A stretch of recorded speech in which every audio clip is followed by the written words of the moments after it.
All right, good evening, everybody. We're gonna go ahead and get started. We're starting a little bit late. I normally start these early. I'm having a problem with one of the lights that I'm using. For some reason, it's not connecting to the network. That's kind of why I wasted probably like 15 minutes and I couldn't get it working. So I just kind of had to put something else in place. But we're gonna go ahead and get started here. This is CES week happening in Las Vegas. So for those of you in the Vegas area, I don't know if you managed to go to the show or not. I think it was open to the public either today and maybe tomorrow, but I think that as you guys would have seen if you tuned into Tuesday evening's live stream, AI, basically corporate AI, took over the entire keynote address from NVIDIA, from AMD, all the others. I think Asus was like one of the only ones that I know of that didn't 100% focus on AI. And there's a couple of things. Unfortunately, the big keynote addresses that are open to the public to watch didn't really cover any of the stuff that was actually consumer focused, making it question whether or not the show needs to be renamed to something other than the Consumer Electronics Show. So I don't know.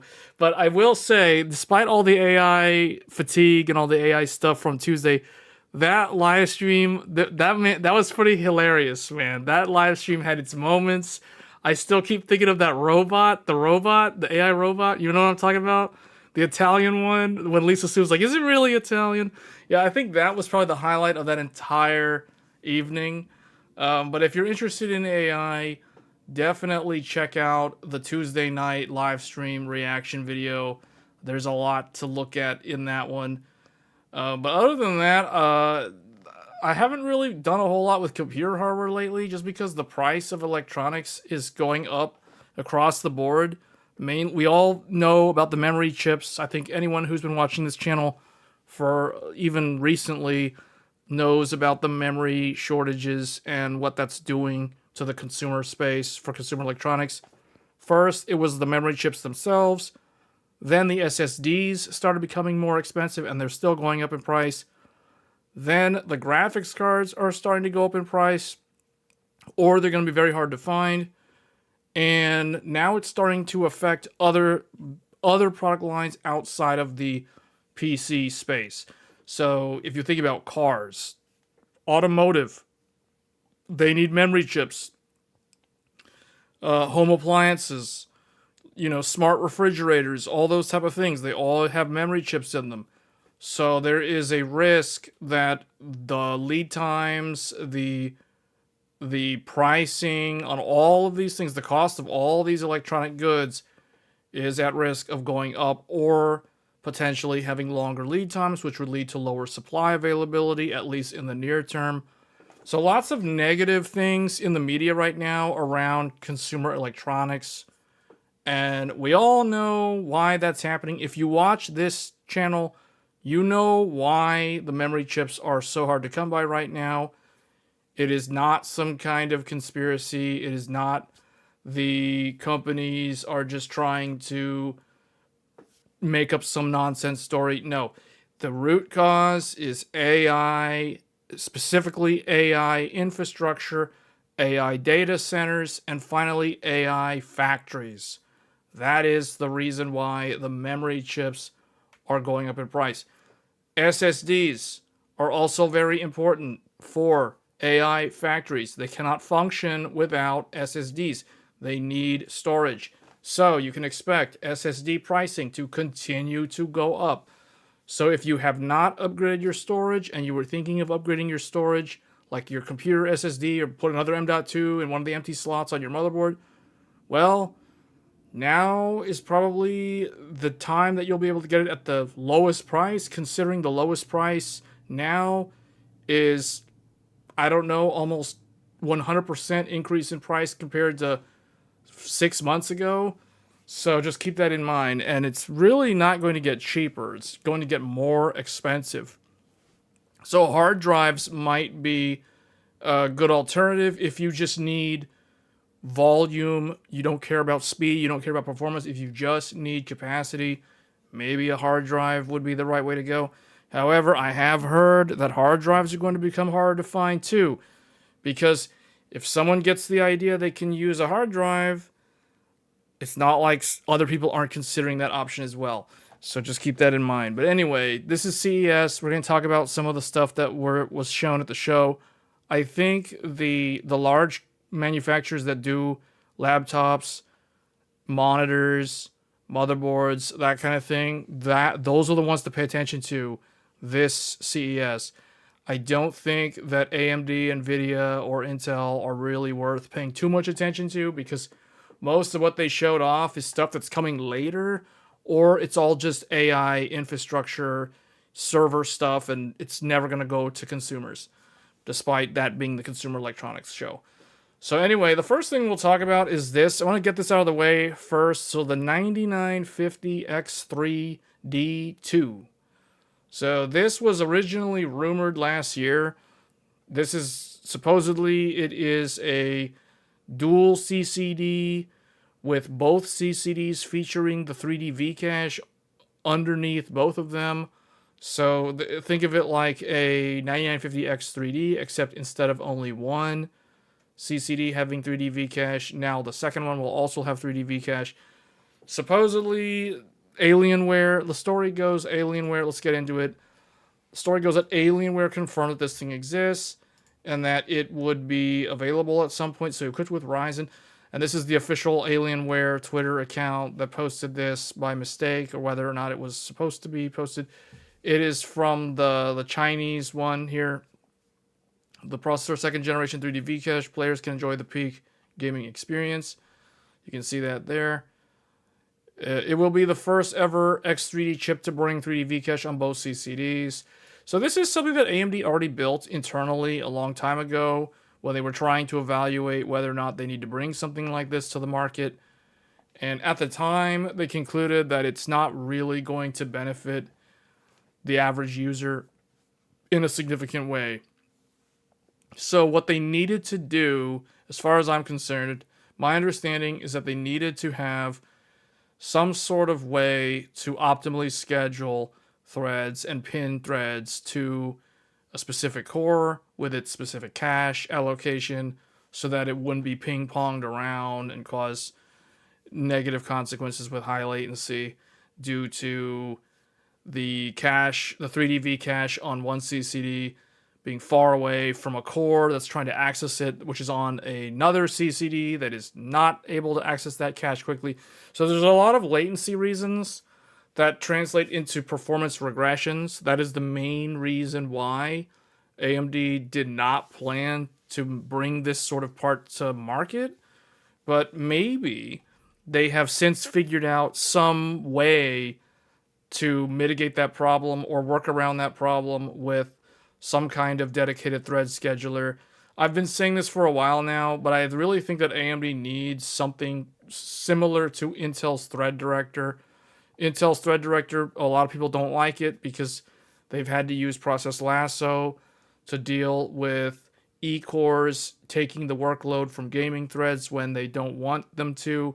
That's been a big problem with the Intel big little core architecture, the heterogeneous architecture.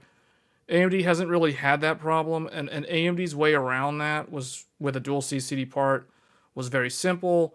They would basically use the built-in Windows driver to use game mode and basically ensure that if a game.exe is running, then keep that to core 0 through 8 or 0 through 7 or whatever group of cores has access to the 3D V cache. That's a very simple way of doing things. There's a little bit more to it than that. And we've talked about some of the different methods that exist. Asus has a custom method that they themselves have designed called Core Flex. That is another similar way of doing the load balancing. But from my own testing, I have found that AMD's driver does 95% of the job properly. So you don't really need to rely on things like Core Flex or other third-party things like Process Lasso. It's all kind of a waste of time and effort as far as I'm concerned. So it'll be interesting to see what this does in terms of how they're allowing this to scale properly and work around the negative consequences of having so much cache divided across so many cores. Because that was the reason why they did not release this in the first place. So assuming this exists, I expect this will probably come out in sometime in March at the earliest. I would say March. So stay tuned for this. I don't think you're going to see this month or next month. At the earliest, it'll be March, but most likely it'll be like April, May, or somewhere in Q2, I would guess, is when AMD would launch this. Now, part of what will depend on the release window is going to be the roadmap for Zen 6. Ultimately, the closer we are to Zen 6, the less this makes sense. So if they truly have found something magical to make this work in a way that makes it the king of basically multi-threading and gaming, then they don't need Zen 6 in the immediate future. So my speculation has always been that Zen 6 is going to launch in the back half of this year. The earliest I would expect Zen 6 would be the end of September, but most likely it'll be sometime in Q4. So for those of you waiting for Zen 6, you're probably waiting until the end of this year. Just keep that in mind, at the earliest. If that stays true, then this part will most likely launch in March, sometime between March through May. If Zen 6 is coming at the end of the year, I don't see a reason for AMD to launch this in the summer, because that puts it too close to Zen 6, and it kind of makes this a irrelevant product at the end of the day, because people who are waiting for Zen 6 are most likely going to want to get the next generation. They're not going to want to buy the current or now previous generation. So that's why I feel like if this thing is truly going to exist, it should launch sometime between March through the end of May. Otherwise, I don't think this will actually exist, but we'll see. Because I think Alienware removed this post. But AMD did tell the people at CES that asked them about it to stay tuned for the processor. So that means it's probably going to come out at some point. That does change everything. Because I told you guys, I was kind of done with any sort of computer upgrade for a while. Until Zen 6 and until the next generation of Intel. The only exception would have been a Strix Point on desktop. That I was curious to play around with, because that is basically the Zen 5 mobile chip without a battery power limitation, as well as the benefit of the new memory controller. So I was really curious to play around with a Strix Point or a Kraken Point on desktop. You know, like something like a 9700G. A 9700G or something like that, that would have been really cool to play around with. It probably has insane memory clocks, considering it works with LPDDR5X at speeds of 8,000. So that's why I kind of think that's a really interesting part, although I know desktop memory is not the same as soldered memory, so you're not going to be able to hit certain speeds with certain densities. And on top of that, memory is so hard to get right now that it begs the question of whether I should even bother at this point. Otherwise, just wait until Zen 6. So, but this changes everything. I am kind of interested in this thing, but I don't know. Like, do you guys really think this is going to be that revolutionary? Only time will tell. But AMD themselves said previously that this wasn't really any better than the single 3D Vcache part. So I don't know, unless they have some kind of magical thing that they've created that can help with thread scheduling. I don't really see this doing a whole lot, other than being some kind of little Halo product that ends up being, you know, +2 to -2% better than the 9950X 3D. So we'll see. There is another Ryzen 7, so there's like a 9850X 3D. I'm not interested in that personally. I'm only interested in higher core count stuff. So if that comes out, I mean, I'm probably not going to cover it. So just keep that in mind. I'm pretty sure all the large YouTube channels will be sampled the 9850X 3D. But if you're someone who already has a 9800X 3D or a 9950X 3D or 9900X 3D, any X3D that's Zen 5, if you already have one, the 9850X 3D is probably a complete skip. The 98, in my mind, the 9850X 3D is nothing more than like an Intel KS. So if you remember the 13900K, then a year later, Intel did 13900KS. So it's like barely any different. Like no one's ever going to notice a difference in a blind test between the two of them. So I feel like it's going to be the same thing with a 9850X 3D. If you have a 9800X 3D and you have a 9850X 3D right next to each other in a blind test, no FPS counter, you ask somebody to guess which one is which, they're probably going to guess it right or wrong 50% of the time. So, yeah. I'm not super hyped up about that, but whatever. I mean, AMD has to put something out there because they just got to put something out there for the shareholders. And Intel's going to do the exact same thing with the Arrow Lake refresh. They're going to put Core Ultra 300 out there just to appease the shareholders. It's not going to be any better than the 285K. It's the exact same architecture. It's like a 14900K versus a 13900K all over again.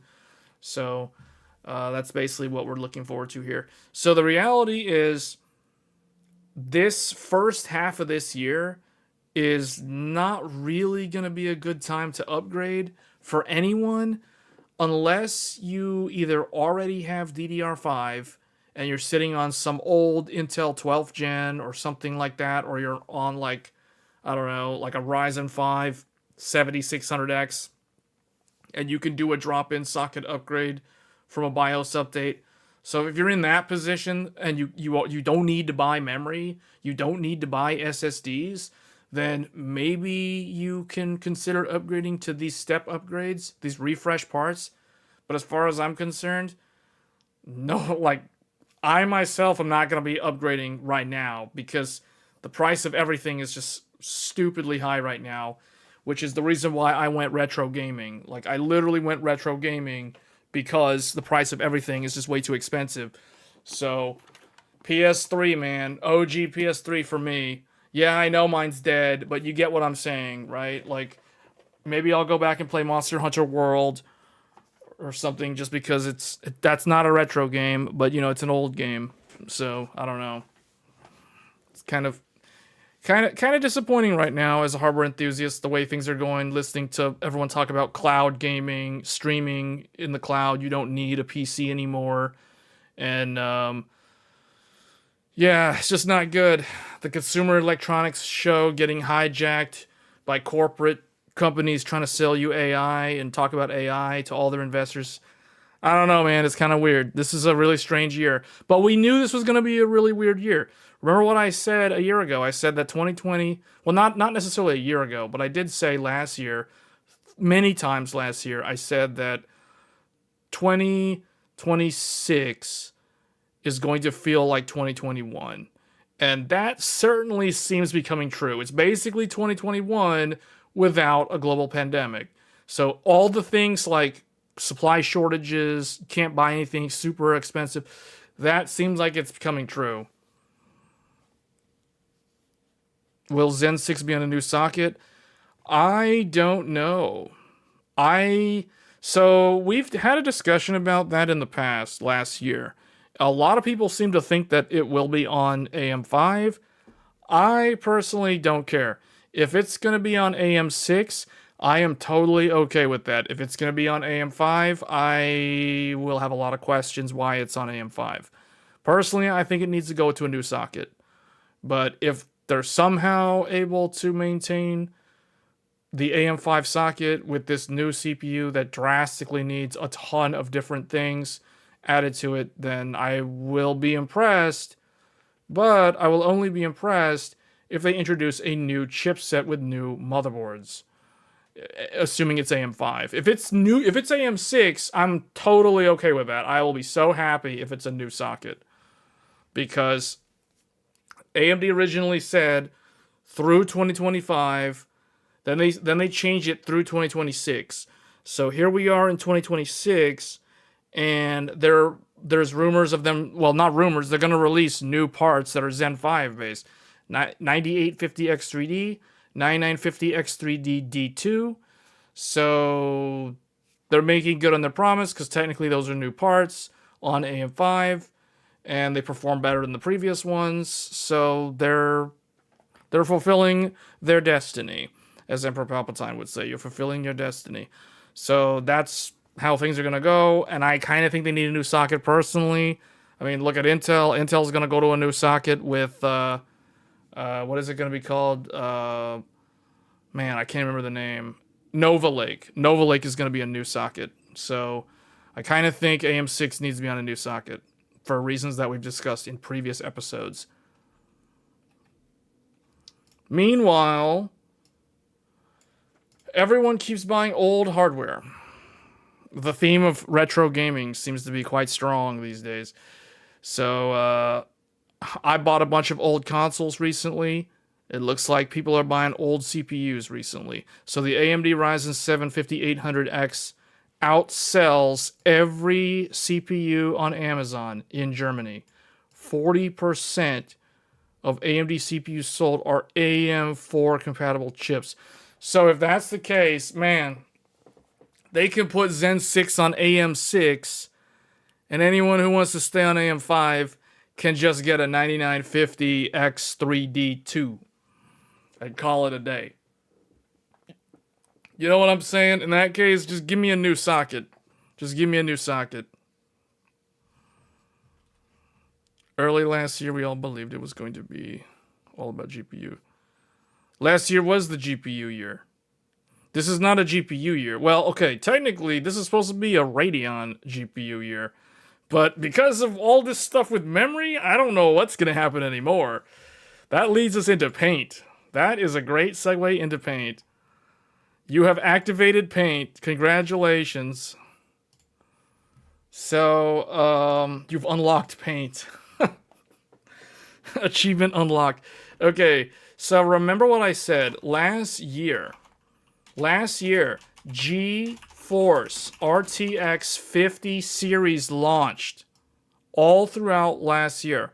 You had the 5090, the 5080, the 70 Ti, all of them. You basically had all the way down to the 5050. You had all of them throughout the course of last year. So last year was known as the GeForce year. So this year, there's going to be no GeForce. So those of you hoping for 60 series, there will be no 60 series. No 60 series for you. Not this year. No. You'll have to wait until next year. So no 60 series for this year. So last year, yes, we did get RDNA 4. I was there on the battlefield at Micro Center in the early morning on launch day. It was like the Clone Wars. You know what I'm saying? I lived through the Clone Wars. Okay, 2026, this year. What's supposed to happen? Nothing. No, I'm just joking. Not nothing. What's supposed to happen this year is Radeon flagship faster than 5090. That's supposed to come out in like December of this year. But let's pretend I didn't say that because I'm not supposed to have public knowledge of this. So let's just say this year will be Radeon RDNA, or what are they going to call this thing? CDNA? No.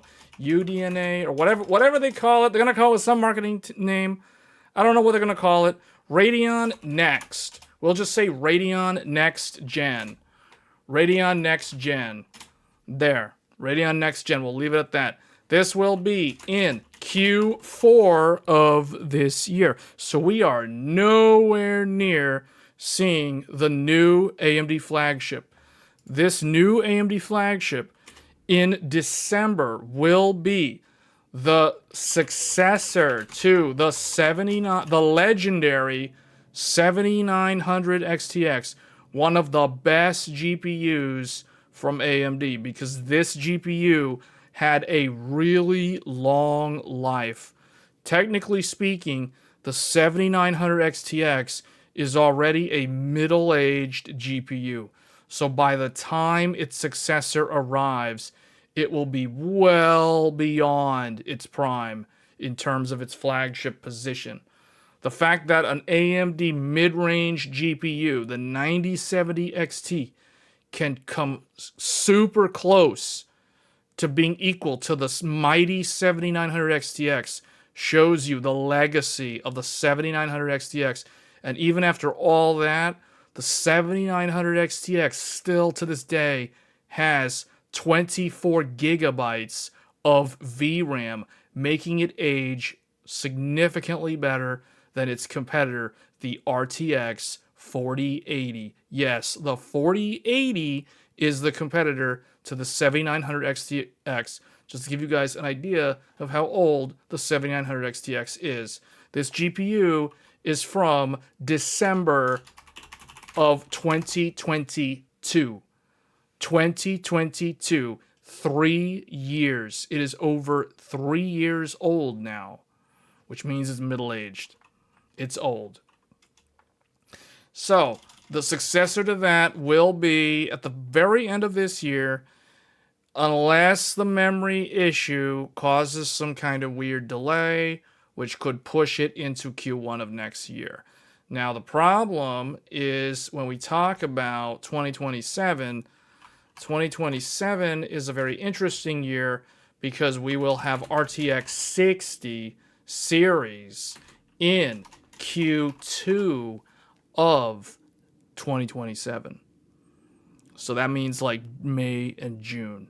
So this is typically going to be May, June will be the launch of the RTX 6090 and 6080. For those of you wondering when to expect the 6090.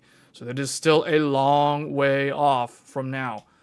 So that'll be next year in the Q2. So the Radeon GPU really needs to be in Q4 of this year in order for it to have enough time in the spotlight away from the shadow of NVIDIA's next generation. So these are kind of the logical conclusions. And then Zen 6 is either going to be like September or later. So we're going to go ahead and say Q4. But Zen 6, typically you can expect this to happen before the Radeon Next Gen. So I expect Zen 6 to come out before the next generation of Radeon. The reason why that is because Zen 6 already exists. When you guys saw, well, so does the next generation Radeon for that matter. However, remember what Lisa Su showed in the keynote. If you tuned in to Tuesday evening's live stream covering the CES keynote, you would have seen Zen 6 was already shown off. So they already have it. Venice already exists. Zen 6 is already done. It's completely done. It's all ready to go.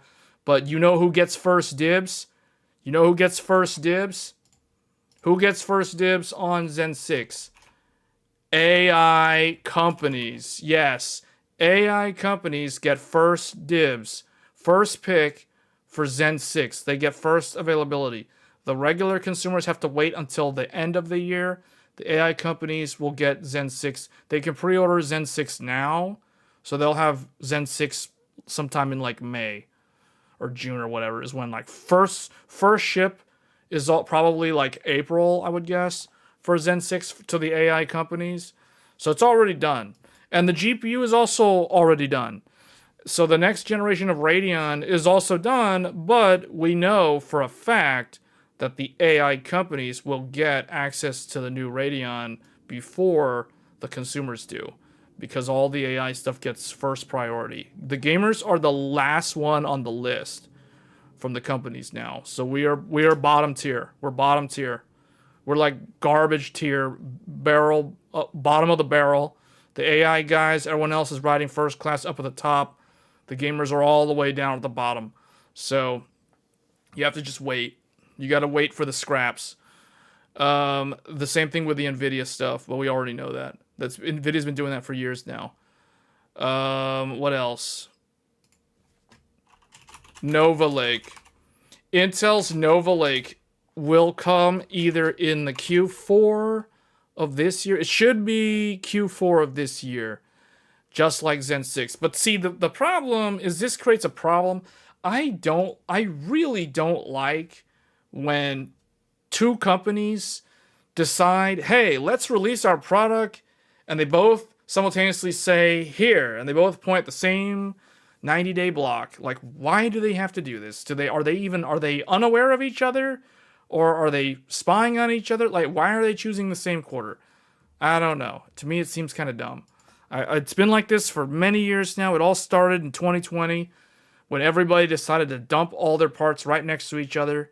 And it was super annoying. You had AMD, you had PlayStation, Xbox, Radeon, Ryzen, and GeForce all launched together like within Q4. Well, okay, technically RTX 3080 was like September, but everything else was Q4 2020. Like, why?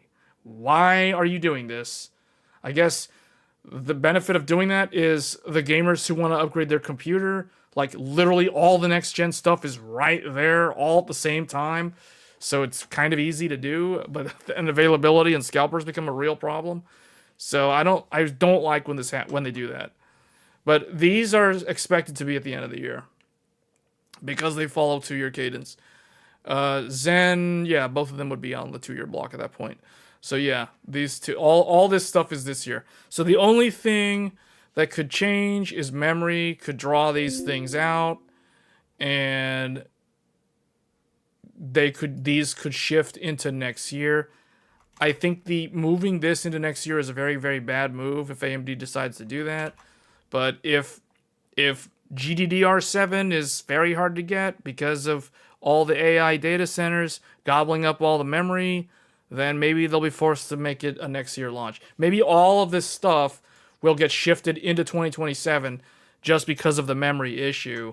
So that is something to keep in mind. What you guys are seeing on the screen right now assumes that things are normal. If we were not living in a world where memory was like 300% price hiked and SSDs were like 90 to 120% price hiked, this is what you expect. But because of the way things are, these could shift into next year. So just keep that in mind.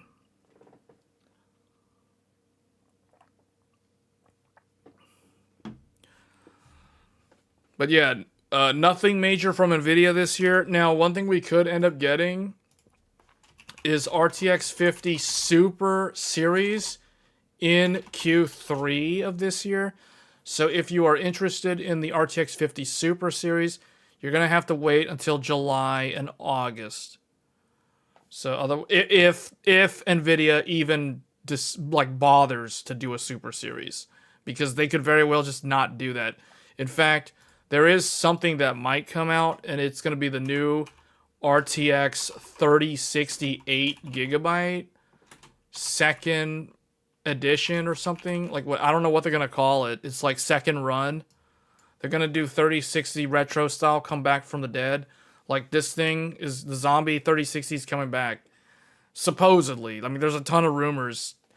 But what I think is going to happen is this is going to be an OEM only, and it's going to ship to volume customers that plan to deploy these in pre-builds in stuff like internet cafes and things like that. I think that's what that's for. I don't think you're going to see this launched as an actual product for people to go to a micro center and buy one. I could be wrong, but I think if they do this, if they try to sell gamers this as like the next generation, and it magically somehow can do DLSS 4 with FrameGen when the rest of 30 series couldn't even do that stuff, then I don't know. I think that'll give them that'll leave a negative impression. But Nvidia doesn't really need to care what people think, right? Like they can just do whatever because the vast majority of gamers, you know, Nvidia can slap them silly and the gamers will still give them the money. So, you know, it's one of those weird things. I don't know.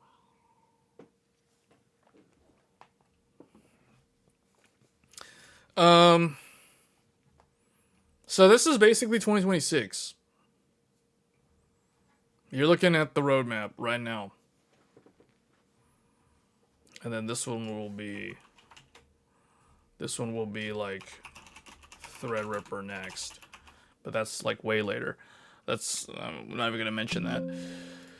So anyway, that is kind of it. In this order, you'll be looking at this first, this second, these third, and this last. I don't know why I wrote it in the reverse order, but that's how it is. So the bottom thing is first, the top thing is last, in terms of when you expect these to actually be available.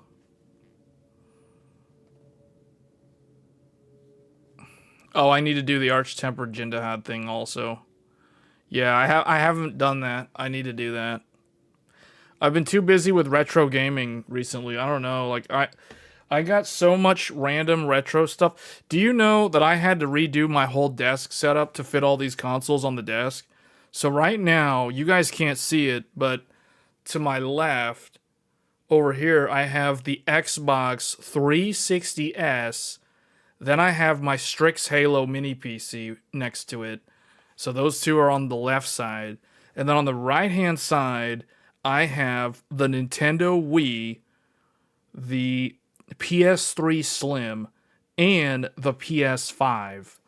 I've got those three consoles all right next to each other. And then I technically have like the PS3 Fat 60 gigabyte launch model plugged in and connected because I've got that one up and running.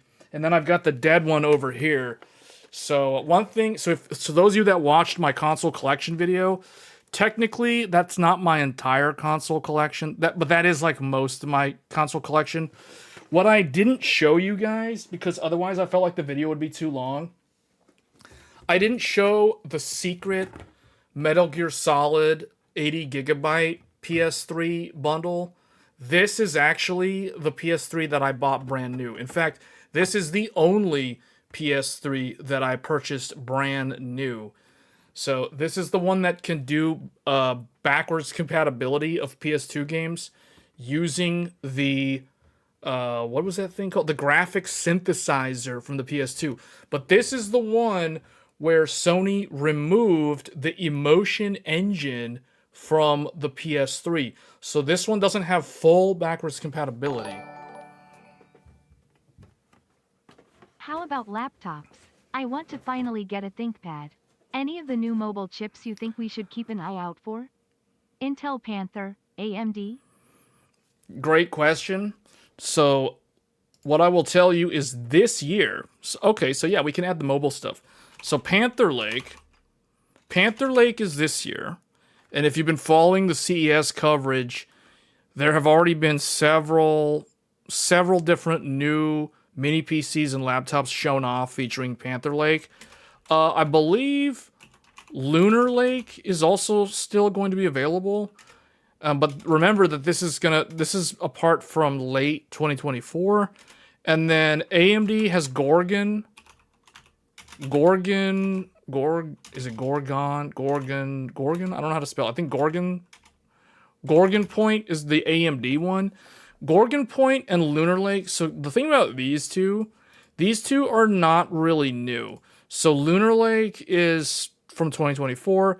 Gorgon Point is technically a refresh with a better XDNA thing. So AMD basically is redoing Strix Point. So think of this as a refresh. It's basically Strix Point refreshed with 10 more tops for the AI NPU.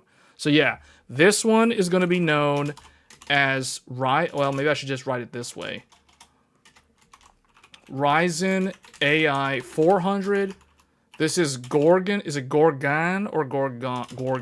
Gorgon? I don't know how to spell that. You guys are probably going to have to help me. Gorgon Point. So there's that. And then Lunar Lake is... I don't know if Intel's rebranding Lunar Lake with a different SKU, like a 300 SKU. Because Intel's notorious for doing that with Alder Lake and Raptor Lake. They rebranded those a lot of times.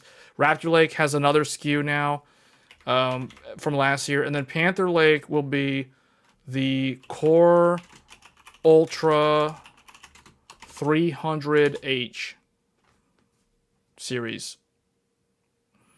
So, oh man, I should have wrote this like the other way around.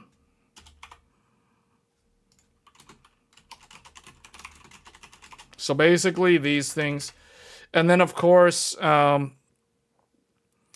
believe Panther Lake is also the new chip that Intel has that is similar to AMD Strix Halo. So Strix Halo is going to continue to be around. So that's the Ryzen AI Max. Ryzen AI Max, that's still around. That's Strix Halo. That's continuing on. Intel will have something similar to Strix Halo this year, and it's a Panther Lake based part. I don't remember the actual, like, I don't know if it's got some kind of variance of this. I assume it is. Lunar Lake was the 200V, but I don't know if they're going to rebrand to like 300V. So that I don't know. But these are the parts that you can expect for this year.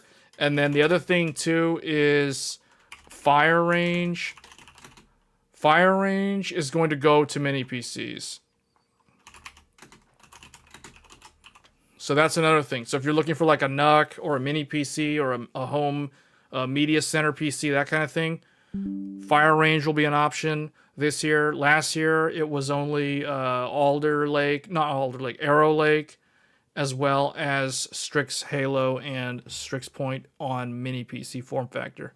But if you're looking for laptops, my recommendation for laptops are going to be either Core Ultra 300H or Ryzen AI 400. These are the two to be on the lookout for. These are the new ones. Now, there will also be, later this year, there should also be Core Ultra 300HX. I typically don't recommend HX processors from Intel.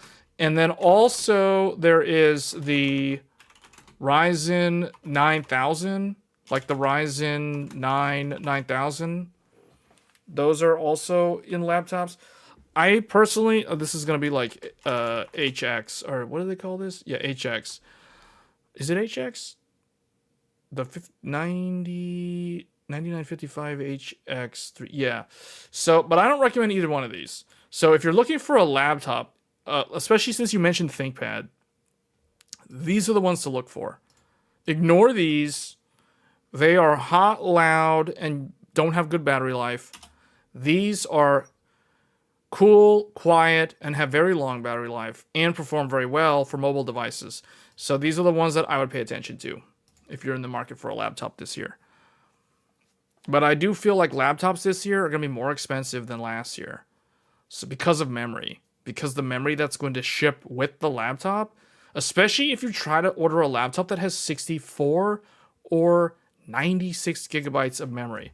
So I'm expecting laptops with 64 gigabyte or 96 gigabyte RAM will be expensive.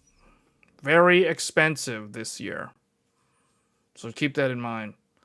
Most laptops are going to top out at 32 gigabytes because of the memory problem. I think if your laptop is 16 gigabyte, first of all, is not enough for memory. In 2026, if someone tries to sell you a laptop with 16 gigabytes of memory, don't buy that laptop unless you already plan to upgrade the memory and open it up and add RAM immediately. Which, it's like, do you really want to do that? I mean, I guess it's okay, but opening stuff up right out of the box is kind of a feels bad, you know? Like, I want it to just work out of the box. So that's why I'm saying like 32 gigabytes is going to be the maximum amount of memory for most consumer laptops this year. Last year, we had really good options with 64 gigabytes and 96. I myself upgraded my thin and light 14-inch to a 64 gigabyte, and that's 64 gigabytes of LPDDR5X. Yeah, soldered RAM, but it's 64 gigabytes soldered RAM, which is okay because that's better than having 32 gigabytes of soldered RAM. And then the other laptop you guys saw, we did the video on the HP Omen Max. The HP Omen Max gaming laptop. That shipped from Micro Center. Well, not shipped from Micro Center.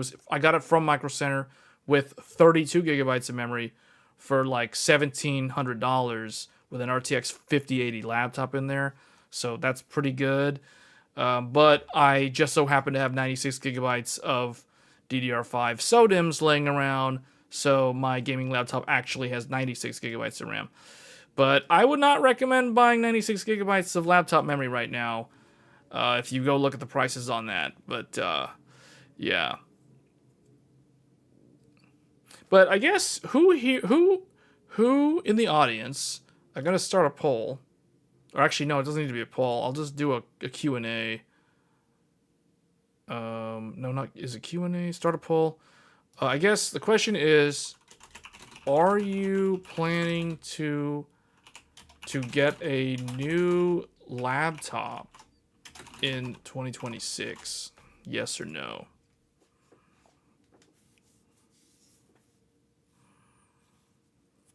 So who here is planning to get a new laptop this year? Oh, it's 50-50. Oh, 70. Oh, no one. 5 people say no. I think I know who said yes. It seems like people don't really want one. Problem is the memory, guys. And SSDs. Keep in mind, SSDs are also so expensive now. They're so expensive. I'll give you guys my reference point. I'm going to tell you my reference point that I keep in my mind, memorized in my mind for buying SSDs. So, 2 terabyte SSD equals $100 US. 4 terabyte SSD equals $200 US. So if you're spending more than $200 on a 4 terabyte SSD, that's a ripoff, at least in my mind. And if you're spending more than $100 on a 2 terabyte SSD, you got scammed, because that's a ripoff. So these are like my reference numbers, because this is what I spend. So good luck trying to find these kind of prices in this current market. It's going to be impossible. So it's like, this is the reason why I'm telling people this is not a good time to be upgrading. Because if you can't hit these reference targets in terms of how to spend money on computer hardware, dude, it begs the question whether or not your old computer is really that bad. You know what I'm saying? And then for memory, so 48 gigabyte DDR5 8000 equals $250. 96 gigabyte DDR5 6400 should equal $350. And I'm being generous with this one, with the 48 gigabyte one, meaning I would not spend over $350 for 96 gigabytes of DDR5, and I would not spend more than $250. I mean, technically, this should be like $220 or $230, but like I said, I'm being generous to the memory manufacturers on this one. So if you're having to spend more than $250 for 48 gigabytes of memory, I mean, that's a scam as far as I'm concerned. But the problem is, look at the market we're in. Thank you, AI. Thank you, AI, for screwing up the market and making my table mean absolutely nothing.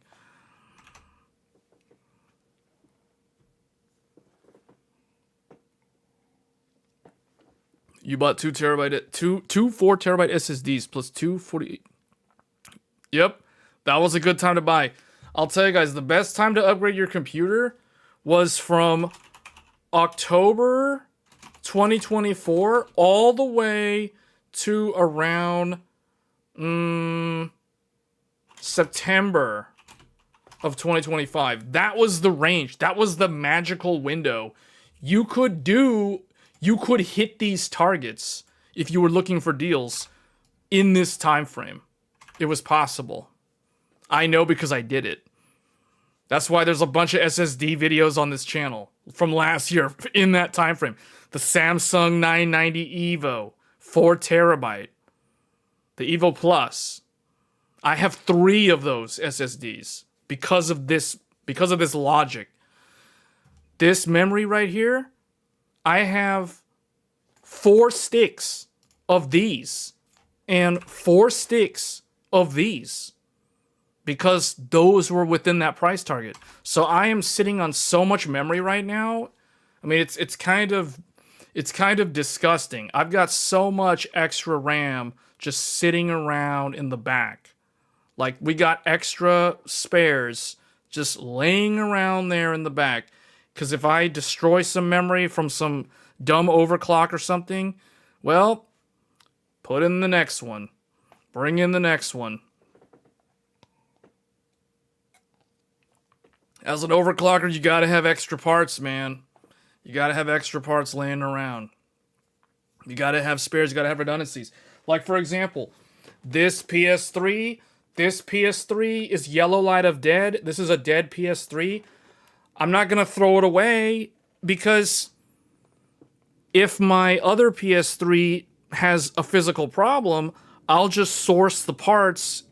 I'll just use the bones from this dead yellow light of death PS3 to fix the one that's having issues. Like, for example, the Blu-ray disc drive. If my Blu-ray drive in my current PS3 starts going bad because it's really old now, I could just take the one out of my dead PS3. My dead PS3's been dead for like 12 years. This thing's been dead here for like 12 years, man. But I know the Blu-ray drive works. The hard drive works. I mean, the problem is the NVIDIA RSX is dead. So we might talk about the 7th generation of consoles in the second half of this stream if we have nothing else to talk about from CES. Because I've been doing a lot of research on 7th gen consoles. Particularly Red Ring of Death and Yellow Light of Death, man. I could talk for the next 4 hours about the Yellow Light of Death and the Red Ring of Death. I don't think anybody wants to listen to me talk about that for 4 hours, but that's where I've been spending all of my time instead of trying to buy computer parts, because it's like, if I can't hit my price targets, I'm just not going to spend the money. It's that simple. I'm just going to sit on what I have.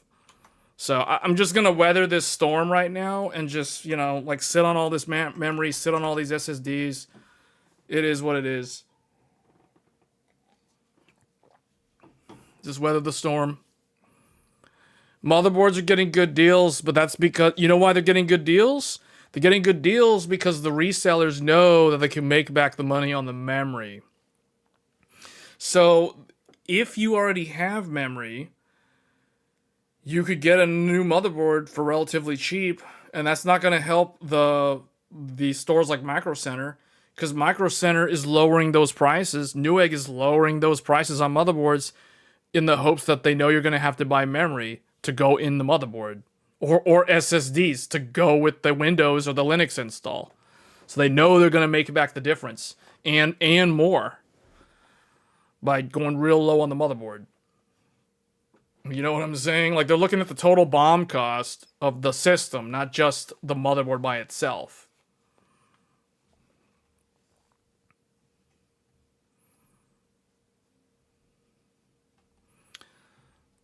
Yeah, and I don't even want to think what CUDIMMs are priced at right now. I'm glad I got all my CUDIMMs last year. I got CUDIMMs ready, man. We got 96 gigabytes CUDIMMs ready to go. We just need things to go back to. I'm just sitting on a bunch of memory, waiting for Zen 6, waiting for Nova Lake. As soon as these new CPUs come out, I'm off to the races. I don't have to buy memory. I don't have to buy SSDs. I'm ready. It's like if Zen 6 is on AM5, I don't even have to buy a motherboard. All I gotta do is get Zen 6 and I'm ready to go. We're upgrading immediately. Now Nova Lake, I already know that one's gonna require a new motherboard from Intel. So that one's gonna be like Z990 or Z990, yeah. The Z990, that's going to be a new chipset, new everything. So that will require a new socket. But if Zen 6 requires a new socket, I mean, technically, I think it kind of should be on a new socket. Personally, I would prefer it to be on a new socket, just because that would ensure that AMD can deliver on the features that they need to include with Zen 6, like CUDIMM support, which would also imply that Cam 2 works with Zen 6 on mobile, and the other things like Thunderbolt 5. It needs to have Thunderbolt 5 as an option, aka USB 4 version 2.0. We've already talked about this in a previous live stream last year. So Zen 6 needs to hit, as far as I'm concerned, Nova Lake doesn't need to do anything. Nova Lake just needs to exist. Zen 6 is the one that is the underdog. Like, that's the one that's going to need, from a platform perspective, Zen 6 is the one that's going to need to include things that Intel currently already has, like CUDIMM/Cam 2, Thunderbolt 5. It's not going to be called Thunderbolt 5, but it's USB 4 version 2. So Zen 6 needs USB 4 version 2, and it would be nice to have like minimum four, but ideally 8 more PCIe lanes. That would make it really good. And then the chipset.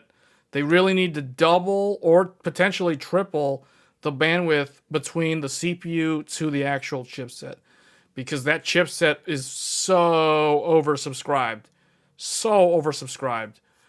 So, I mean, that brings me to another good talking point. So let's remove all of this. Let's discuss Strix Point on desktop. So this is something that I've been speculating about for a while, because if you've been looking at, if you're someone who has X870,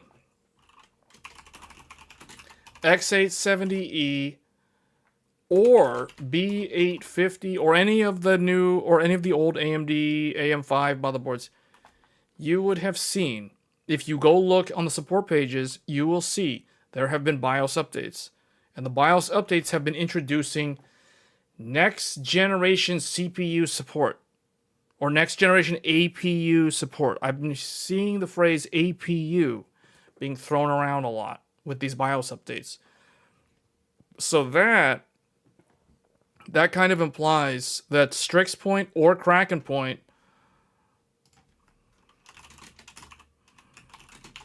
could come to desktop. And I really think they need to come to desktop. It's more like they kind of have to do this to round out the entire desktop portfolio.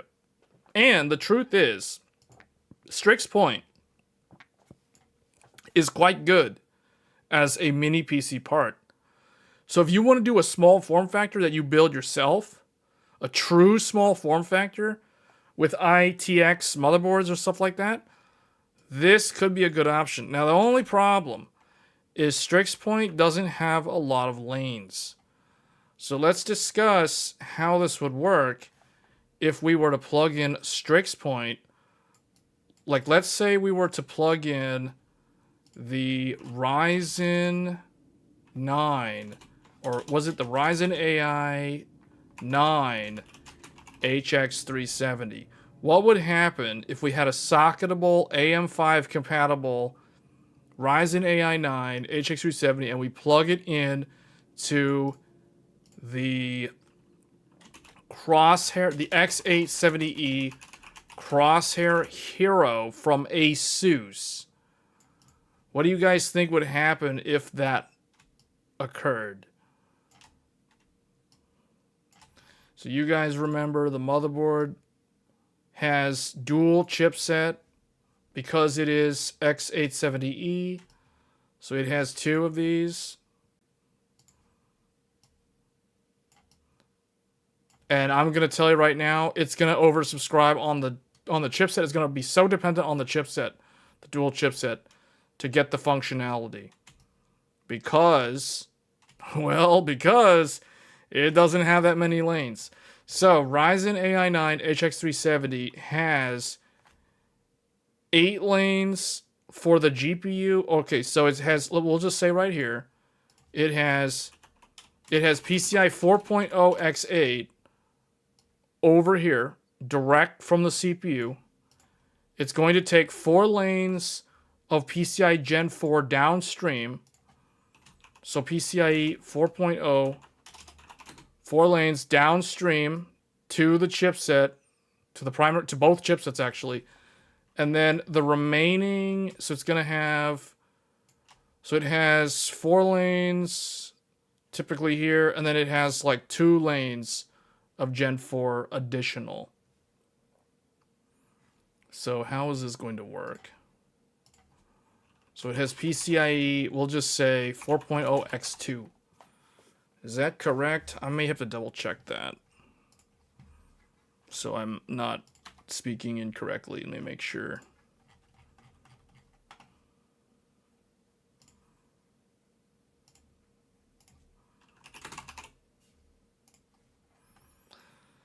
Okay, I'm short for 2 lanes, so I was wrong by 2 lanes. Okay, so this is 4 lanes. Okay. So what they'll have to do, and the weird thing about the APU natively has the USB 4.0. So when you adapt this to a socketable variant for desktop, the question becomes, what happens to your native USB 4 that exists in the APU? How are you going to connect those? Is there a way to remove this, which I don't know, I don't think there is, but in theory, if you could remove this, could you generate or expose PCIe lanes, 4 lanes, instead of USB 4? This I don't know. I'm going to assume that you cannot do that. Meaning, all Strix Point or Kraken Point will have available is the following for the motherboard. This is what it has to work with. There's nothing else. 4 lanes have to go to the chipset, so that automatically takes 4 lanes. 4 lanes normally go to an NVMe SSD. This is typically the boot drive. This one, it goes directly to the CPU. This is M.2_1. That's the primary M.2. Now, here is where things are going to get real strange. So, the Crosshair Hero has the 4-lane interconnect for USB 4 because it has an ASM USB 4. So but you don't have the lanes to do that. So what's going to end up happening is, yeah, this is going to look really weird. This is going to be, this might become a very odd choice for someone who wants to do high-end gaming. Probably they wouldn't do this for high-end gaming, but pairing a Crosshair Hero with a Strix Point now seems kind of silly. So this is USB 4. This is the ASM. So we can say this will take 4 of these lanes, which means you only have 4 lanes going to your GPU, and the second slot will be unusable. So this will be GPU. We'll get 4 lanes of Gen 4. This is what I suspect will end up happening. And then everything else functions totally fine. Everything else is oversubscribed over that 4-lane Gen 4. So you still have your second M.2 or your slim SAS. We'll just say this is a slim SAS. We'll say slim SAS, which is 4 lanes. So you have PCIe 4.0 x4. Here you have PCI 3.0 x4. This will be the 4 SATA, I guess. I mean, it doesn't really matter. You have 1, 2, 3, 4. You have the 4 SATA. 4x SATA. And then down here, you will have 8 lanes. So 4 and 4, and then 4 more lanes. Wi-Fi, 2.5 LAN, 5 gig LAN, and whatever that last one's supposed to be. I can't think of that right now. And then here you have your remaining M.2.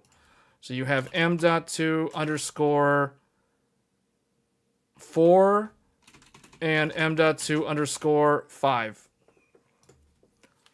And then here is Wi-Fi 7, 2.5G, 5G, and whatever the last one is.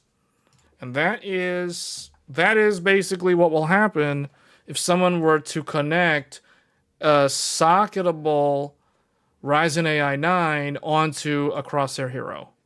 They will get a GPU that will only have 4 lanes. And they cannot use the second slot. It'll be unusable. They cannot use M.2 underscore 2 or 3. Those will be unusable. And everything else will work. So you can still do 1, 2, 3, 4 SSDs. You still get USB 4 on the back from the chipset, which is unfortunate because the built-in USB 4 is superior to the chipset USB 4. And then you still have your 4 SATA. You still have all the Wi-Fi and LAN and all that stuff.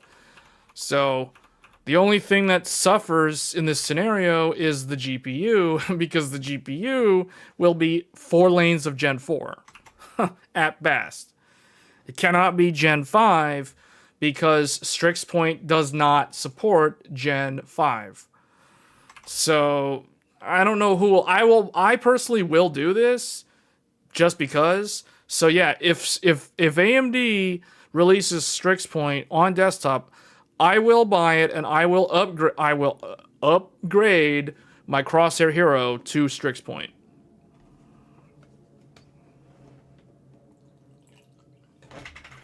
And cut my GPU down to 4 lanes. That's literally the only thing that happens. The only thing that will change is I will lose Gen 5 on here, and I will lose Gen 5 on here, and everything else stays the same.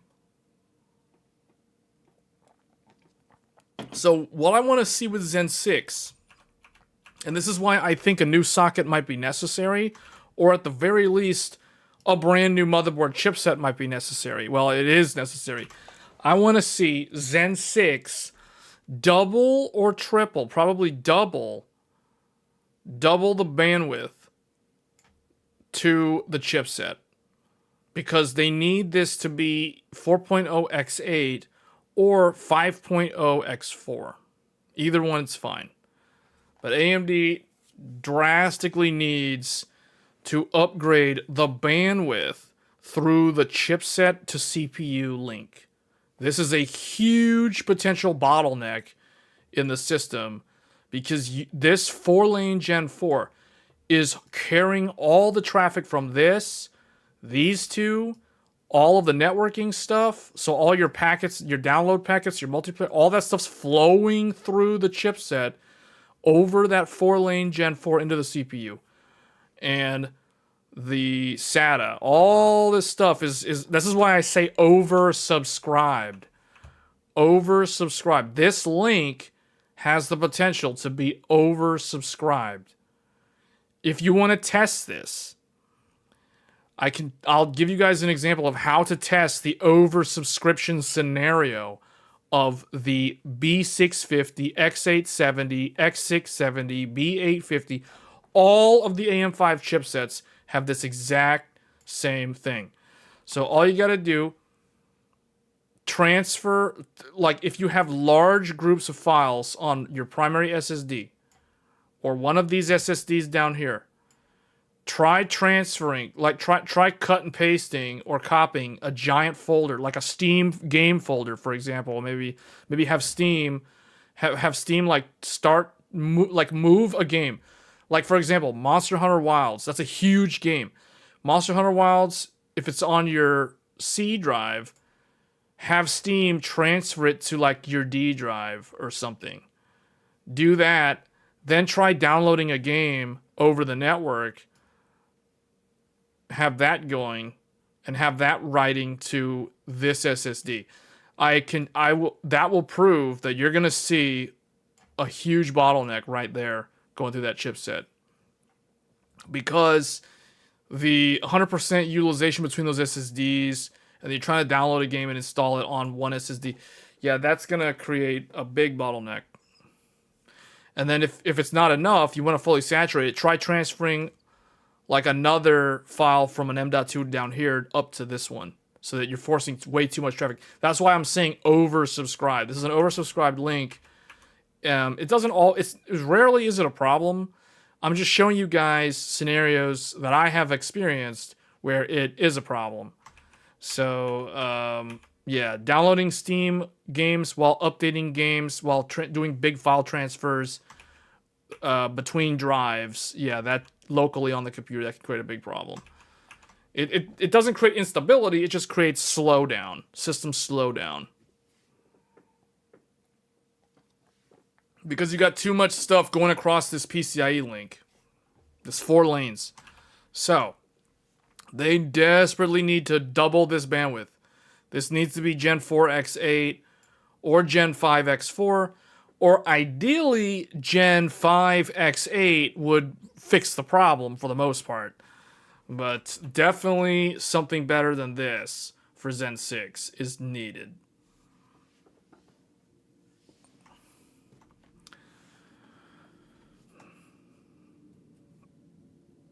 And this has nothing to do with whether or not we're talking about Strix Point on desktop. I mean, this could be a 9800X3D. It's going to behave the same, because all of the AM5 CPUs will be stuck at Gen 4 X4 on the downlink. That's just how it works. That's because all the motherboards are Gen 4 X4 on the chipset link.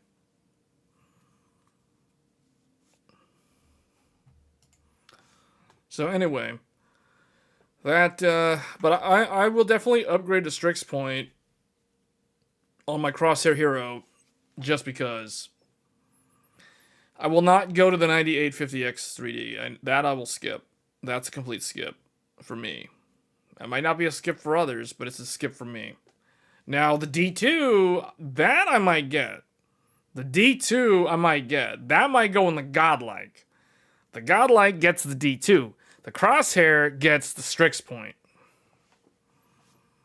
So I can run my GPU, my 7900 XTX at PCI 4.0 X4. That's basically Oculink right there. Yeah, I'll turn my internal GPU into an Oculink GPU.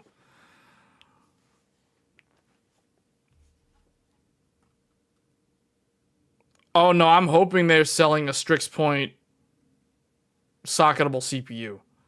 Like, for example, give me a Ryzen 7 9700G. This is the kind of thing that I'm talking about.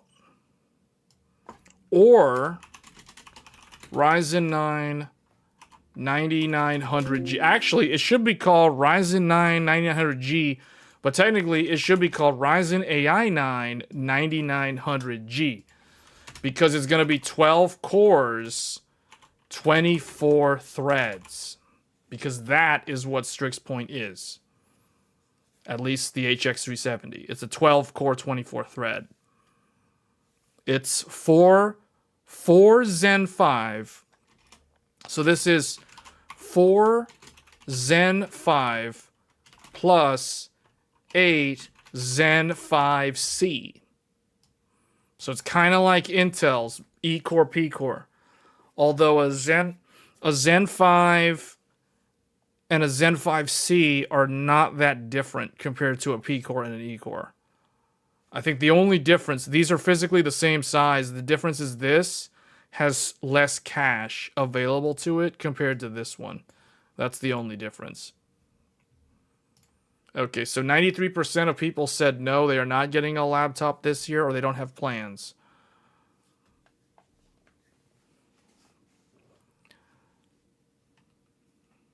Strix Point is dual channel. Strix Point is dual channel. Strix Point, for those wondering, Strix Point is dual channel DDR5 or LPDDR5X. It supports both. It is dual channel.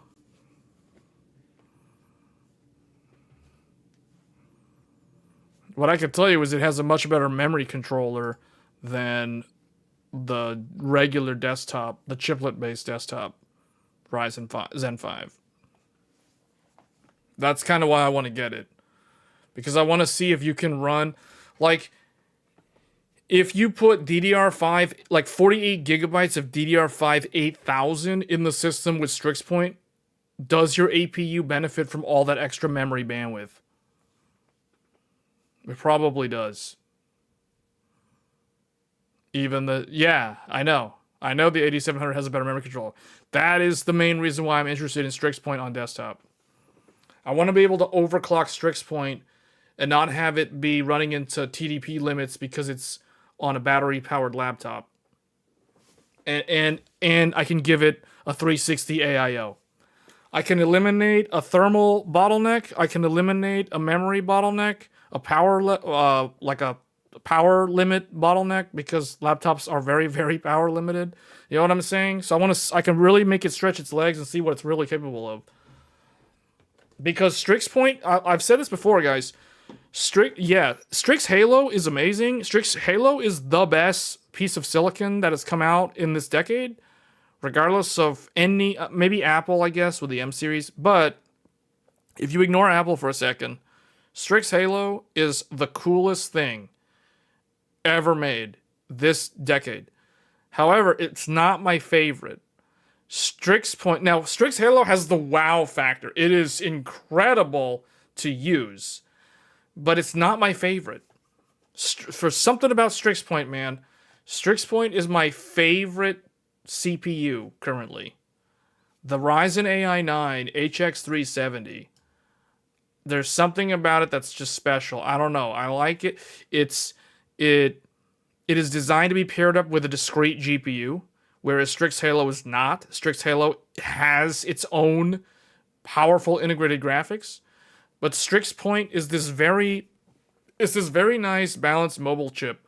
It has really good battery life. It has really good single thread performance. It has a really good memory controller. It does have good integrated graphics. Compared to Strix Halo, it's trash. But in the world of regular mobile parts, the Radeon 890M is very good. It is very above average in terms of integrated graphics. So the fact that you can take this with really good integrated graphics and pair it up with a full discrete graphics card, that is cool. I like that concept. I like its flexibility. Strix Halo is amazing. Strix Point is very flexible and scalable. So I really, really like Strix Point.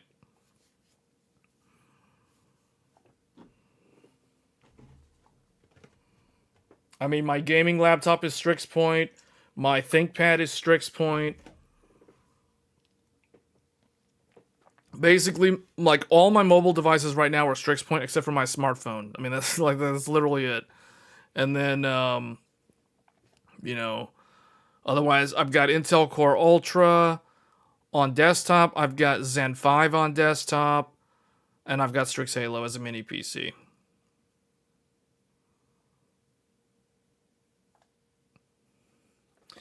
Yeah, 8700G is very good. I mean, same thing with if there's a Ryzen AI 9 9900G. I really want that Ryzen 9 9900G. That would be perfect. That would be perfect. But I feel like most people Most people are going to wait for the Ryzen 9 10800X3D. There's probably a ton of people out there waiting for this guy. This guy is going to be the one CPU. Actually, I don't know if it's going to be a Ryzen 9 or a Ryzen 7. I don't know. I want to say Ryzen 9 because it's going to be 12 cores, 24 threads with 3D V cache on all 12 cores on one CCD. That is the part that I think the gamers are waiting for. That's Zen 6, by the way. This is the secret sauce. This is the next gen of gaming on PC.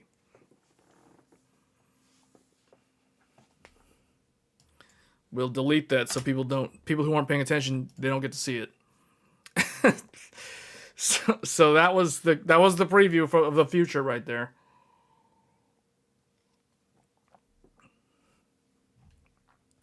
So they need a new chipset.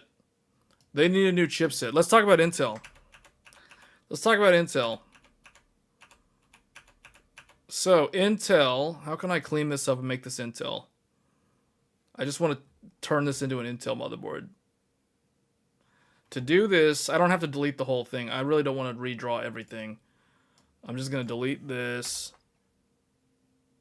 And delete this.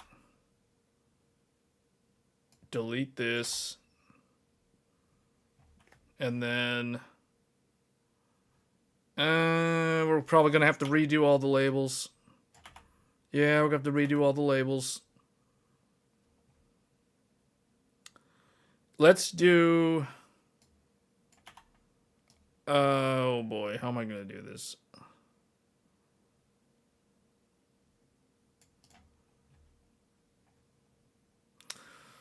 This might be enough here. I'm just going to do this so that this doesn't get messed up. I'm going to draw a line here and then fill in all this stuff. Okay, Intel, delete this. Delete this, Ryzen, get Ryzen off the screen. We're going to talk about Intel, delete all of this. Okay, Intel. All this stuff can stay. It doesn't really matter because that's mostly all the same. Okay, the Intel. Now let's talk about Z890 Maximus. Maximus Hero. This equals X870E Crosshair Hero. These are the brothers. These motherboards are known as the brothers from Asus. The rival brothers, the Maximus and the Crosshair. They are both known as the twin heroes of PC gaming from the nation known as the Republic of Gamers. That's the lore. You guys have to understand the motherboard lore. Okay, so now that we've established that, now we're going to talk about Maximus. We talked about Crosshair. Now we're going to talk about Maximus. So Maximus does not have a dual chipset. So this is one big block. This is PCIe. This is actually, no, wrong. DMI X8. This is DMI, what do they call it? 4.0? X8, I think. Okay. DMI 4.0 X8. First of all. Now, the GPU is X16. Gen 5. So PCIe 5.0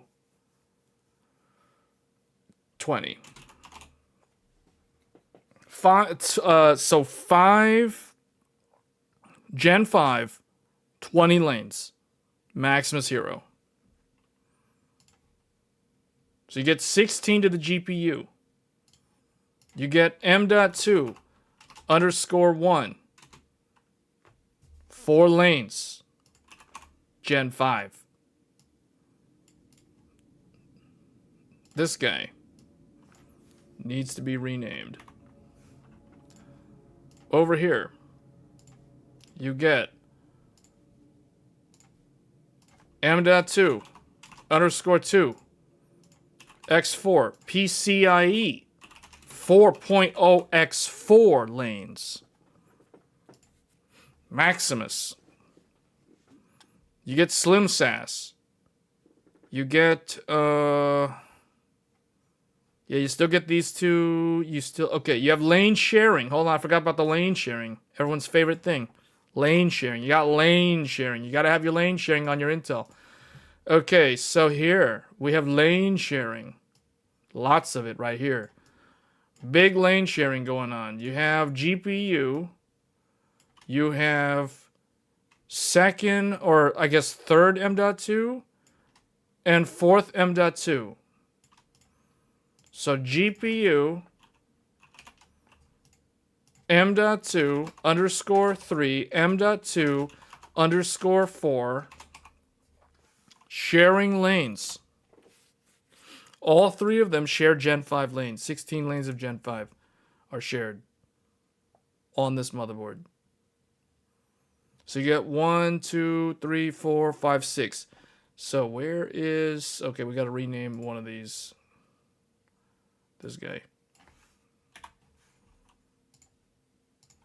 M.2 underscore 6. 6. Is that right? 1, 2. No, wait.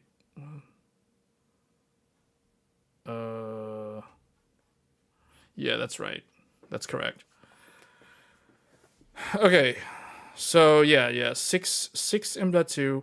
2 of them are sharing the lanes. So, technically, the maximum M.2 you can do on the Maximus Hero with no lane sharing is 1, 2, 3, 4, 5. 5 SSDs with no lane sharing on Maximus Hero. That requires the use of Slim SAS to leverage the final SSD. You cannot, if you don't want lane sharing, you cannot use the third and the fourth. They must perpetually be empty and never be used. Unless you don't care if you're using lanes sharing. I mean, at the end of the day, it's not that big of a deal if you have a Gen 5 GPU. Because the Gen 5 GPU will run at 8 lanes, and these two will both run at 4 lanes. Also, in here, directly connected is Thunderbolt. TB4. Thunderbolt 4. Dual 40 gigabit Thunderbolt 4. This is not using PCIe lanes. Because it's the same as if it was laptop Thunderbolt 4. Which is the best type of USB 4. Integrated USB 4. That is what that is. So, trying to think, there is something that I'm missing. Yes, wait a minute, hold on. 4 SATA, these guys, Wi-Fi 7, something is, yeah, there's one thing missing. I don't know, I don't think it's shared, so we got one more thing right here. Right here, we have a PCIe slot. PCIe X4. Open slot down there. And I forgot, well, okay, this is whatever. This is 4, 8, 12, 16 plus 4, so 20 plus 4. 24 lanes. No, that's not correct. It's 6 PCIe 4.0 x16 and PCIe. We'll just say this like this: PCIe 3.0 x4. There. That makes it easy. So 4, 8, 12, 16. That's your 16 on Intel. Gen 3, 4 lanes, 4 lanes, 4. So you have your 8 Gen 3 and your 16 Gen 4. So typically a Z8, a fully loaded Z890 features PCIe 5.0 x20, PCIe 4.0 x20 because of the 4 up on the CPU, and then PCIe 3.0 x8. I believe this is correct. If I did the math correctly, just from visualizing a motherboard in my mind, this is the numbers for the Z890.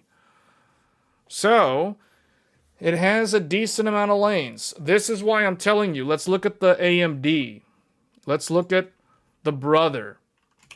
Fully loaded X870E. PCIe 5.0 x24. PCIe 4.0 x12. PCIe 3.0 x8. These are the differences in the lanes. So Intel has 48 total. What is this? 36 plus 8. So yeah, it's always been this way for Z890 versus X870E. So Intel total PCIe lanes equals 48 lanes. That firmware update thing is very annoying. 48 lanes. AMD total PCIe lanes equals 44 lanes. So AMD is behind Intel by 4 lanes on their X870E. So remember, this is fully loaded. This is flagship Z890 versus flagship X870E. So these are the enthusiast type chipsets.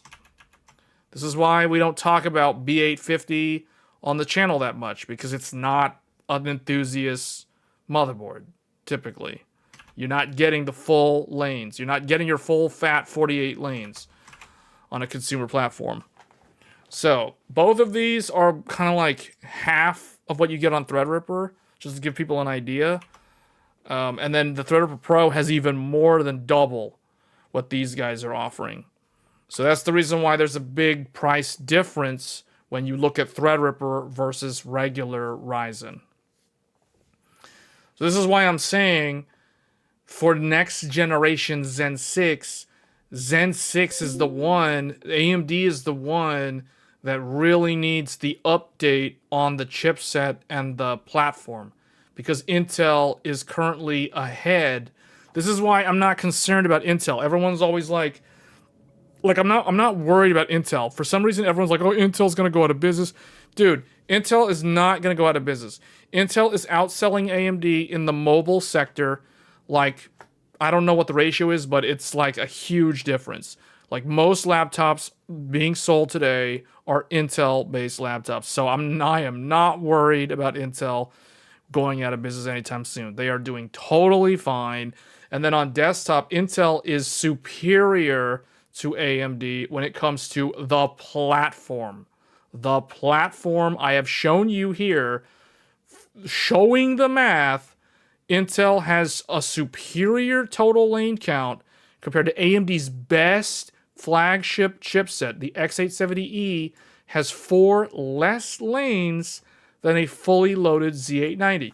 Now, the problem is, if you look at a low-end Z890 versus a like a B850, the B850 and a low-end Z890 could end up having the same kind of lane count, because when it comes to a low-end Z890, you know what you're getting? You're getting a motherboard that comes with this chipset, except the motherboard manufacturer is not giving you 5 gig. They're giving you 2.5 gig. They're not giving you dual LAN. So they're literally not soldering anything there. They're leaving it open, unused, wasted lanes. M.2, they're not soldering these two down here. Or no, they're not giving you a slim SAS. So they're literally not soldering anything. They're leaving this as a disconnected port on the Z890 chip. So you might have like a PCIe X1 and these two guys and this guy and maybe this guy, and you're not going to get any of these things. So you're still going to get an okay motherboard with a Z890 label on it, but you're not getting the full fat 48 flagship lanes. You know what I'm saying? So keep that in mind if you're looking at a Z890 and trying to compare that. You're probably like, well, why is Intel's best motherboard chipset priced like a B850, which isn't even AMD's flagship? Well, it's because they're not giving you all of the parts. They're literally leaving ports unused and wasted. So, but you're not having to pay for that. So just keep that in mind. That's typically how Intel scales up or down their product offerings for their motherboards. They basically just leave performance on the table and then just charge less for the motherboard. Or I guess it's not necessarily leaving performance on the table, it's leaving functionality unused. That's basically what it is. Whereas with AMD, you're either buying the one chip or you're buying the two chips. Worth upgrading to 9950X3D2 from 9950X3D? Probably not. I'll be honest with you, I don't expect the 3D2 to be vastly different from... I could be proven completely wrong, but I would assume, knowing what I know about how these CPUs work, I don't see why the D2 would be vastly better, like worth the upgrade from the standard X3D. Like the standard X3D, man, this thing is so annoying. This control center from Elgato. Like, do not check for updates and quit telling me about the updates. I don't think it's going to be that much better, to be honest. So I think if you already have... I know you already have the current dual chip with a single 3D cache, like I do, and I don't think we stand to gain much from doing that, to be honest. So, I don't know. We'll just have to wait and see. I mean, I'm sitting on that right now. I'm sitting on the 99... We're streaming on the 9950X3D right now. You know what I'm saying? Like, we're literally on it. I got one right here. Here's Task Manager.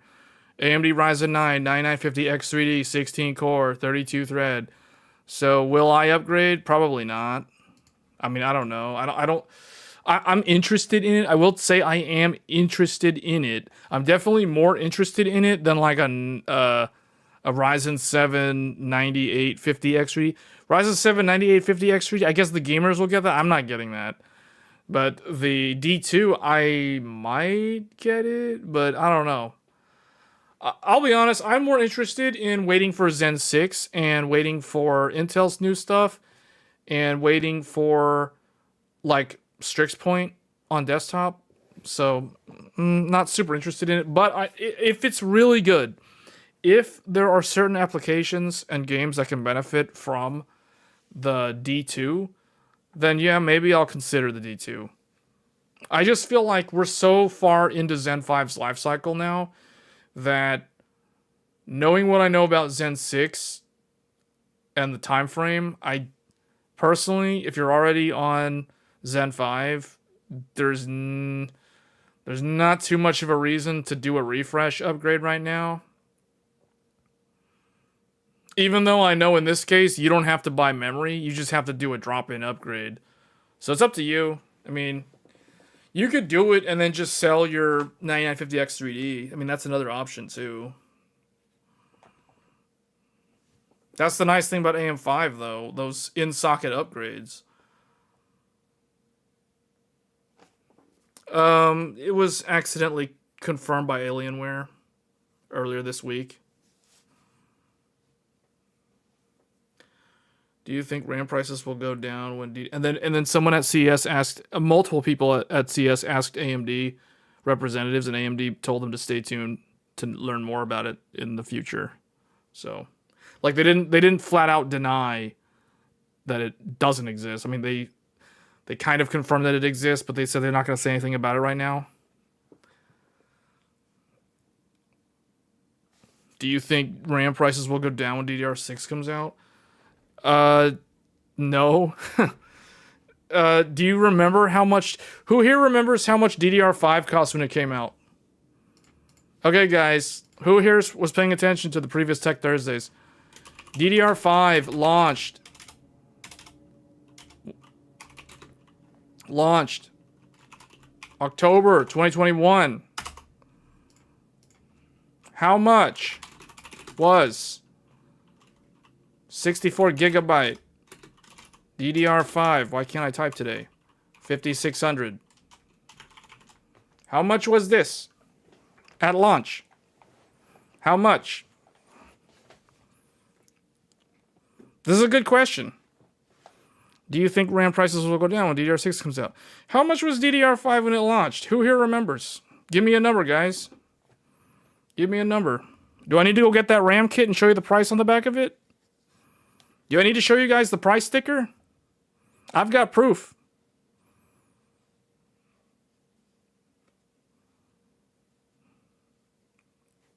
Let's do a poll. Let's do a poll. I think this is going to be interesting. How much was 64 gigabyte DDR5 5600 during the launch in 2021? Was it A? What are these numbers people are saying? Someone said 400. We'll put that there. Or is it B? 350? Or was it C? 700? Or D? 800? I'm going to have to go and get the thing to check. But I'm going to put this in. You guys answer. I'm going to go get my memory stick to show you guys. I'll be back.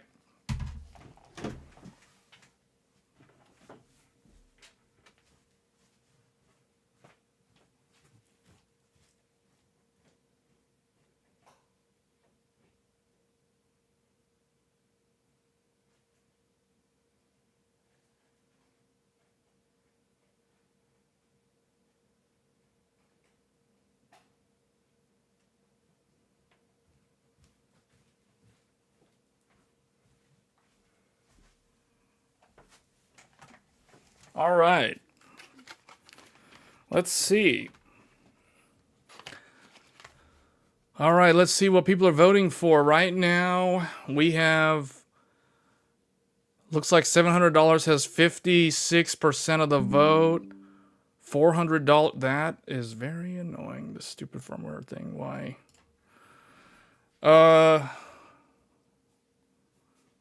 Okay.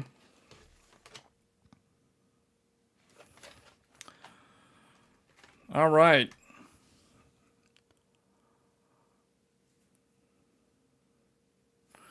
So, the original question was, will memory become less expensive when DDR6 comes out? So, 13 votes, we got 67 concurrent viewers and only 13 people voted. It seems like most people are voting on either $400 or $700.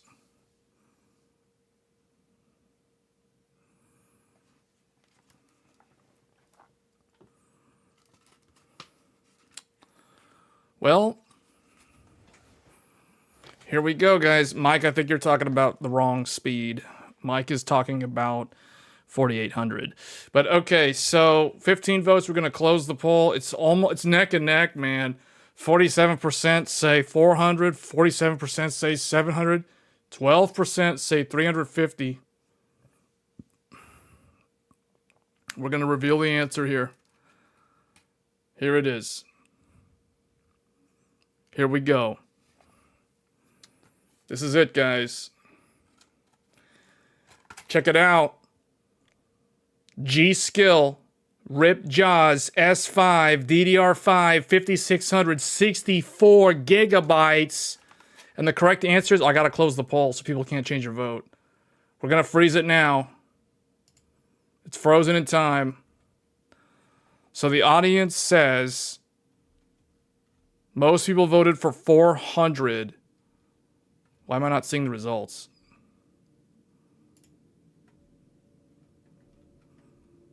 I don't know if there's a delay or something. Oh, poll closed. Here we go.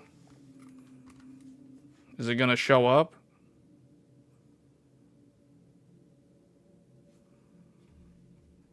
What happened to the thing? Like, why am I not seeing the... There we go. 47% said $400.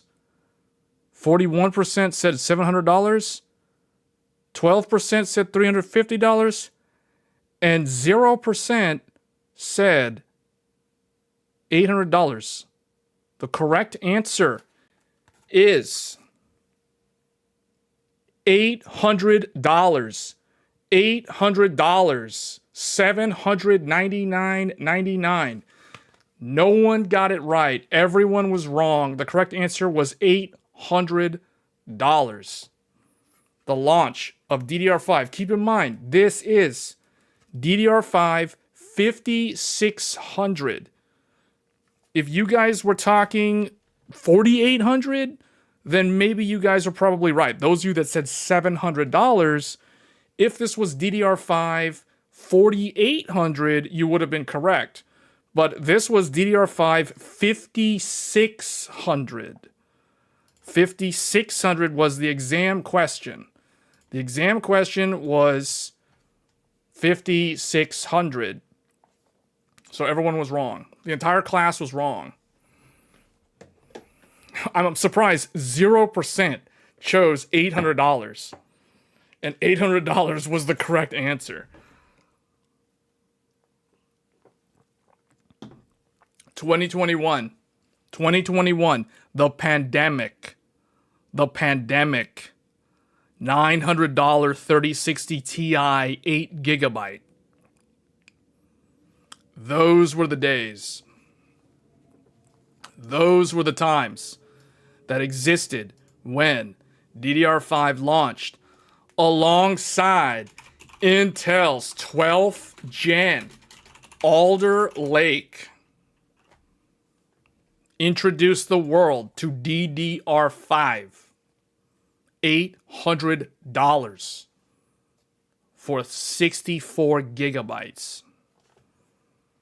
So to answer your question, so going back to the original question, will memory get cheaper when DDR6 comes out? The answer is no, it won't. Well, it's a two-part answer. DDR5 most likely will go back down during the time DDR6 launches. But if you're thinking you can just skip DDR5 and buy DDR6, expect to pay a lot of money for DDR6 when it first comes out. And the reality is the early batches of DDR6 will not be that good compared to the final mature batches of DDR5. If you remember, the early DDR5 was 4800. So there were stuff like 32 gigabyte DDR5, 4800.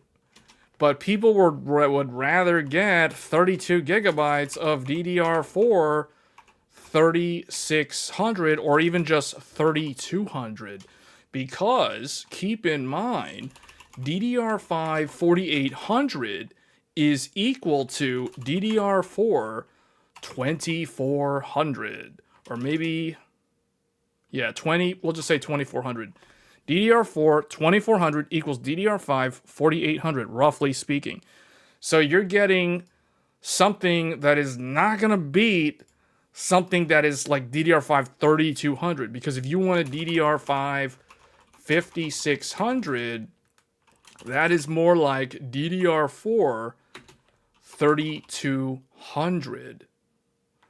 So, you know, it's like 30, let's say 3200, like that. And if you want DDR5 6000, that's like saying DDR4 3600 in terms of the performance equivalence. So when people were buying, if people are going to spend like $500, $650, $700 on DDR5 4800 back when it was brand new, they're getting stuff that performs similar to DDR4 2400. This is the reason why most people were buying 12th gen Intel with DDR4, because they were avoiding the expensive DDR5, and or they were just reusing their existing DDR4. They weren't even having to buy any memory. So that is the reality of how it was when DDR5 first came out in 2021. So there's talk of returning to older hardware. Hence the title of the live stream. Everyone's buying old hardware. So the problem is no one's manufacturing DDR2 in large volumes or DDR3 in large volumes anymore. So DDR3 is still produced though. I will say that. You can still find brand new DDR3, but it is not manufactured on a large scale anymore. So it cannot solve the shortage problem because the memory manufacturers aren't going to ramp up production of an older memory standard.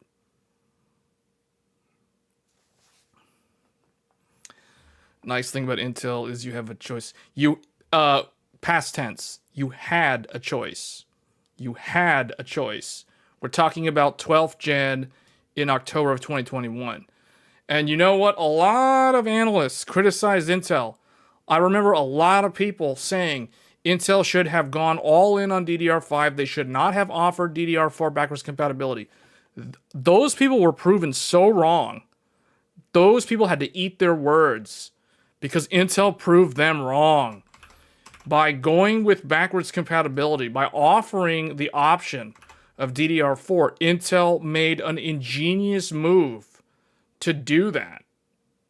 Like, the fact that they did that helped them a lot because they knew that the early adoption of DDR5 would be very slow because it was extremely expensive.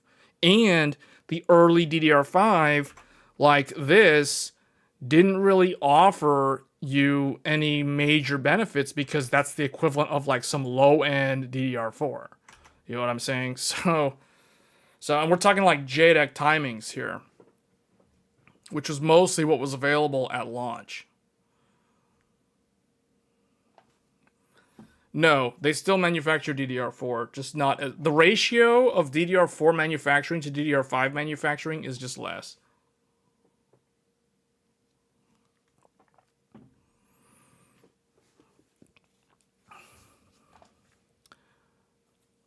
I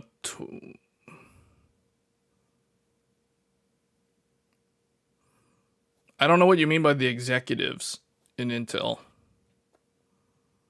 The executives at Intel didn't say that Intel should have gone all in on DDR5.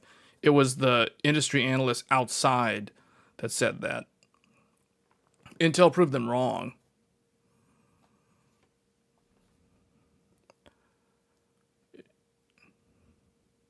Oh, but yeah, you did say earlier that Intel was smart on dual memory controller, and not the first time. Yeah, that was a good move. It was a good move. I'm serious. It was a very good move. Because who wants to pay $800 for 64 gigabytes of DDR5 5600? I mean, that's like buying 64. Like, if you want to find the comparison, $800 for this, or what, $200 for this, and they're the same thing. roughly speaking, at the time. So, yeah.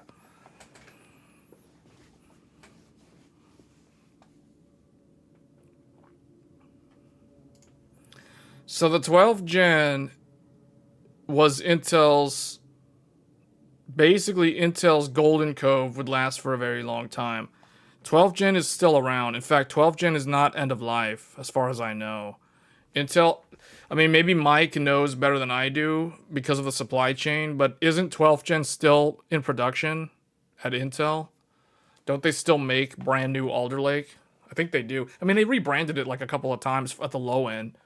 They hid some Alder Lake SKUs within like 13 or 14 gen SKU. I'm pretty sure Alder Lake is still around. I mean, you can go to Micro Center, you can buy brand new 12 gen Intels right now. Like, it's still around. But I'm not saying it would be preferred. Like, I wouldn't get it. To me, it would be really, really bad to play Monster Hunter Wilds with a 12th gen. I mean, Monster Hunter. You want to see if your game is good? You want to see if your CPU is strong? Try playing Monster Hunter, man. 12th gen will play really, really badly with that game. Well, okay. If you're on DDR5, it'll probably be okay. But if you're on DDR4 with 12th gen, it's going to be awful. It's going to be god awful in Monster Hunter Wilds. You're going to be so CPU bottlenecked because of the memory bottleneck. My goodness.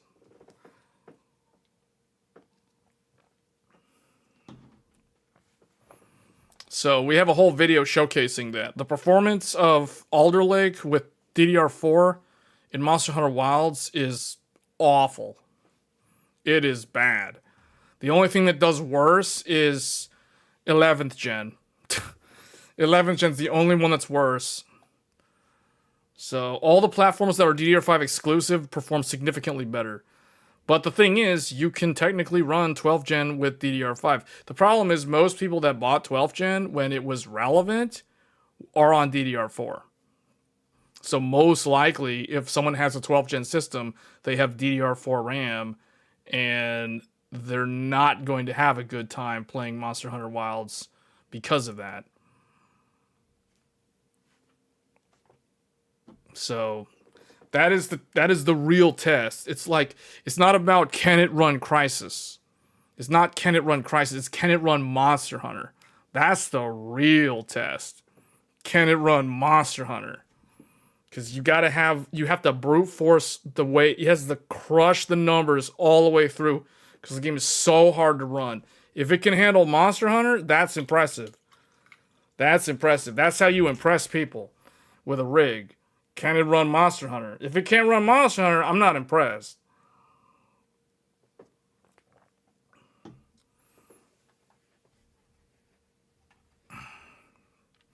Okay, so I think we're pretty much done discussing this. So let's go ahead and remove all of this. I guess we can remove this too.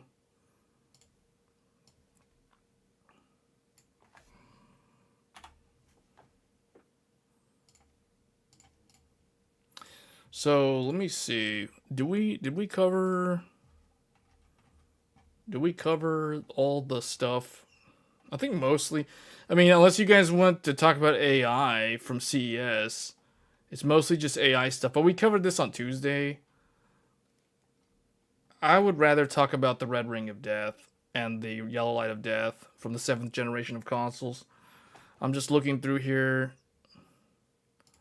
What do we got here? MSI. Let's go back to this. MSI showed 5K monitors. I mean, the 5K monitors are cool. I saw the Asus monitor. The Asus has some good monitors. Like that 4K 27-inch OLED. That thing, the matte finish or the anti-glare, that's got my interest.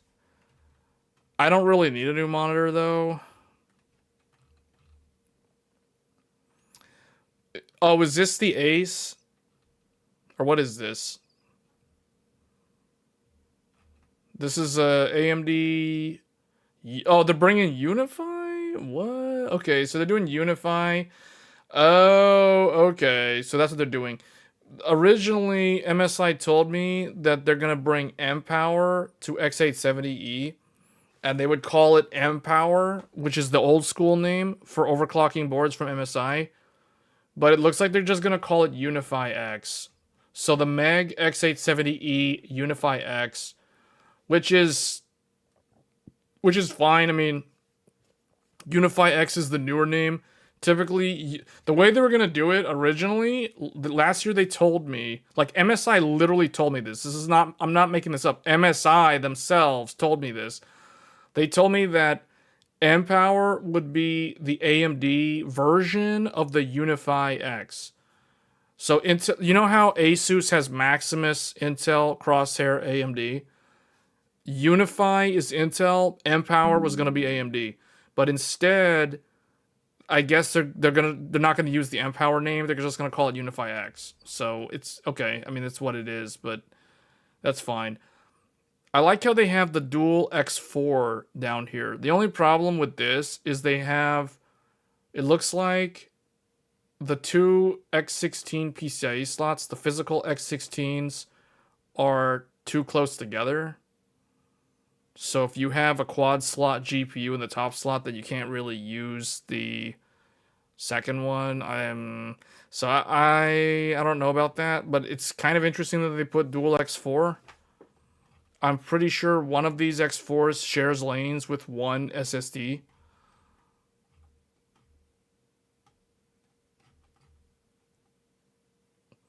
I just don't know why it's taking MSI this long. Because didn't they show the Ace at Computex last year?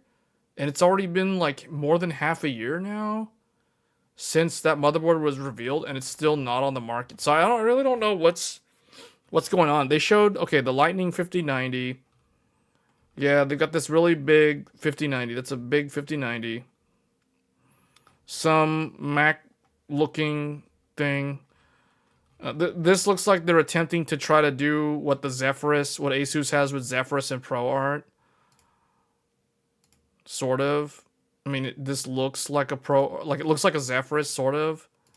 Doesn't that look like a Zephyrus, or is that just me? That looks like a Zephyrus. With an MSI logo on it.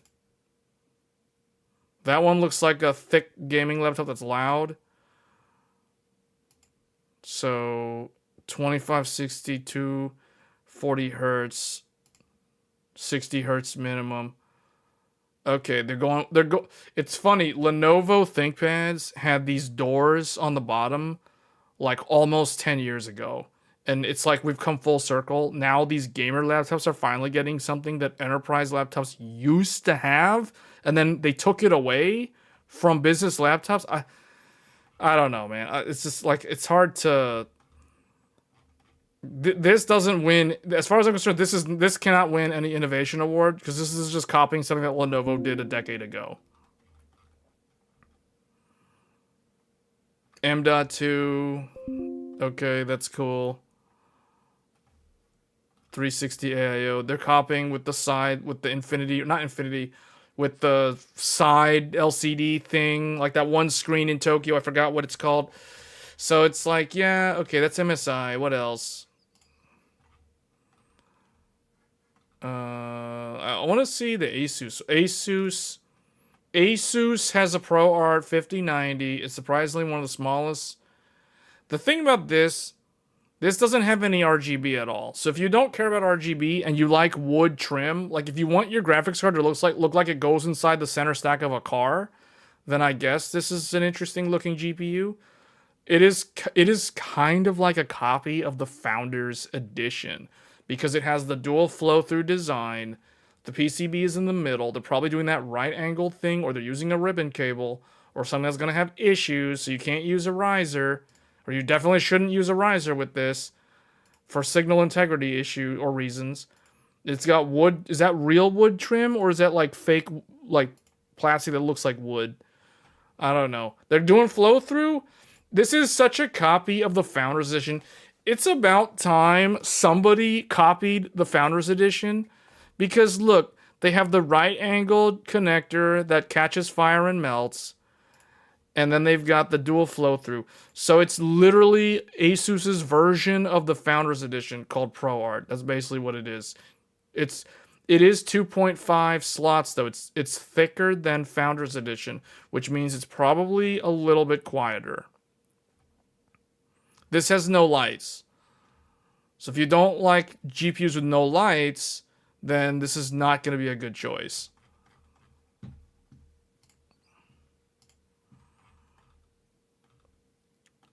And I guess that's it. Like 60 to sustain this. Gigabyte confirms motherboards for Arrow Lake refresh ready. Lenovo. Okay, Lenovo. Yeah. Lenovo showcases the newest consumer-oriented stuff. Yoga Slim, and IdeaPad. And then they show a Legion.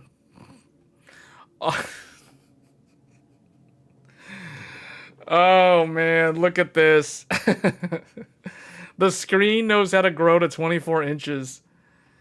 The original screen is 16 inches and it expands up to 24 inches. It's like you press a button and the screen's like...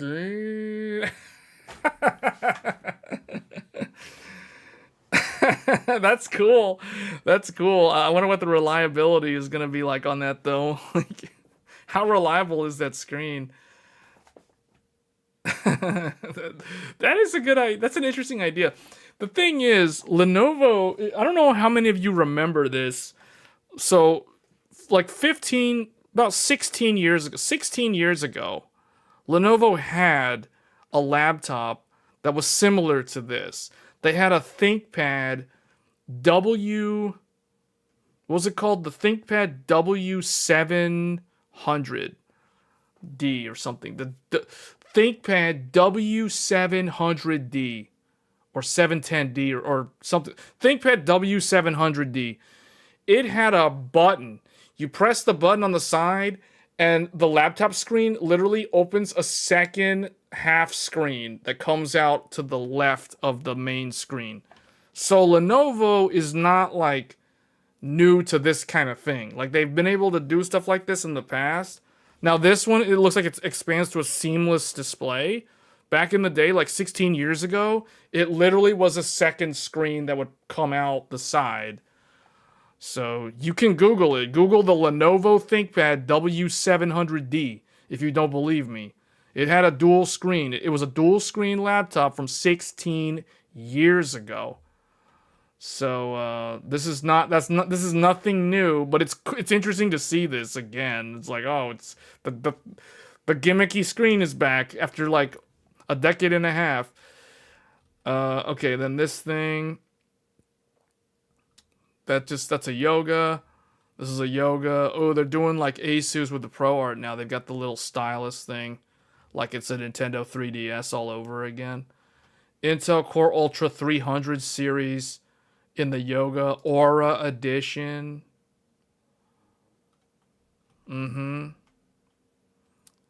Uh-oh, up to 32 gigabytes. Up to 32 gigabytes. There's no upgrade path. That's soldered memory. And it says up to, which means 32 gigs is the max. And this is Panther Lake. Right? Oh, I hope it's Panther Lake. Is it Panther Lake? It should be Panther Lake because it's 388H. Yeah, this should be Panther Lake. I don't like that up to 32 gigs. That up to 32 gigs kills it. If it's soldered RAM, you gotta go 64. So this is the only one that makes sense. And this is the most expensive one. So I don't know. I mean, and these are integrated graphics only. This one comes with up to 5070 laptop. That means most of them are going to have 5060s. Or just be integrated graphics.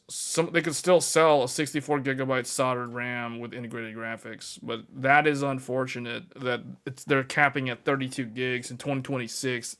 To me, 32 gigs is minimum spec. That's minimum spec. But I don't know. Sometimes when I look at these consumer devices, I'm probably evaluating them wrong because I'm thinking of it like how I use a computer as a power user. And for me, 32 gigabytes is totally not enough RAM. Like, that is not enough RAM. I would burn through that in like less than 30 seconds. I need to have ideally, if it's a gaming computer, it would have no less than 48 gigabytes. 48 gigabytes high speed. So this is like minimum spec. It's kind of lame because it's all because of this memory situation that they had to make these decisions. They probably had to make these decisions when they were going into mass production on these Yogas back in like September because they knew 6 months in advance that the memory thing was going to happen. So everyone had to do their allocations from Samsung and Hynix and Micron. And I don't even think we've seen the peak of this. Like, we haven't hit the peak yet on the memory going up. So it's still going up. It has kind of slowed down a little bit though, which is a sign that it's approaching the peak. AM4 is coming back. Oh, Samsung and Intel are reducing the OLED panel power consumption. Lenovo's Legion Go. Micron launches SSDs. Wait, Micron? Hold on a second. Wait. Micron launches SSDs? But they're not going to sell them to consumers anymore. At least not directly. You can still get these through Corsair or, I don't know, Lexar or someone who's going to sell their own branded SSD. It could have Micron under the hood. So just because Crucial is going away doesn't mean that you can't buy an SSD that has Micron inside or RAM that is based on Micron's chips. You just can't get it from the Crucial brand. You can still get it through like Corsair or Team Group or Lexar or somebody else. You know what I'm saying? So it's not like Micron's gone from consumers for good. They're gone from direct to consumer sales. That's what's changing. So these could show up in like a Corsair SSD in the future. This is going to be a mainstream cost-effective value SSD. QLC value, TLC-like performance, up to 2 terabyte capacity. That's the value one, mainstream, the 4 terabyte. So I only buy 4 terabyte SSDs these days. So only the 4 terabyte one matters in my mind. But with the way prices are right now, I could totally understand why someone would prefer to get a 2 terabyte just because of how pricing has gotten. ASUS adds Ryzen AI Max and Ryzen AI 400 to the mainstream. Wait a minute, they're adding Ryzen AI Max laptop.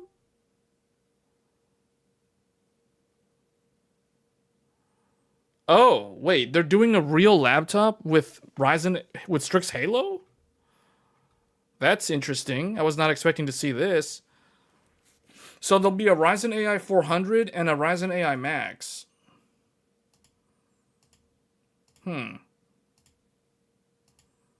That's interesting. I feel like Ryzen AI Max could be nice in a gaming laptop, like with an actual robust cooling system in there. Because you put Ryzen AI Max in a mini PC, man, that thing is amazing.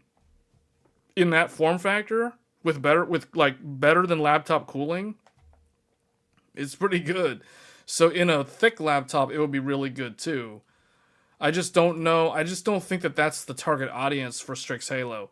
I feel like people who want a gaming laptop just want a discrete GPU, like a laptop GPU, like a 5080 laptop GPU, or something along those lines.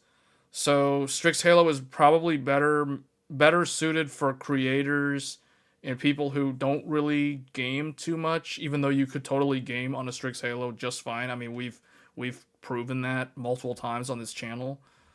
But you know, It comes with a certain price point, and that's the reason why. Although gaming laptops are not really that cheap, unless you're buying like a 5060 level, which isn't even good in my mind. I don't know. All right, well, I guess that's pretty much most of the main ones. Asus Mini PC. Let's look at this Mini PC. ZenBook A16. Oh, Snapdragon's coming back. Snapdragon, guys. Qualcomm Snapdragon X2 Elite is coming back. It's coming back. It's ProArt's getting them. ZenBook, ProArt, ZenBook, VivoBook, X2 Elite unveiled. Snapdragon is coming back. Incredible. Does anybody here have a Snapdragon laptop? And if so, what's your opinion on it? Do you like it? Is it bad? Is it good? Does it really get good battery life?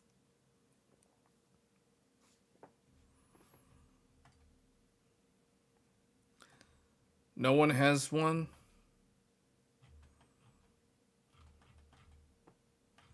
Anyway. Alright, well, I guess we're pretty much done. I mean, there's one more thing. Okay, so mini PC series. So more mini PCs. One of them has Panther Lake. One of them has Ryzen AI 400. I thought Asus was going to also do a Ryzen AI Max. I guess they're doing that in the laptops.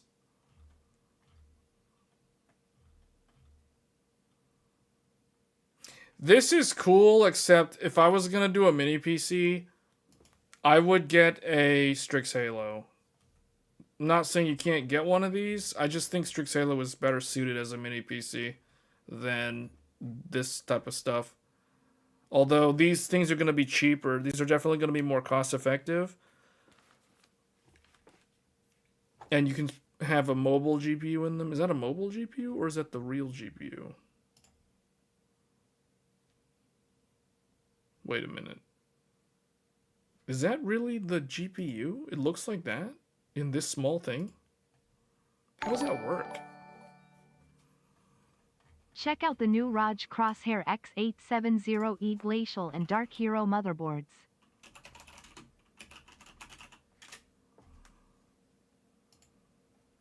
Asus prepares flagship ROG X870E Glacial and Crosshair X870E Dark Neo motherboards.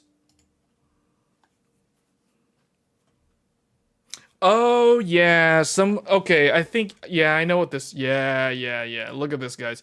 Doesn't that remind you of the Gigabyte Extreme AI Top? The new one? When I saw this, I thought immediately about that Gigabyte motherboard. This looks like the Gigabyte board, doesn't it? You know which one I'm talking about? The one that has the memory cooler? The chamber for the RAM? This is similar to that, except it doesn't have the RAM cooling. But the way it's like all square looking, and it's like everything's covered up. It's all covered up. This looks a lot like that. So on the left, you have the Crosshair Extreme. I think Extreme. It should be Extreme. And on the one on the right, oh no, that's the Glacial one. Yeah, that's the Glacial one. And the one on the right is the Dark Hero, the Dark Neo Hero, or the Dark, what do they call this thing? Dark Neo. Dark Neo. Okay. The Dark Neo. They're going with these really like edgy names now. Yeah, hold on a second. Is this, do they have a product page for this?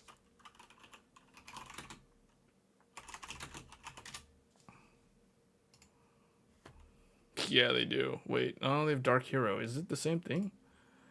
Maybe that's a translation thing?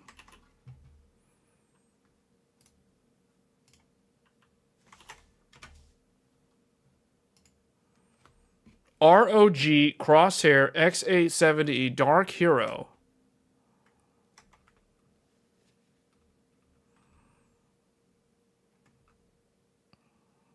It has all these Asus things.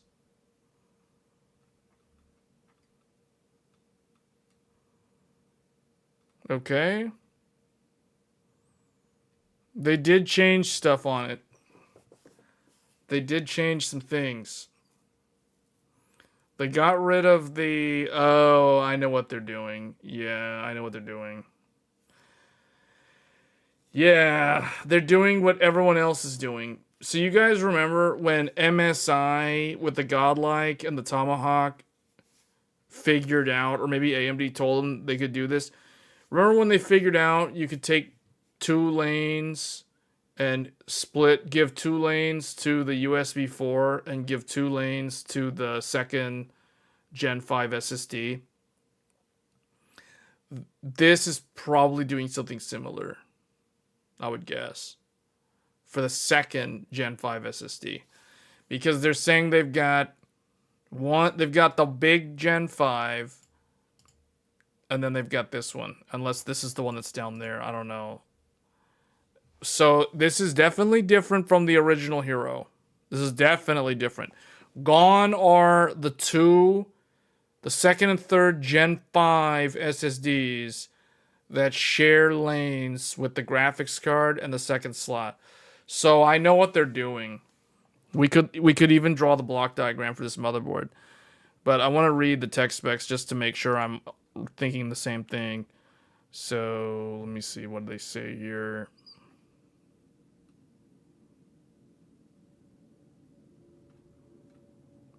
When this runs at that, this runs at that. What?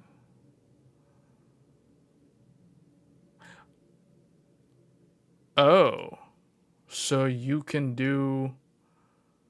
Ooh, Asus is doing their Asus thing.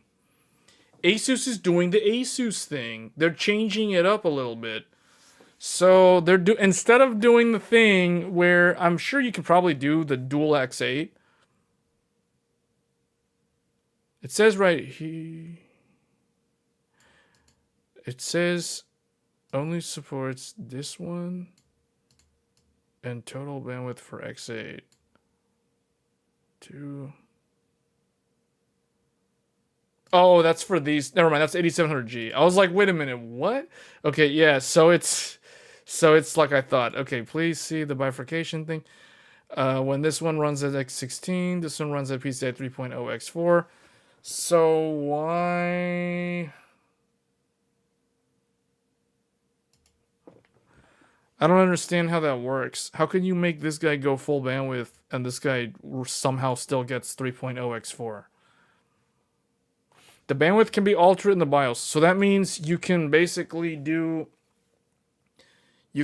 I would guess you can either do them 8 lanes each, or this weird thing where one of them's going to get the 16 Gen 5, the other one's going to get 3 Gen 4, but the question is, where is it getting that bandwidth? There must be some kind of weird split with the USB 4. I mean, it does have USB 4, right? It kind of has to have USB 4. Yeah, it has the USB 4.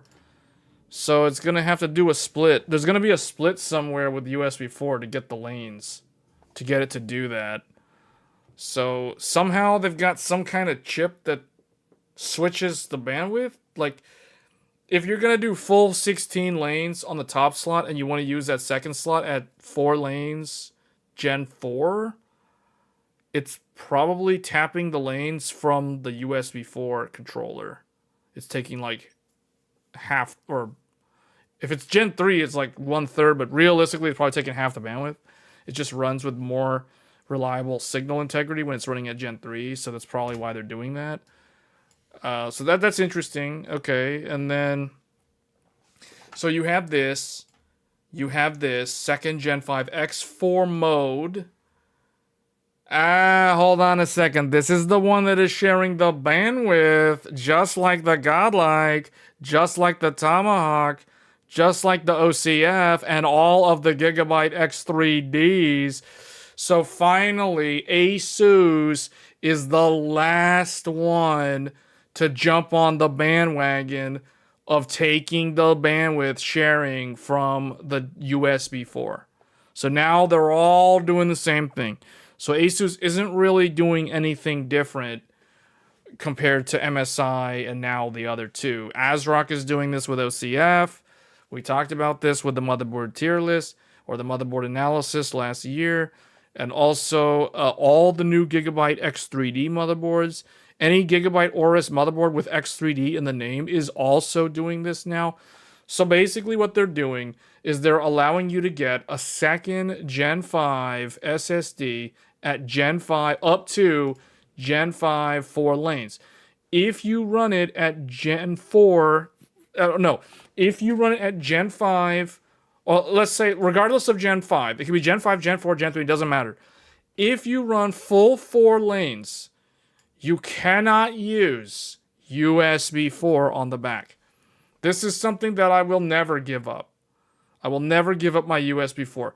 In my opinion, the USB 4 is far more valuable in 2026 than a second Gen 5 SSD. However, MSI was the first vendor to realize maybe people out there are not like Game Tech and don't care about USB 4 because they don't have any idea what USB 4 enables them to do. Or they're never going to use it, so why don't we share the bandwidth so that they can get another Gen 5 SSD? That is what MSI did. MSI did this in 2024, 2 years ago. Well, okay, it was like second half 2024, but regardless, MSI was the first to do this, not Asus. Asus is the last to do this. MSI did this in 2024. Gigabyte and ASRock did this last year in 2025, and now in 2026. I guess Asus was delayed or they were doing extra validation testing or whatever. Asus now finally arrives fashionably late with a feature that everyone else already has.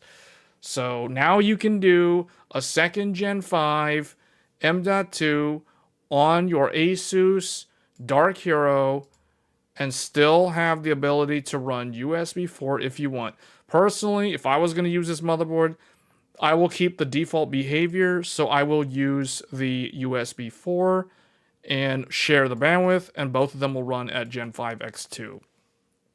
That is much better than having no USB 4.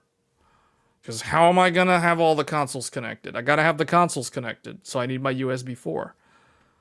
So anyway, you can switch to M.2_2 to PCIe 5.0 X4. But yeah, so they're basically the same thing as MSI. Okay, and then here is the much needed improvement.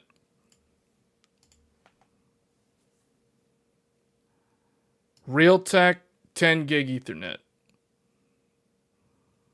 Realtek 10 gig Ethernet. Finally, the hero motherboard, the $700 motherboard. This is a $700 motherboard, guys. Finally, the $700 Asus motherboard has 10 gigabit LAN. It used to be Gigabyte and MSI had this for this level of motherboard. Now, Asus, to Asus's credit, there is the Pro Art.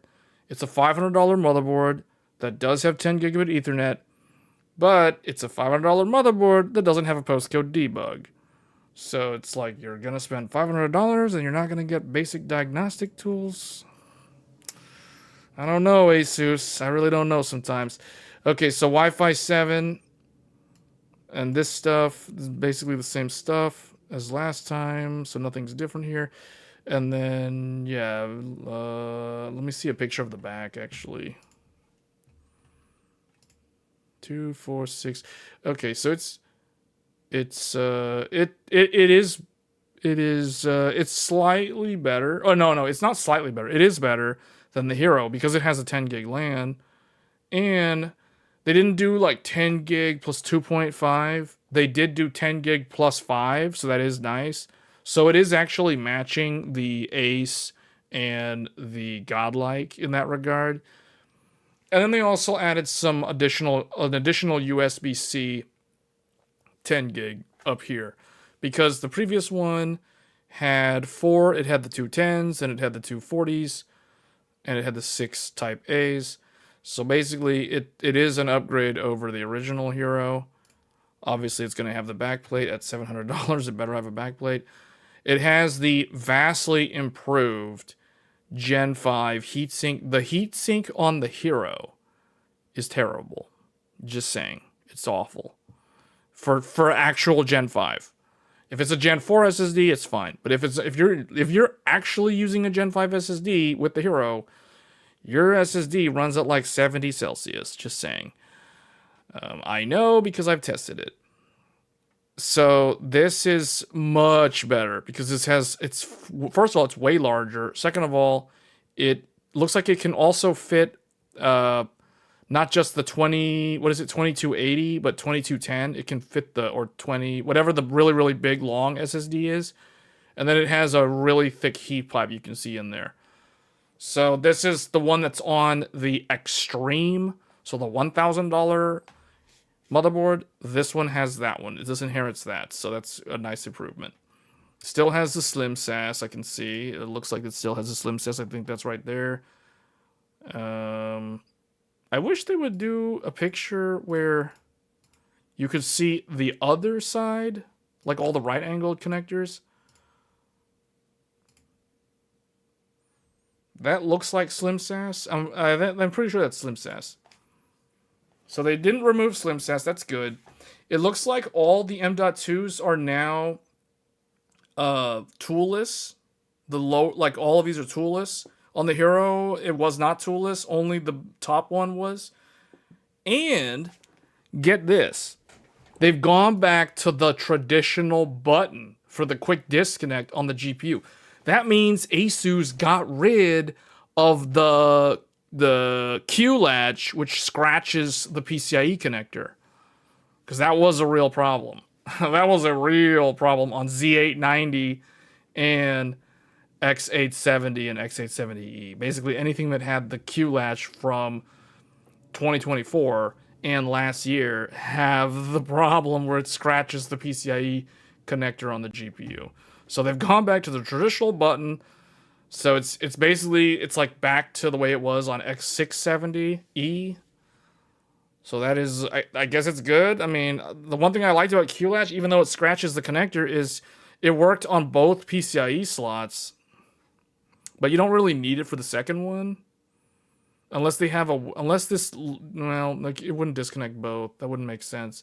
So yeah, it's back to the way it was on the previous one. Okay, well that's nice.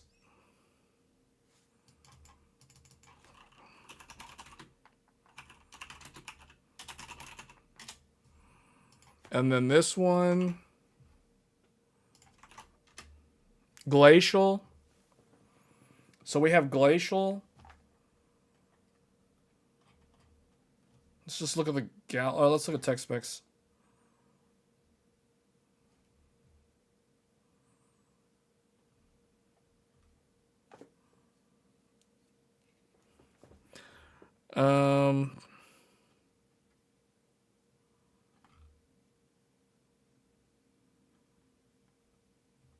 They're still doing that thing. So they're trying to make a new feature now. They're making it so that that second one can run at Gen 3 X4. But I really want to see the second one run at Gen 5 X8. Why can't they do... Oh, okay, yeah. It supports X8, X8. That's good. Yeah, I was going to say, man, it really needs the dual X8.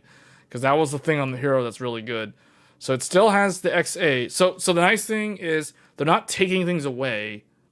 They're adding things to what was already a pretty good motherboard.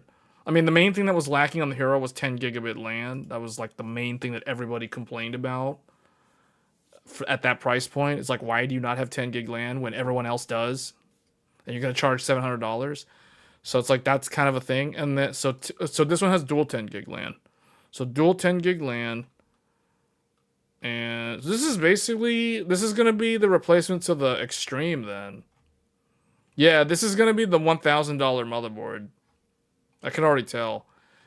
It has the Extreme. It has a similar panel to the Extreme. It is EATX. I can tell by looking at it, it's EATX.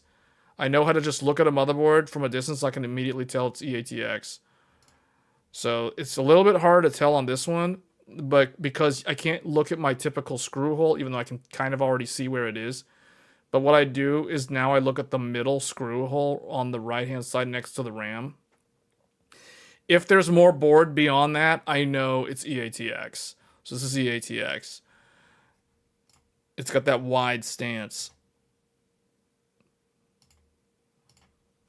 So the DIMM.2 is there. Yeah, this is basically the Extreme with more armor on it, I guess. More like metal covering up the stuff. It has the Hyper M.2 Gen 5. So dual, more Gen... Oh, they're going back to this. Man, Asus. Could Asus actually have felt pressure from the Godlike? They're doing the Godlike thing. They're going God. First of all, this looks like the Gigabyte Aorus AI top. This looks like the AI top from Gigabyte. And then the other thing too, they're bringing back the Hyper M.2. This is the thing that comes with the Godlike, except it's called Aero Expander. Here it's called Hyper M.2 is the Asus one. Aero Expander is the MSI one. But they're basically bringing what the Godlike already has. Now, that means that they're taking away the second and third M.2 slots that would have been extra Gen 5 on the board. Now they're putting it as an option on a standalone PCIe add-in card. RAM cooler, or whatever this is for, I assume it's for RAM cooling, because Gigabyte has some kind of RAM cooling chamber. DIMM.2, so this is going to have 2 more SSDs, one on each side. One is probably Gen 4, the other one is probably the Gen 5 that shares lanes with USB 4, if I had to guess. Although now I wonder how many does this actually have? Dual 10 gig. Ooh, there's going to have to be there's going to be a lot of bandwidth sharing on this one. There's going to be a lot of bandwidth sharing. 2, 4, 6, 8, just like on the Extreme. 2 USB 4, 4 USB-C.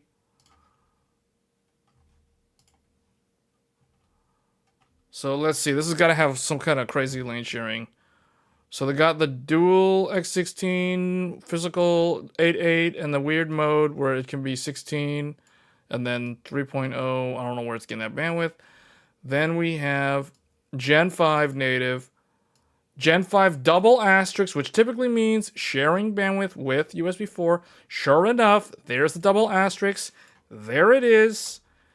In the double asterisk, USB 40 gig on the back and the second Gen 5 share the bandwidth. Both run at X2 when the device is installed. That is how I would run this. So they're basically doing what the Godlike already did. Then they put the ASM. Oh, only 2. Yeah, there's a lot of lane sharing. So basically, they're doing, instead of 4 native SATA, each with their own Gen 3 lane, 2 of them get that. Then the remaining 2 share 1 lane with the ASM. So are they going to take 1 Gen 4 and do a 10 gig off of that? Because the 10 gig requires 2 Gen 3 and they've got dual. So they need 4 lanes or they need 2 lanes of Gen 4 or 4 lanes of Gen 3. This will be a very interesting one. So let me count this. 1, and then this would need like 4 Gen 3, or this one could take 2. Where's the last one going? Oh, the last one goes to this guy. Oh, very interesting stuff. Okay, so this doesn't support RAID. See what it says here? SATA ports from the ASM 1162 cannot support RAID. I mean, to me, that's whatever. Like, who is someone really gonna RAID those SATA? Like, I don't think so. So these 2 support RAID. These 2 do not support RAID. All the NVMEs support RAID. So okay, man. Okay, I kind of want to draw this motherboard now. This is an interesting motherboard. So we're gonna derive the glacial block diagram. X870E glacial. So this is the crosshair X870E Glacial. So they've got a lot of weird lane sharing going on here. It's not bad. It's just kind of like they have to do it because there's just not enough lanes to do what they want to do. So it's just more oversubscribed on the downstream.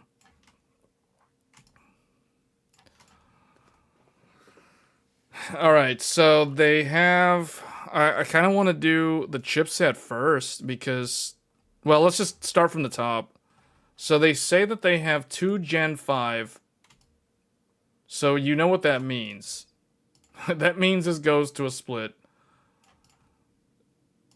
So your first GPU and then the second GPU. So this is the thing that's going to be... This table is either going to be... So this is like 16 lanes. And remember, you have PCI 5.0 x24. You always have PCI 5.0 x24. This could be X870 and it would still have PCI 5.0 x24. So 16 of those go to this switch. The switch is going to allow for the following combinations. You can do X16 and 0, or X8, or X16 and apparently Gen 3 X4. I don't know how they're doing this.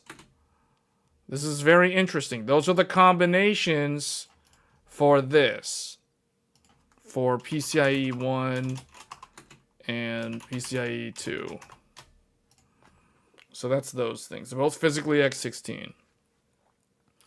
Next you have the classic. The M.2_1. The primary Gen 5 M.2 that connects to the really, really thick heatsink. That's Gen 5 X4. So that leaves 4 remaining lanes. And they're going to do exactly what MSI did with the Godlike. They're going to run this to bandwidth. It's going to share bandwidth. So either you're going to run the second M.2 and then USB 4. So you have USB 4 and you have M.2_2. So they're doing it this way. So this is going to be 2. This is going to be 2. That is the default configuration. Or you could do... I don't recommend this, but you could do 4 and you could do 0, which would disable this. I do not recommend that. I am so happy the default behavior, when you plug something in, it's only going to get 2 lanes because this is going to take 2 lanes. This is much better. Because, like, I'm just thinking, like, if I'm going to use this motherboard, I'm just going to tell you guys how I'm going to use it. So, I'm going to tell you right now. The PS5 plugs in here. So, you got PS5. PS5 plugs in here. And currently, the other one is Xbox 360. Xbox 360 comes in here. If I turn off my USB 4, I lose my consoles. I'm not going to lose my consoles. So this is enough bandwidth to handle dual 4K consoles at full frame rate. Just saying. You just have to know how to do it. So it's very easy. I mean, people like Digital Foundry have to do this all the time, man. Like Alex complains about consumer desktop chipsets all the time because of like not enough lanes for capture cards. So you got to know what to do. I currently have like 4 consoles connected to the Crosshair Hero right now. We got the Wii, the 360, the PS3, and the PS5. All connected to this computer right now. So that's why we're not turning this off. Okay, so next we have the chipset. So here we have PCIe 4.0 X4. And over here we have, you guys know, PCIe 3.0 X4. And then down here, PCIe 4.0 X8. And PCIe 3.0 X4. So these are all the lanes. These are how all the lanes are accounted for. So you got, what are we going to put over here? What do they got? Do they have an M.2? They probably have an M.2.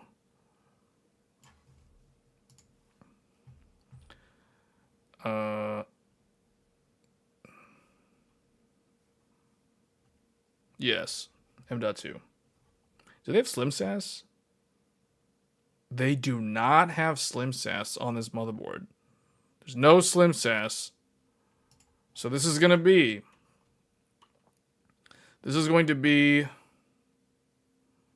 M.2_3. All 4 lanes. So that takes all of that. Okay, what do we got over here? This is where it starts getting interesting. What they're doing with the PCI 3 is real interesting. So they've got 1 lane, and then they have a chip that they soldered in. What is this chip? ASM 1162. The 1162. We'll just say 1162. This is a split. It takes 1 Gen 3 lane and allows you to wire up 2 SATA. So SATA 3, you got SATA 3 and SATA 4. The two SATAs on 1 Gen 3 lane. This is the reason why you cannot do RAID. You cannot do RAID because you're splitting the bandwidth to 2 drives. And it's only 1 lane of Gen 3, so you cannot do RAID on this. The ASM doesn't support it. Then they have SATA 1, SATA 2. So 1 lane each. 1. These are the other 2. So SATA 1, drive 1 and drive 2. These 2 do support RAID because they are natively connected to the PCIe bus. Normally, all 4 always connect each to 1 lane, but they're trying to jam-pack this board with stuff. Then, what do we get? The 4th lane of this Gen 3. What do we have? Wi-Fi 7 on the final lane. Okay, so everything there is accounted for. Now we move to the very bottom of the motherboard. And here we have very interesting stuff that they're doing. Really interesting. What are they going to do?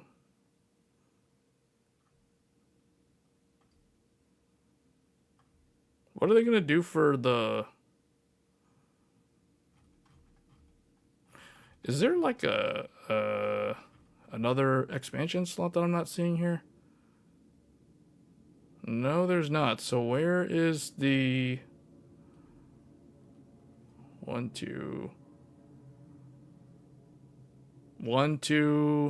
3, 4, 5, 2, 2. There's no Slim SAS. So where's the other bandwidth going? I'm confused. Are they wasting some lanes on this thing? Like, why is this like this?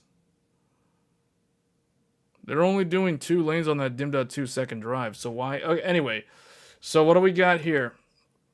We have 4 lanes. 2 DIMM.2_1 DIMM.2. But here I don't understand. There's something weird going on here. So on this one, according to ASUS, they say only 2 lanes to the second DIMM.2. DIMM.2_2 is only getting 2 lanes. That's only 6 out of 8 lanes. So what would they do with the remaining lanes? Are they using some kind of weird thing for like a USB-C hub or something, or what?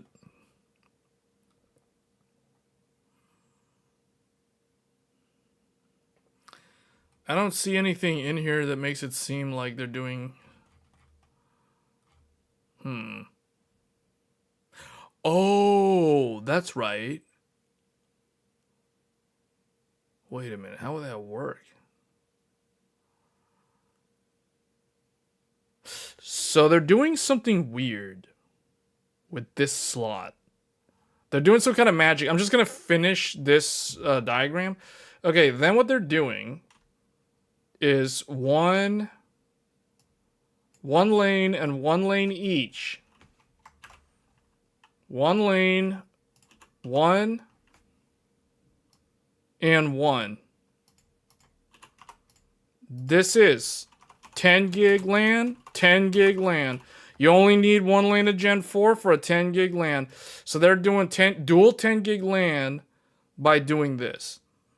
So they're doing some strange thing here where they've got a weird thing going on. This, the final 4 lanes, are somehow, they're soldering some kind of weird like PLX bridge. So what they're doing, if you remember, they have this weird mode. So up here they have 2 PCIe slots. You can either do Gen 5 on one and empty on the second. Or you can do Gen 5 8 and Gen 5 8 on both. Gen 5 8 lanes, Gen 5 8 lanes. However, Asus has the secret sauce. The secret sauce within the secret sauce lies the answer. They have a PLX switch which will allow, in fact, this might not even be a mode now that I think about it. This is just empty in the second slot. So ignore that one. So, if you want, oh, that's what JJ meant when he was talking to Paul about this. Okay, now I know what's going on. I figured out the riddle. I figured out the riddle, man. I figured it out. You got to draw these out to understand the truth. Okay, they're doing the PLX bridge. Or it's like some kind of weird, yeah. They're doing the switch. Okay. Oh man, Asus innovating. And here I kept saying all they did was copy MSI's homework, because technically they did copy MSI's homework, but they're not the only ones that did it. ASRock and Gigabyte did it too last year. Okay, but anyway, what they did is that so this thing here is able to tap in to the 4 remaining chipset lanes. So, your primary slot can be Gen 5, 16 lanes. And your second PCIe slot will take, using the switch, it will take the 4 lanes from the chipset.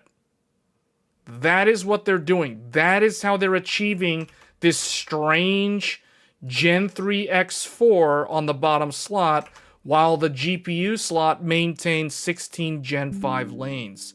That is the answer. But if somebody wanted to run dual Gen 5 graphics cards, the PLX switch, you can go in the BIOS and you can say, hey, I want these two to share the 16 CPU lanes, 8 lanes each. So you have an option. You can either push chipset lanes to the second slot and 16 CPU lanes to the primary slot, the top slot, or they can both share those 16 lanes. Now, if you share the 16 lanes, this is completely wasted, because this is dedicated to the event where you want 16 lanes to your GPU. So that is what they're doing. Very, very interesting stuff. Very, very interesting stuff. I don't need to draw the USB ports. The USB ports are not taking these PCIe lanes. We never count chipset lanes to USB. They're dedicated lanes. And we have covered Wi-Fi. We've covered LAN. Wi-Fi's right here. LAN's right here. LAN's right there. We've covered all the network ports. The network ports take PCIe lanes. The USB ports get their own dedicated lanes. That's a good question. People have mentioned that before, but I don't draw USB ports because it would just make it very messy. If we draw USB ports, it'll look like this. You have the USB ports that connect to the CPU, like this one, this one, this one, this one, this one. The one that connects here, this one, this one, this one, this one. Front panel header, back of the motherboard, this one, this one, this one. So that's why we don't do the 3. We don't do USB. It makes it too messy, and it's unnecessary.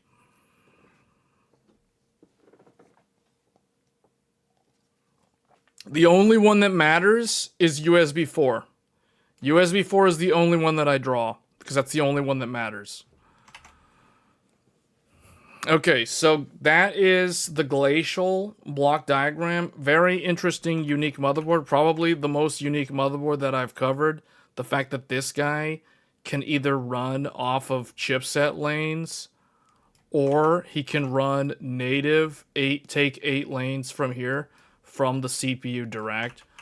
So for those that are wondering like what these things are, this is the AM5 socket, this is the Prom 21, and this is the other Prom 21. These are known as the chipset. They stand for promontory. Okay, so that pretty much covers it, and I think that is a good point to end the stream. We are right at the 3-hour mark, so that I think is a good wrap. All right, guys, that was cool. I mean, CES, most of it was AI, but the thing is, there is some good stuff in there. If you're into monitors, if you're looking at upgrading your monitor this year, I think there will be some pretty good options with the OLED stuff and the 5K IPS. If you're interested in 5K, but I think most people here are probably interested in 4K and not at most 4K. But yeah. There's good stuff this year at CES. It's just most of it was just drowned out by all the AI stuff. Yeah, Asus did show a lot. Asus did show a whole lot. I mean, they have that one aquarium, like the gamer case thing, the white case. I prefer the ProArt case that they released 2 years ago. Some USB ports seem isolated to account for one lane, because Asus... Wi-Fi 7 is wired directly to PCIe. It's one lane of PCIe, Gen 3. So it has nothing to do with the USB. It's not using USB. The USB ones don't have as good of a throughput, so it'd be better to go PCIe. And I know for a fact it's PCIe. Okay, the MSI method. You like the MSI method? You got the yeah, me too, man. That's exactly how I'm using the Godlike. Because I'm using the Godlike right now. We're streaming from the Godlike. So for those wondering, I have changed my setup. So Tech Thursdays computer that I used for the weekly live stream is now the Godlike computer. And currently, I mean, I might redo some of the setup again. But right now, like I was saying in the beginning, I got all the consoles here on the desk, and they're all connected to the computer. Because I've got like 4 capture cards. We've got 2 running off of the USB 4. So we got... Remember how all of these motherboards have dual USB 4. So USB 4 is so clutch. Because with USB 4, you can run low latency 4K 60 HDR capture cards using Thunderbolt technology. I'm using my Thunderbolts. I've got my Thunderbolt 3 capture cards connected, 2 of them, each connected to a USB 4 port. So I'm using all the USB 4 that I've got on the Godlike. And then I've got some old like 1080p capture cards. Actually, one of them is that AverMedia USB. I don't like it because the audio is not like... USB is not good, man. USB 4 is where it's at. USB 4 has instantaneous, no latency, so there's no lag. So like if you're like me and you want to basically fuse your gaming console into your computer, so it's like, to me, if I'm gonna play PS5, it's like no different from playing like a Steam game. I mean, you guys have seen how we've done streaming on this channel. Like I stream a PS5 game, no different from how I stream a Steam game. So, because it's fused into the computer using the USB 4 technology. So, that's the reason why USB 4 is legit good. So, anyway, I might, if you guys are interested in that, I could kind of do like a separate video. Maybe we'll do like a members video on that content, because that's something that I feel like people are not super interested in that, because it's kind of like a one-off topic, but... Maybe I'll do that if you guys are interested in seeing like how all these consoles are hooked up. Maybe like a behind the scenes video Right now, the cable management is a mess. Like, there's a big wad of cables under the desk because I just like threw everything together, and it doesn't look good. It looks really really ugly. There's like, yeah, there's a lot of cables, and the light setup up here got messed up because of the cables, and I unplugged it, plugged it back in, and it doesn't want to connect. So I don't know. I gotta troubleshoot that.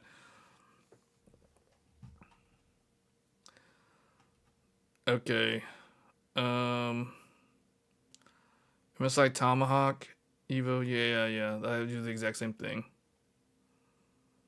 Yeah, man, this desk is so my desk is what is this? 6 feet, 6 feet long, it's like 2 feet wide, 6 feet long.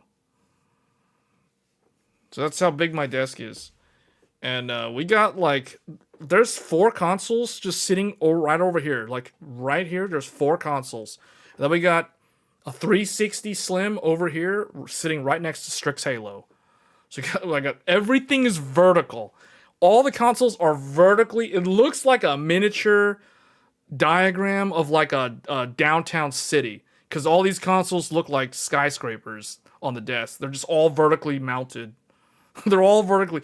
The GMK Tech, the 360, and then over here we got Wii with its vertical stand. We got the PS3 with the slim PS3 with the vertical stand. The PS5 launch model with the vertical stand, and then we got the PS Triple.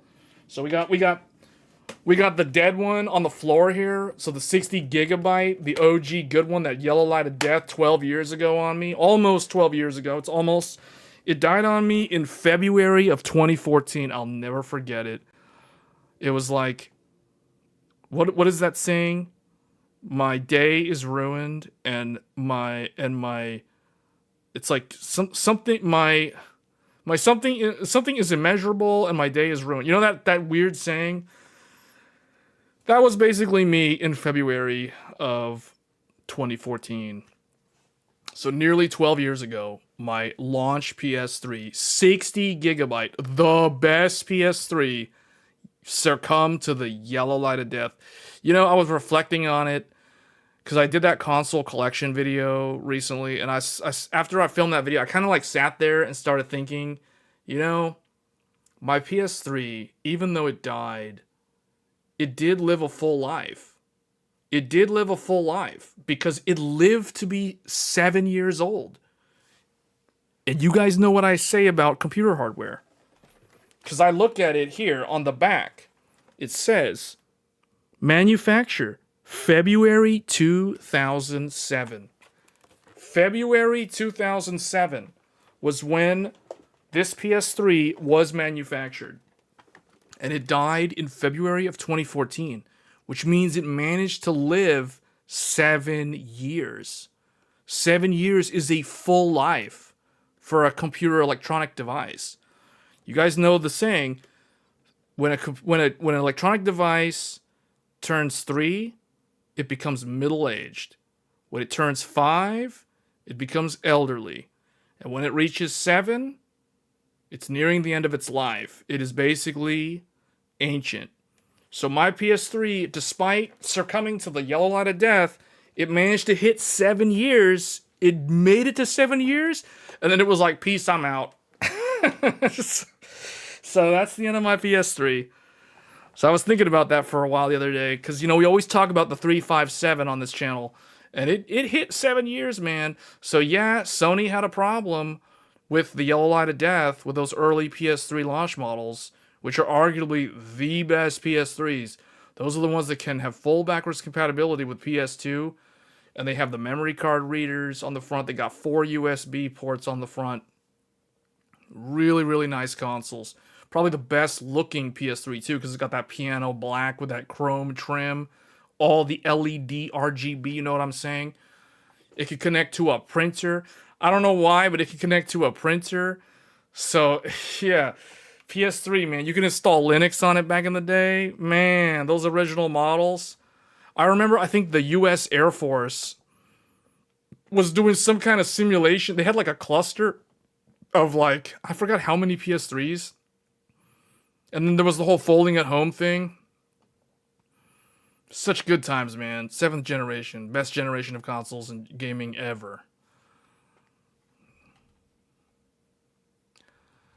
Yeah, well, it managed to hit 7 years, and then it yelled out of death when it hit 7, and it was done. But anyway, I tried to resurrect it twice back then. I gave up. I didn't have a heat gun. I still don't have a heat gun. I remember getting a hair dryer. I disassembled it and I tried to use the hair dryer over the RSX and the capacitors. Didn't work. I tried it like twice, didn't work. I remember disassembling it, using the hair dryer, reapplying thermal paste, then reassembling it all the way, and then it was still dead. So then I disassembled it a second time. Same thing, hair dryer again, this time more on the bottom side and the top side. New thermal paste, reassembled a second time. Didn't work. My day was ruined, and my disappointment is immeasurable. It was so sad. So sad, man. Long live the PS3. Anyway, guys, that's going to be it for this stream. I don't know what we're going to do this weekend for the weekend stream. I'm thinking of retro streaming, but I know some of the guys were asking about Monster Hunter, so we're probably going to be live streaming Monster Hunter, at least in the beginning of the live stream. I will be running the Arch-Tempered Jindahad, so I will help you guys run the challenge hunt for Jindahad for A rank. So that's what we'll be doing probably tomorrow evening. If not tomorrow evening, it would be Saturday evening. So just keep that in mind. So if you want to run Arch-Tempered Jindahad with me on the challenge run, I will be live tomorrow. Similar start time to when we start Tech Thursday, so stay tuned for that. And otherwise, once we're done with that, maybe I'll do another retro stream. Maybe we'll stream PS3, I don't know, or PS2 or something. It's whatever, right? Like, the Wii still lives. Yeah, the Wii never had any issues. Like, the Wii that I've got on the desk here, I bought it last weekend. And it from GameStop. It was a pre-owned from GameStop, and it's a little beat up looking because the previous owner didn't bother to ever clean it or anything. But I cleaned it up. It works fine. Everything worked out of the box. This thing, the antenna bar, the Wii antenna bar thing. I have it right on top of my monitor here. That works. The Wii remote works. The Wii remote is in excellent condition. The GameCube memory card slots work, both of them. The GameCube, I tested the GameCube ports because my Wii can play GameCube games. The disc tray, everything works, man. So yeah, Nintendo is solid. Nintendo has a really good track record. My GameCube can't read discs anymore, though. So I gotta figure out what to do about my GameCube. Technically, I don't really need to. I mean, I could use the Wii to play GameCube games, but it's a little annoying to turn on because you gotta use this thing. And you know what's funny? Like, this came with the Nunchaku thing in the original packaging. Like, it's still in the foam. I didn't bother to take it out of the foam because I don't have any Wii games, but it's in excellent shape. The Wii remote, you know, so it's like, man.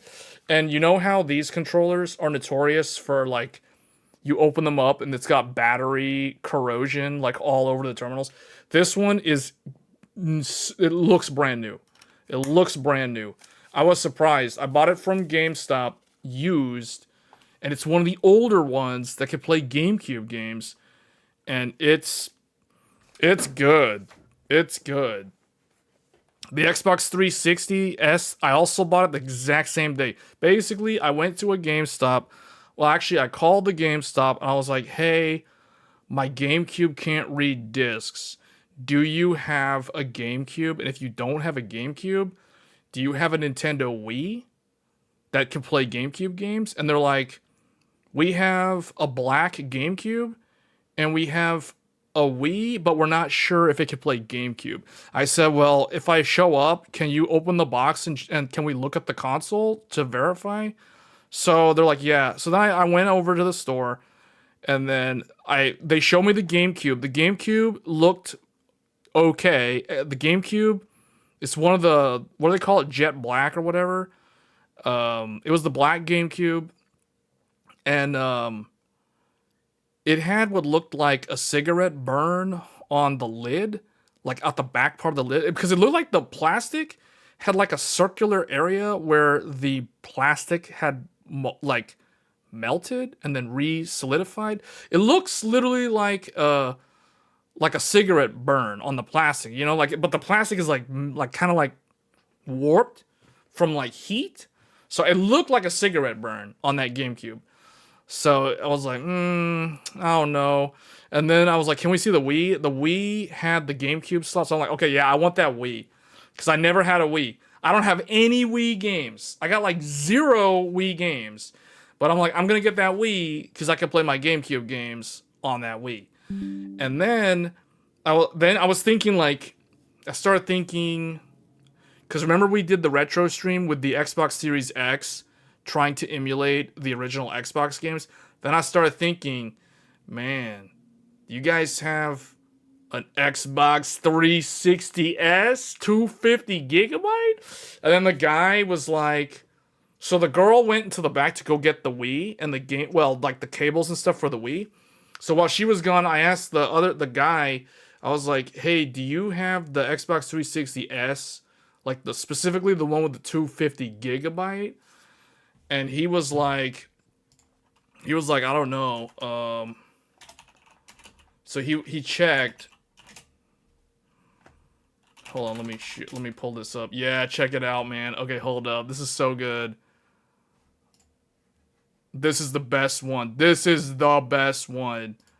He pulled it up. He was like, okay, I got one of these 250 gigabyte matte finish, not piano black.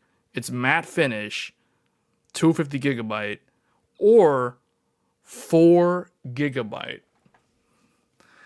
When I heard him say 4 gigabyte versus 250 gigabyte, you know what the correct answer is. You know what the correct answer is. Obviously, we're gonna get the 250 gigabytes. Like, we're not getting no 4 gigabyte defective flash memory. Nah, I don't want no 4 gigabyte. No. I can't fit any games on that. So I want the 250 gigabyte Xbox 360S, and it has to be 360S, and the matte finish is icing on the top, because if there's one thing I've learned about piano black, dude, piano black gets all kinds of micro scratches so easily. Matte finish all the way. Matte finish hides blemishes way easier. It's so much easier to maintain. It's not a fingerprint magnet. It was so good. So this Xbox 360, if you're interested in seeing these consoles, go watch the video that I uploaded earlier today. My console collection video. The whole collection is there. You can see it. It's just skip to Gen 7 and you'll see that Xbox 360, man. The Xbox 360S is the best Xbox 360, hands down. It beats all the old Xbox 360s because the Xbox 360S has built-in Wi-Fi. It has a 250 gigabyte hard drive, which means it's automatically fully compatible with all of the Xbox original games.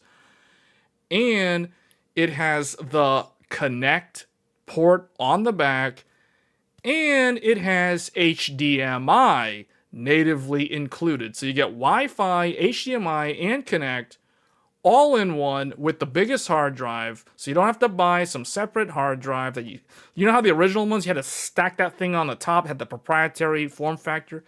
So it's like, nah, I want that S. The S is also so quiet. It is so quiet. Man, it's quiet. And it's not going to die from the red ring of death. It has red ring of death immunity, and it is quiet, and it has the best feature set out of all the 360s. And it has the most USB ports. Because the E model, if we go here, you guys can see in this picture, there's the E. Let's zoom in on this. Yeah. So we got the original one. No. Don't get the original one. Don't get the original one.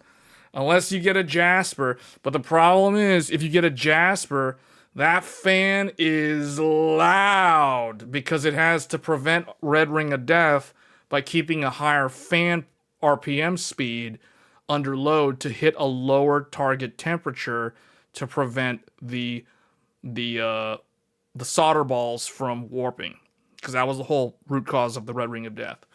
So S is the best. The E is the one that looks like a mini Xbox One. There's nothing wrong with the E. The E is good. If you like that square, like rectangle looking, basically if you like an Xbox One styling over the traditional lava lamp hourglass shape of the old Xbox 360s, then yeah, the E is totally fine. It's quiet. It has the same functionality as the S, minus one USB port. So the S has more USB ports. I think it has like 5 or something. This one has 4. So yeah, you're giving up one USB port, which is not a big deal. But I just like the way the S looks. The S has that, it captures that angular look of the 360. It still maintains the original image of the 360 with that big circular power button, you know what I'm saying? And it's capacitive touch. The Xbox 360E model, the small one over here on the right, that one has physical buttons. So if you don't like capacitive touch, the S has capacitive touch. The other two, the old one and the newest one, have the physical buttons.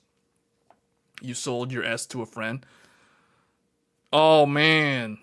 Wait, you had the Elite Red Ring of Death? What? I thought the Elite didn't Red Ring of Death though. Oh, you must have had an early Elite. What year did you get the Elite? I always wanted an Elite, man. Out of all the 360s, back when I had this bad boy, when he still worked, when he was still kicking, sometimes I wished I had an Xbox 360 Elite, because it was matte finished. It was 360 in black. It looked so good. I was so envious of the people who had the 360 Elite. Me sitting here with the OG 60 gigabyte launch PS3. You traded your S for the Xbox One? Oh. Oh, well, you know what? I mean, the thing is, it is true, the one's nice, because I will give Xbox credit, man. You know, I used to be, I'm still mostly a PlayStation person, just for historical reasons. You know, like, if you guys watch my console collection video, I explain, literally within the first 10 seconds of the video, you can tell I'm a PlayStation person. So I always kind of saw Xbox as the other side, you know, like the dark side or the rival or like well, not really the enemy. I shouldn't say that, because I did have the original Xbox back in the day. So I didn't hate the Xbox brand. I just saw it as like, that's like the other team. You know what I'm saying? So it's like I was rooting for PlayStation back in the day during the time when Microsoft was so dominant with 360. But then when Red Ring of Death started happening, man, every gamer knew somebody who had a Red Ring of Death on like a 360 who had a Red Ring of Death. One of my best friends had a Red Ring of Death. One of my younger cousins had a Red Ring of Death. One of my like classmates' younger brother's Xbox 360 Red Ring of Death. So it's like I knew a bunch of people who had Red Ring of Death 360s, and it was always this guy. It was always this one. It was this one, the classic, iconic one, that always Red Ringed of Death. You know what I'm saying? Like, this guy always Red Ring of Death. I knew like at least half a dozen people who all had Red Ring of Death 360s back in the day. That's funny. Man, like the legacy of how Microsoft handled that was so good though. Like I give props to I give credit to Steve Ballmer and Peter Moore and anyone else on that executive leadership team that agreed that they have to make this right, that it's going to cost us a lot of money. We'll figure it out. Just make it happen. It's going to, you know, that it cost Microsoft 1.13 or 1.15 billion dollars to fix not only the Red Ring of Death, but the reputational damage that it did to their brand. If they didn't handle it the way they did, and they handled it very well, there would be no Xbox One. The Xbox brand would have died with the Red Ring of Death if they didn't handle it the way they did.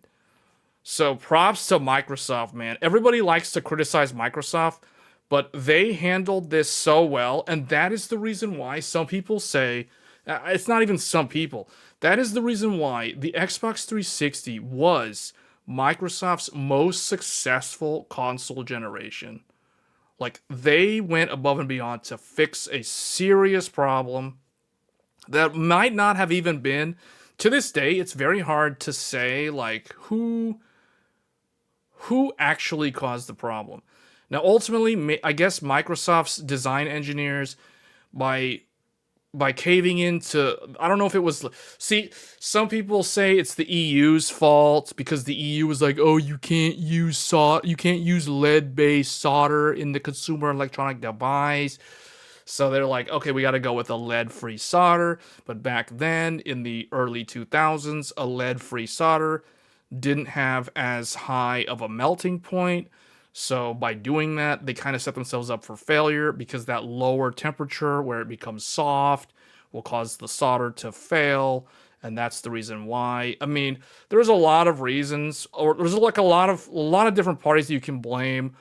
Microsoft, whether it's Microsoft's design engineers or because you guys know that during the time when I think they were like within 1 year of the actual launch, they were still trying to like test things and they were running into all kinds of problems at the factories.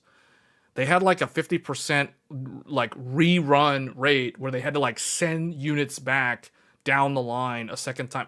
There's a very good documentary that Microsoft themselves put out on this topic a couple of years back, but man, what they had to do was no joke. Like, I would not want to have to be Peter Moore probably like shaved off a whole decade of his lifespan during those 2.5 years having to deal with this problem, maybe 3 years, because they kind of knew there was a problem even before the launch.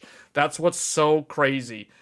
But they didn't know what it was, and they didn't know how widespread it was at the time. Because how are you going to know until you have a large sample size?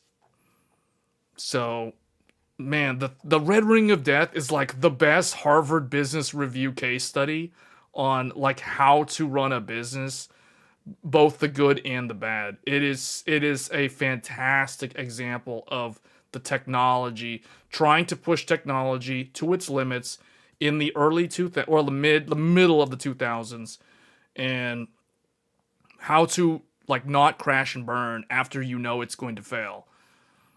Really, really good. Sony, on the other hand, oh my goodness, the arrogance of Sony, that the PlayStation 3, man, I feel like I'm like El Cid from Age of Empires 2 and how he was so loyal to King Alfonso, even though King Alfonso was so arrogant and bad. You know, like I was so loyal to PS3 during that time when the console was so expensive and everyone was like, man, you're crazy. Like $600, $599 for the 60, for the 60 gigabyte PS triple. You know what I'm saying? Like that Chad Warden. You know what I'm saying? We ain't playing no Wii. We got that original box right here, boys. PS3 launch edition, 60 gigabyte right here in the flesh. The original launch box. Got it right here. So, PS3, man, it had a similar problem. But you know who ended up taking the blame? Microsoft owned up to the issue and they fixed the issue and it cost them over $1.1 billion. But you know who ended up becoming the scapegoat on the PlayStation 3? Who here knows? Who took the blame? Who done it? Who done it? This is like Tech Thursday's overtime now. This is like the after party show. Because we weren't even supposed to talk about this. But now we are going to talk about this. So you guys know who took the blame? Who could tell me who took the blame for the issue with the PlayStation 3 with the yellow light of death? Who ultimately was the scapegoat? You guys know? Man, Mark's on a roll. Nvidia, everybody's favorite company. Nvidia. Oh, Nvidia. Nvidia took the blame. Nvidia got sued. Steve Jobs said never again. Oh, man, Nvidia. So, okay, so you guys know how it goes. You had TSMC. Yeah, every enthusiast's favorite company, TSMC, made the chip. Then they send it to Nvidia. Nvidia's like, yeah, this is within specs of our design. They sign off. Let's mass produce it. They send it to Sony for packaging. So there were a couple of packaging companies that would do the part picking, like basically putting it on the motherboard and soldering all the stuff. My understanding is that it was a mix. It was Sony and another company that I can't remember the name of right now. But those guys did it. They did the assembly, the final assembly, and the testing of the actual finished unit. Then they put it in the box, and then they sell it to the consumer. So then the customer ends up with it. So, ultimately, you look at this. Okay, here's the crazy thing. I want to add Microsoft's Xbox in here. So here's what's insane. TSMC made both consoles. Both of the chips come from TSMC. ATI. I don't know how many people watching the stream know who ATI is. I'm not going to reveal who they are. If you guys know, congratulations, because you know who ATI is. But if you don't know who ATI is, then you're probably either too young to remember the 7th generation of consoles, or you just are not a tech enthusiast. So then it goes to, well, it actually doesn't go to Microsoft. It goes to another company. Celestica. And then it goes to Microsoft. And then it goes to the customer. So the 360's supply chain, assembly chain was a little bit, well, I mean, it's different. It's different. But the common point is this, TSMC. So if one is analyzing these issues, whether we're talking yellow light of death or red ring of death, it's like you trace it all the way back. Okay, both of them are having hardware failures. Who do we blame? Do you blame the customer? Oh, I forgot to put the customer here.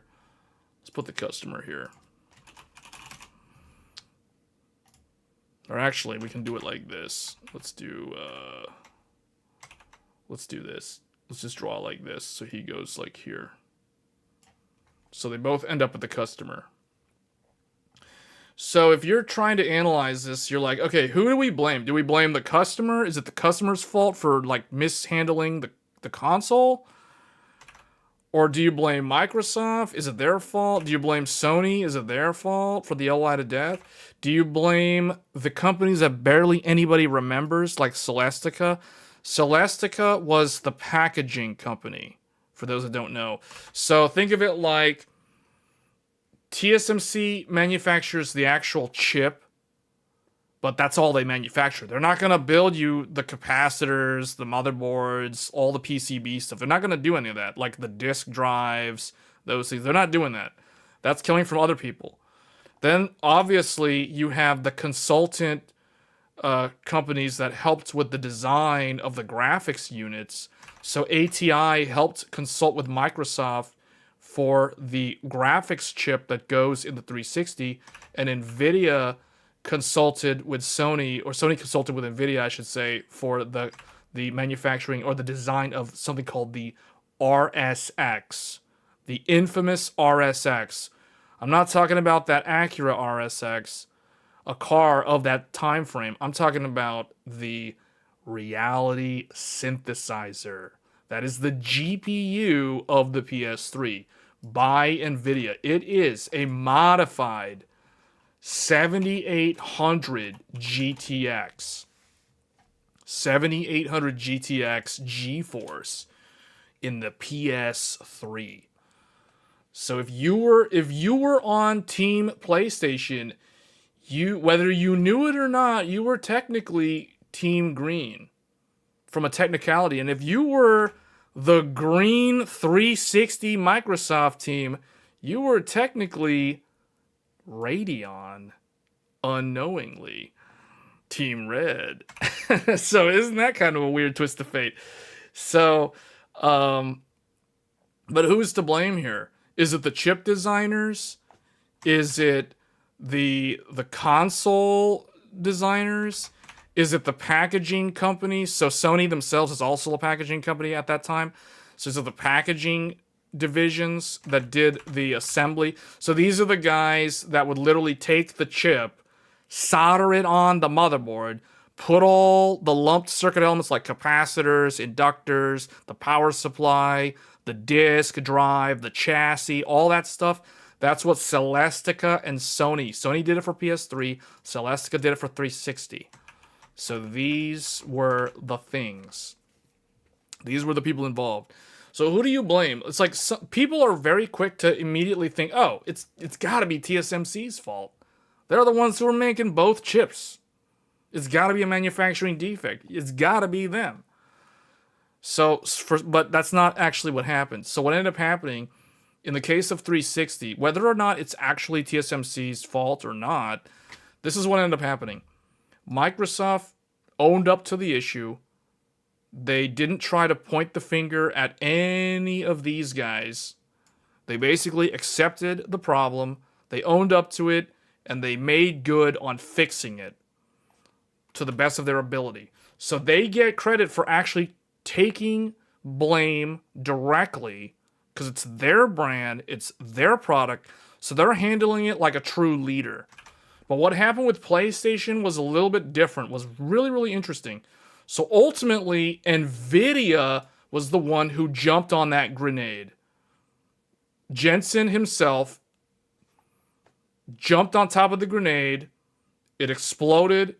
They got sued. I don't know. Sony was probably one of the plaintiffs in that court case.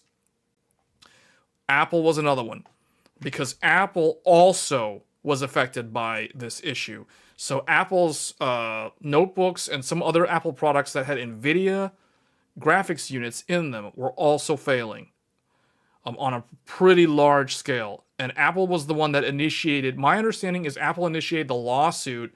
Sony had previously, at that time, been trying to understand what was going on behind the scenes, and I think they kind of jumped on the bandwagon. But NVIDIA was the one who ended up taking the blame in the case of the yellow line of death, and Microsoft took the blame in the case of the red ring of death. So that's what ended up happening. And also, my understanding is ATI was not as involved with the hardware. They were involved with the graphics component, but Microsoft actually did a lot of the actual engineering effort for the entire console. Whereas I believe what Sony did was Sony worked with IBM for the Cell processor, and they worked with NVIDIA for RSX. But Sony's vision of the PlayStation 3 was kind of this box that could do it all. It was basically like a computer.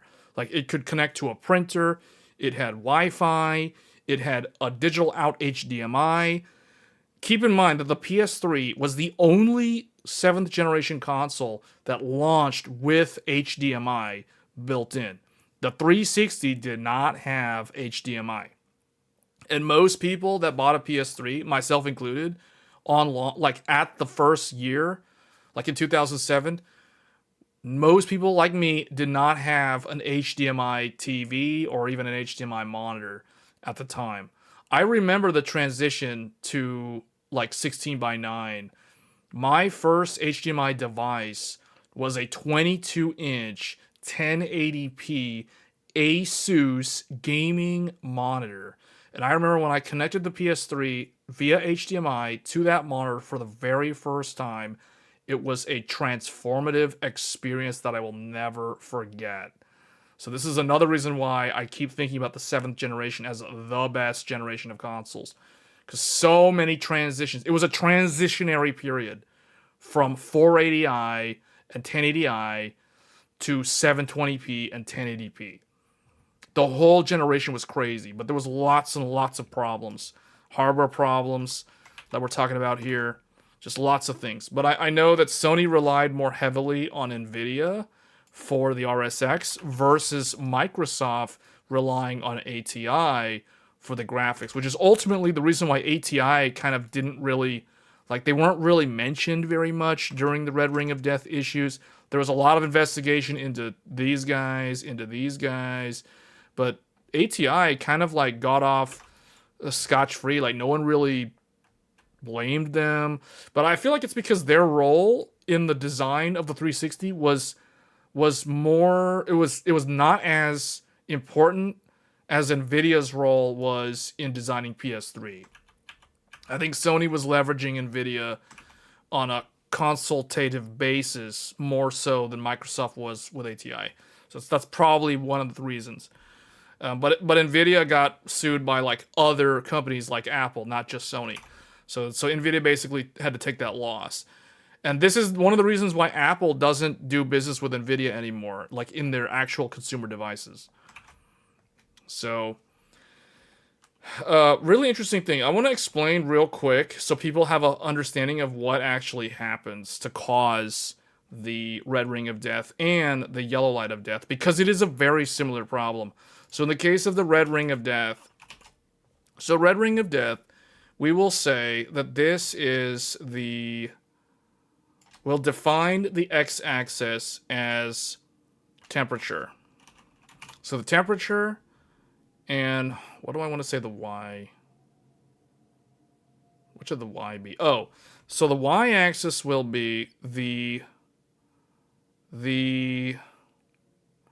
I don't know how to, I guess they call it the T, is that right? The thermal, it's like the point, I forget the technical term in semiconductor physics, or semiconductor design, but basically it is the thermal gradient where the material starts transitioning from a solid to a liquid. It's changing a state of matter. So the way it works, I'm going to have to use two different colors to illustrate this. So blue will be the thermal gradient of the solder balls for the Microsoft 360's chip. So what happens is at a certain, so let's just say the higher this number, the more solid the, well, trying to visualize this so I can explain to you guys. Basically, what happens is it looks something like this. In the case of the 360 failure, it looks kind of like this. So you have this range of temperature where, and I think the range, I would say the absolute is like 78 Celsius. So at this point, it's kind of like you're tipping over the point of no return, and now your solder is just going to start liquefying, and that's really, really bad if you're on an electronic device that's operating. So in the case of the 360, they were using a lead-free solder that didn't have as high of a melting point temperature compared to the lead-based solder that they used on the original Xbox. So this is actually the key reason why the problem happened. So the 360 has a target temperature. Xbox 360 target temp is around 83 Celsius. This is very ironic because this is actually NVIDIA's target temperature for GeForce graphics cards, for blower style graphics cards. Like for example, the GTX 1080 Ti and the 1080 and the 2080 Ti Founders Edition cards, they would target 83 Celsius. I know this because I have them. So, but remember, NVIDIA's not involved with 360. It just so happens that Microsoft, I guess this was more of like an industry standard thing at the time. So the target temperature was 83 Celsius, which means they would allow the console to get up to 83 degrees Celsius before it would kick the fans to like a very, very noticeable audio level. So meaning it would be relatively acceptable noise levels until it got to 83C. At the time it was at 83C, you would be able to hear the fans while gaming, because at that point it has to maintain a temperature at or below 83 Celsius. So now going back to this chart, at this point, at around like 70, we'll say like 73C, and then I guess we'll call this like, we'll just put 83C over here. 83C over here. So these are the temperatures, and then remember, what's in the yellow range is the danger zone. That's the zone where if it crosses this region, the solder balls are going to start melting. So what happened in the case of the 360 is you go and start playing Halo 3 or just Gears of War or whatever game you start using on the 360. You just fire up a game and you start playing for a while. So the temperature is going to start increasing naturally because the console is generating heat. It's being utilized to play games. So now it crosses this threshold into this region where it goes beyond 73 Celsius. At this point, the solder is going to start becoming softer. It's not going to be this solid bond that holds the silicon together. But it's still okay in this range. But remember, the Xbox is targeting 83 Celsius, which means it is going to cross this region on a regular basis to hit this target, at which point it will maintain an 83 Celsius temperature. Well, that's not the right way to illustrate it, but it won't really go above 83. If it goes above 83, then you have a problem. Either you have too much dust in the heatsink, and the fan's going to have to compensate, so your fan will run louder to try to maintain that target of 83. But the point remains, once you cross this region, you're going beyond the point of no return on that console. It's going to get messed up. It's only a matter of time, because you're going to 83 and you're crossing that 78 Celsius threshold, and now it's going to start melting all the solder. So this here is the root cause of the red ring of death. The use of a lead-free solder, because that was kind of mandated. I don't know if it was even mandated or if it was like a thing that I know it has something to do with the EU. The EU had put pressure on not just Microsoft, just electronic manufacturers in general, to stop using lead-based solder and start using lead-free solder. So Microsoft complied, and it basically ended up costing them reputational damage and like $1.13 or $1.15 billion to fix the problem. So anyway, that is the story of the Red Ring of Death. That is the root cause of the Red Ring of Death. Now, the PlayStation 3, how did the yellow light of death happen? So the yellow light of death is very, very similar story, except different reasons or different design choices, that namely from you-know-who, that caused the problem to occur. Now, in the case of PlayStation 3, the OG 60GB, 20GB, and later the 80GB that had partial backwards compatibility for PS2. The one that had the this guy right here. If you had the, like me, if you had the Metal Gear Solid $500 bundle with the 80 gigabyte PS3, you could run into Yellow Light of Death. Or if you had the MotorStorm bundle, you could also run into the Yellow Light of Death. Now, how did the Yellow Light of Death happen? So what happens is NVIDIA chose well, let's leave this here. NVIDIA selects high lead based solder. So NVIDIA goes with high lead based solder for the internal flip chip solder joints of the RSX, which is the graphics card or the graphics chip in the PS3. So they choose high lead solder. This is not a big deal by itself. It's not a big problem because remember, what did Microsoft do? They went with lead-free solder that had a relatively low melting point compared to the traditional lead-based solder, and that costs the solder to melt more quickly.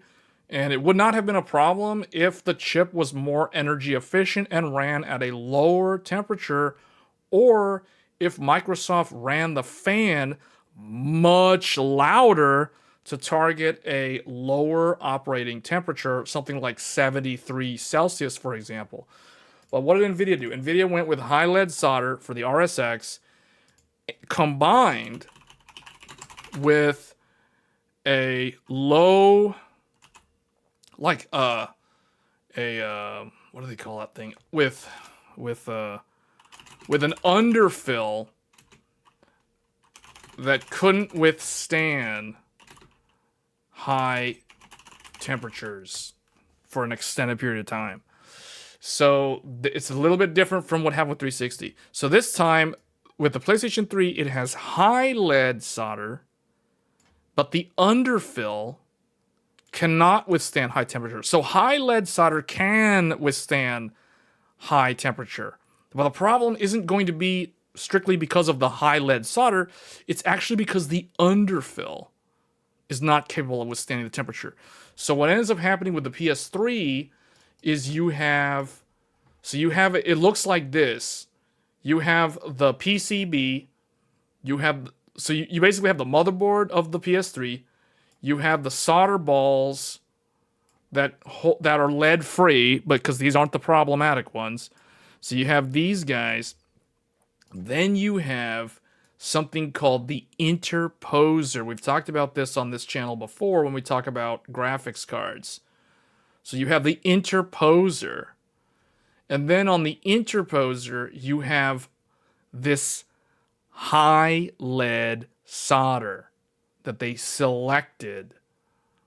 So you have high lead solder, which has a very high melting point compared to the lead-free solder that the rest of it used. So I guess the EU, to be compliant with the EU regulations, you had to have lead-free for your PCB-facing solder, but for your internal, inside the chip, you didn't have to have lead-free solder because this is inside the chip. You cannot get to these solder joints.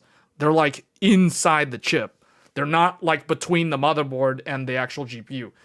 So this is like super serious because now it's like if this breaks, like you're not gonna fix this by soldering this. So then they have the actual like GPU itself sitting on top of these solder joints. And what they do is they encase this in their NVIDIA underfill. It's like a resin. It's like a resin looking material. I'm trying to illustrate it in green so you get an idea. So all those solder joints that are high lead, and have a very high melting point are basically surrounded, or they're basically encased in a resin-like substance, which is known as the underfill. But the underfill that NVIDIA chose, I don't remember the name of it or the brand, but it could not. Oh, I meant to say could not. Could not withstand high temperatures. Not could withstand, it's could not withstand. That was the problem. So here's the problem with PS3. So when PS3 starts playing a game, it heats up. And what happens with the PS3 is a little bit different from the Microsoft Xbox 360. So because of the PS3's, so compared to the 360, the PS3 was over-engineered. It was built like a tank. We're talking about Japanese engineering from Sony. So the PS3 had a cooling system that was vastly superior to the Xbox 360's cooling system. And because of this robust cooling system, the fat PS3 would start heating up. But because of that cooling system, because of superior cooling, and I guess you could chalk it up to better engineering by Sony for the cooling thermal system, the PS3 would enter into the danger zone, but it would not be able to cross over into like the path of no return where you're guaranteed to like die as an electronic. So it wouldn't be able to get all the way over, but it would still get into the danger zone periodically while gaming for an extended period of time. So it would go into the danger zone. It would hit the dangerous temperature. It would go over like 75 Celsius. And then it would do that on a normal basis. Like you play a game, you start playing Resistance Fall of Man, you start playing Uncharted 2, or Demon Souls, or White Knight Chronicles 2, or Catherine, or whatever, or a PS2 game, or whatever. So like you start playing a game on PS2 or PS3, it heats up, it goes into the danger zone, and what ends up happening is, unlike Microsoft, they're using this high lead solder. So the high lead solder is not going to be able to melt because it can withstand a very high temperature. But here's what ends up happening. The underfill starts liquefying or starts softening. It gets soft. But remember, it's like a resin. Think of it like a viscous material, like a goo, like a glue. It's not going to just move around, even though it starts liquefying. It's just going to become really soft. But because it becomes soft, it allows the thermal characteristics of the semiconductors to flex, to expand. Because remember, when metal is exposed to high heat, it spreads out. Because the atoms, they want to move around because it's very uncomfortable, because it's getting hot in here. I don't want to be like standing shoulder to shoulder with these other atoms. I gotta spread out, man. Guys, move around. Like, what? Get out of the way. Like this, it's too hot in here. It's like 78 Celsius, man. Spread out. So what's happening is the underfill is supposed to prevent, it's supposed to hold the solder and the silicon joints together and not move when it's hot. But because the underfill cannot withstand these temperatures, especially as it gets older, it allows the solder joints to warp, to stretch, to malform, to form cracks and voids. Not cracks, but voids, where they like spread out. They move a little bit. They become misshapen. So instead of being a perfect circle from the factory, like your solder ball starts becoming like oval, or like it has like voids in it or weird shapes. So remember, you stop playing a game, the console starts cooling down. So it cools back down. It goes back into the form of matter where it becomes solid again. So when it cools off, the underfill solidifies. So, but the solder has slightly changed its shape ever so slightly. So now it's a different shape than it was originally. So you can imagine over time, this constant heating, every time you game and then you let it cool off, you stop gaming, go to sleep or whatever, the console goes to standby or it turns off. This heating and cooling and heating and cooling, it causes the solder joints to warp, constrict. When it cools off, they constrict. When they heat up, they spread out. So they basically constrict and contract, constrict. So they keep changing their shape over time. And what eventually happens is when it solidifies, when it cools off, sometimes the solder balls can have voids in them. And when they solidify, they get these tiny little micro cracks that start forming on the surface. And you can't see this without an X-ray microscope. So this is a very hard problem to diagnose or look at because you have to look at a microscopic level to see these micro cracks forming.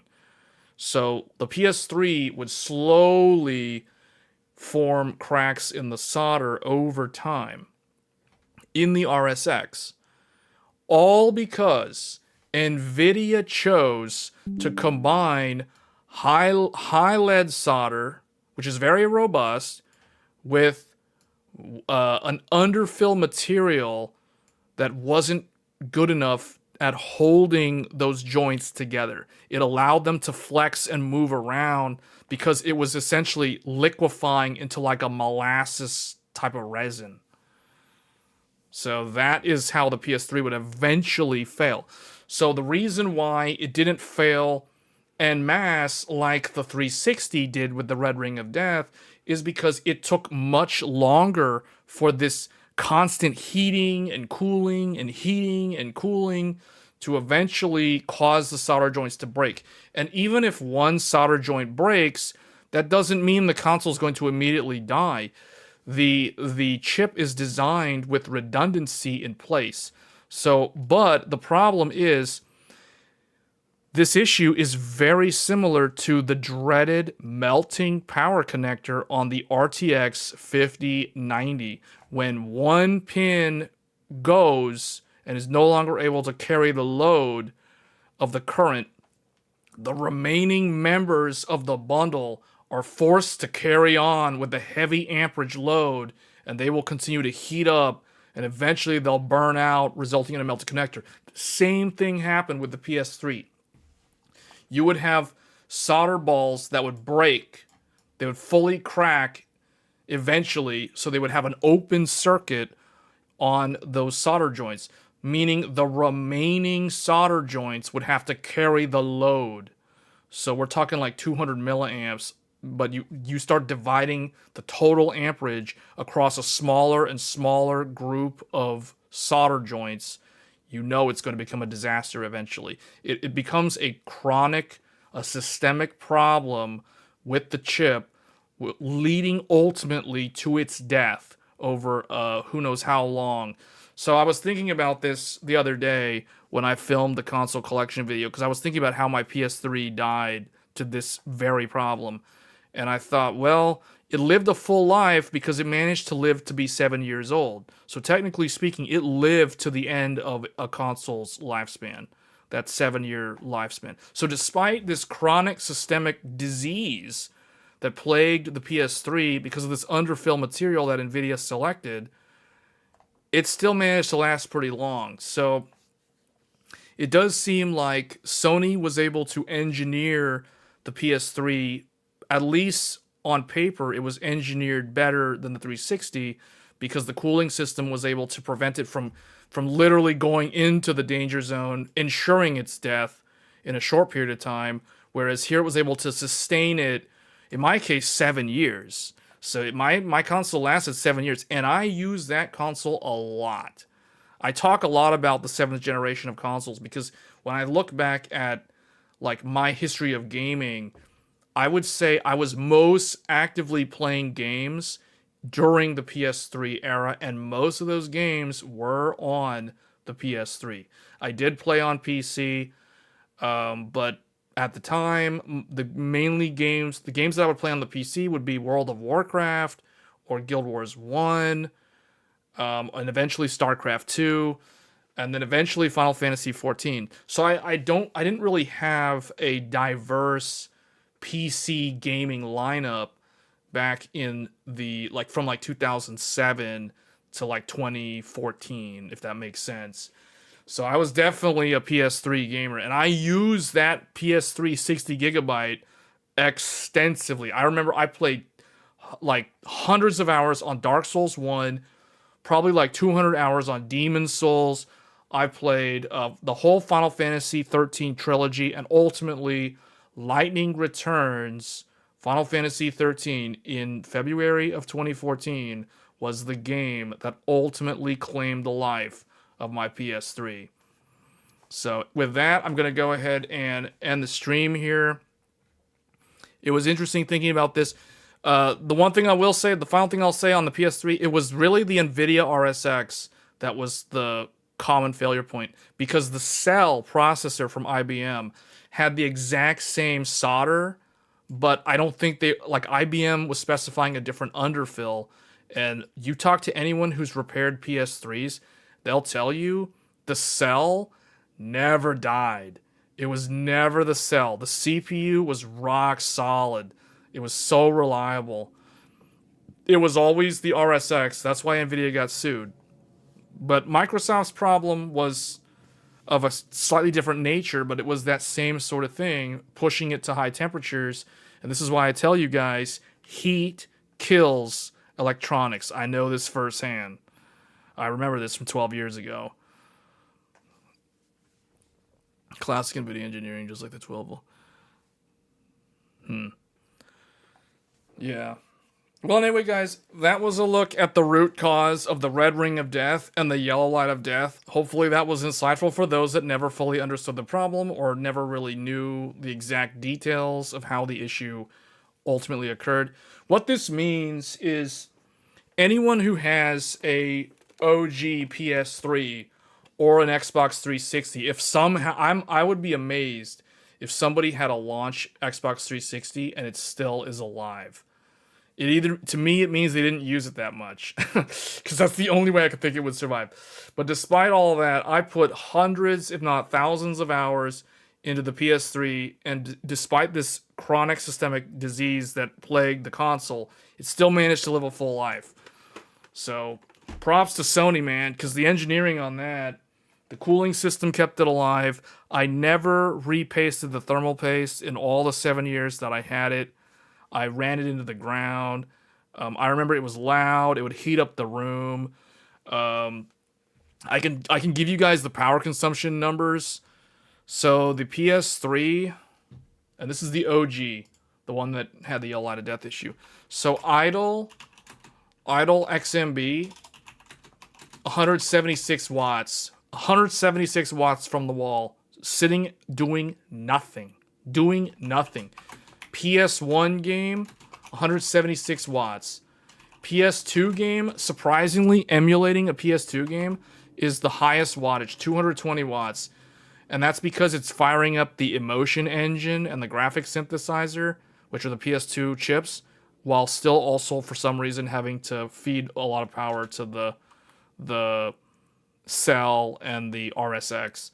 And then PS3 game, 207 watts. I did these tests recently. PS1 game that was tested was Gundam Battle Assault 2.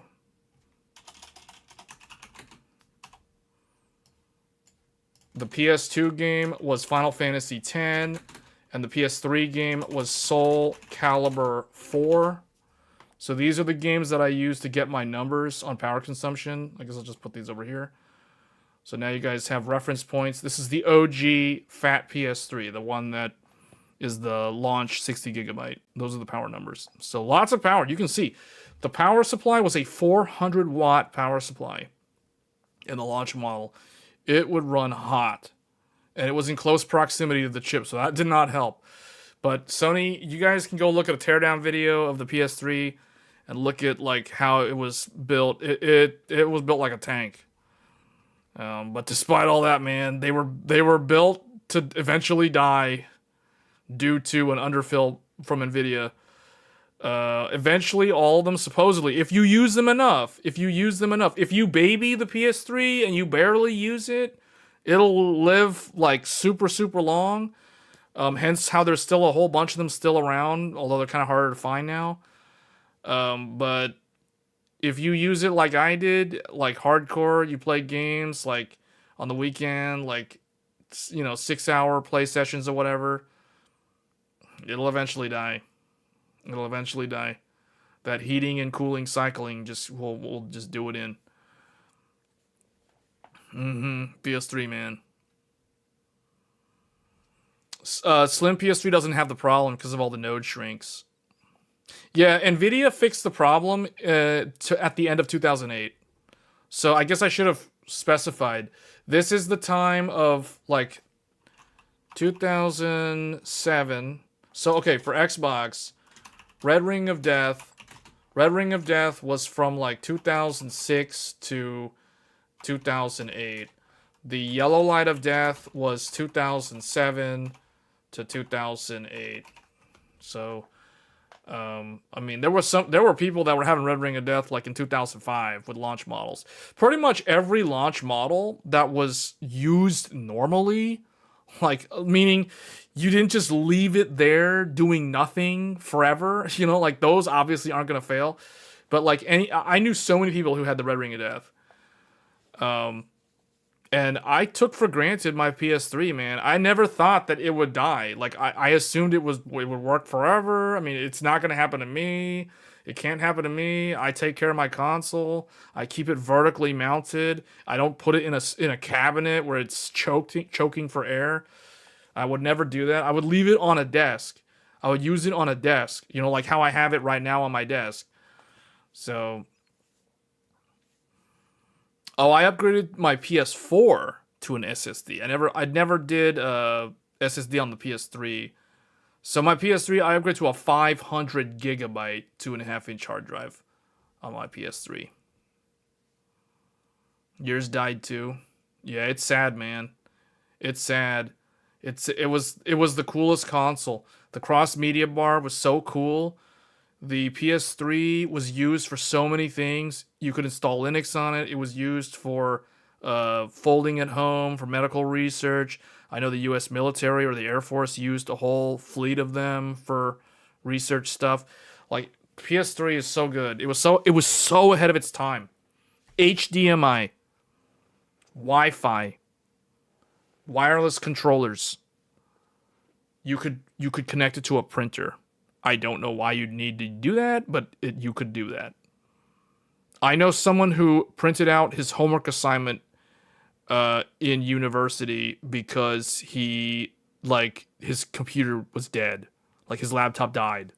So he used a PS3 to print his assignment out. He plugged in a USB thumb drive into the PS3, connected the PS3. It was on the local LAN, and he connected it to the printer, and he literally printed his assignment, and he turned it in the next day. Like, the PS3 is clutch.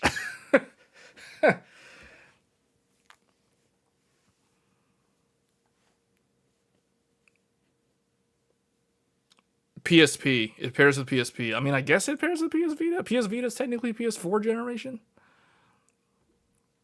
Yeah, I guess you can pair the Vita with PS3. PS3 and PSP were meant to go together, though. They both had cross-media bar. Vita is considered 8th generation, so it's technically of the generation of PS4.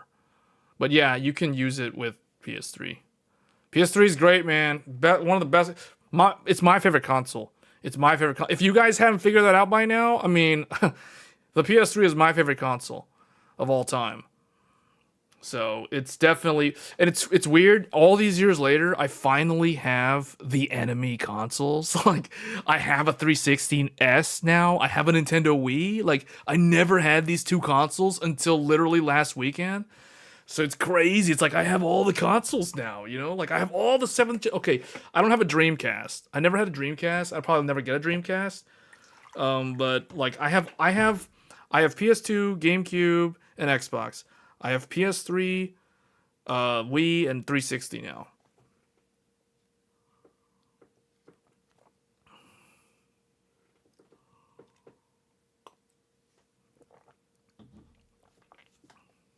MGS. Oh, Metal Gear Solid 4. Oh, no, 2 through 4? Lightning Returns, one of my favorite games. You know, it's ironic. Lightning Returns is one of my favorite games of the PS3 generation. And it's the game that killed my PS3.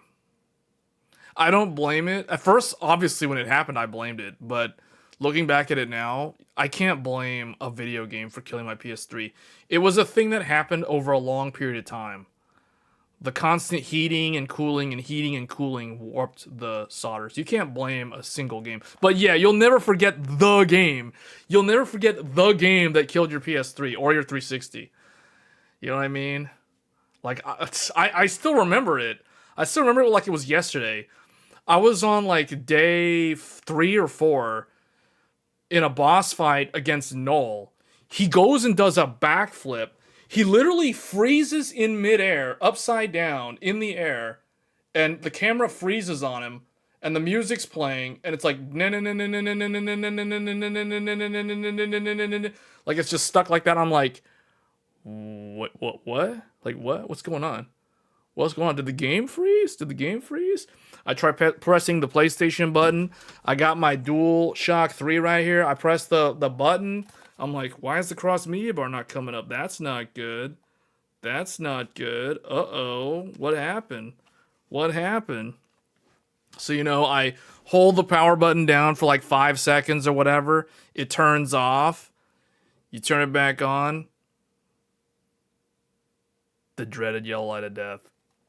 That was it. That was it, man. It never came back after that. Noel freezing upside down was the last thing I saw, and then it was dead. It was gone. Gone forever. This is not an issue with the Slim or the Super Slim.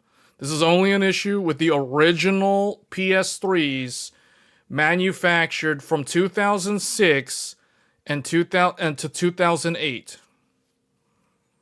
If you have a Slim, you will never have this problem.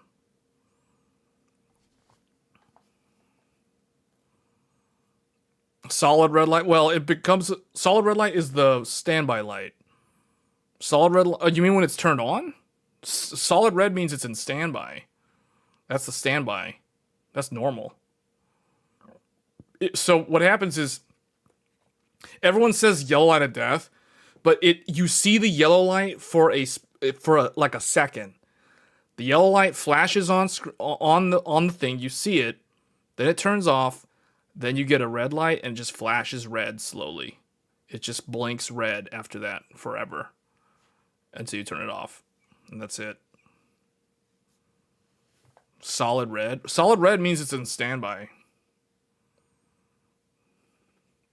You know, it's crazy. I'm doing all this retro gaming because DDR5 is so expensive and SSDs are just terrible priced right now. So it's like, man, I'm just going to go back. I'm going to go to old hardware. Just go back to old. Everyone's talking about like AM4 and DDR4. I'm going all the way back. I'm going way back. I don't have to buy any hardware. I'm just going to use all my old consoles. You know what I'm saying? I'm just going retro. Just go back. Just go all the way back. PS3. 360. I don't have any Wii games, but I have a Wii. I don't know why, but I mean, I know why, because my GameCube doesn't work anymore, but yeah. The ability to log in. Yeah, man. Yeah, it was during the PS3 era that I got like 3 PSN accounts. I had my North America PSN account, I had my Japanese PSN account, and I had my Asia, the APJC or whatever they call it, the Asian PSN, the Hong Kong one. You know what I'm saying? Like, you gotta have that Hong Kong one sometimes.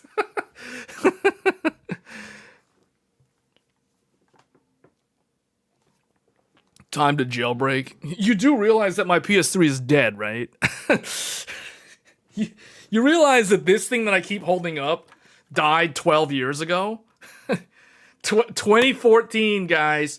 This thing was manufactured right here on the back. I got the original sticker. It says here February 2007. February 2007, and it died. It was born February 2007, and it was deceased February 2014. 7 years. It made it. It made it to the 7-year lifespan, and then it died. It's like, I checked that off. Peace out.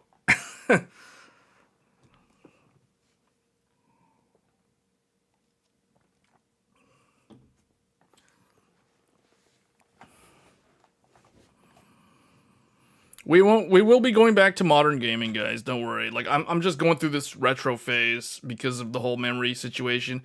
The next modern game that we will play that I'll play that is not Monster Hunter or Final Fantasy will be a game called Trails Beyond the Horizon.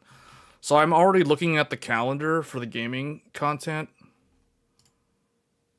And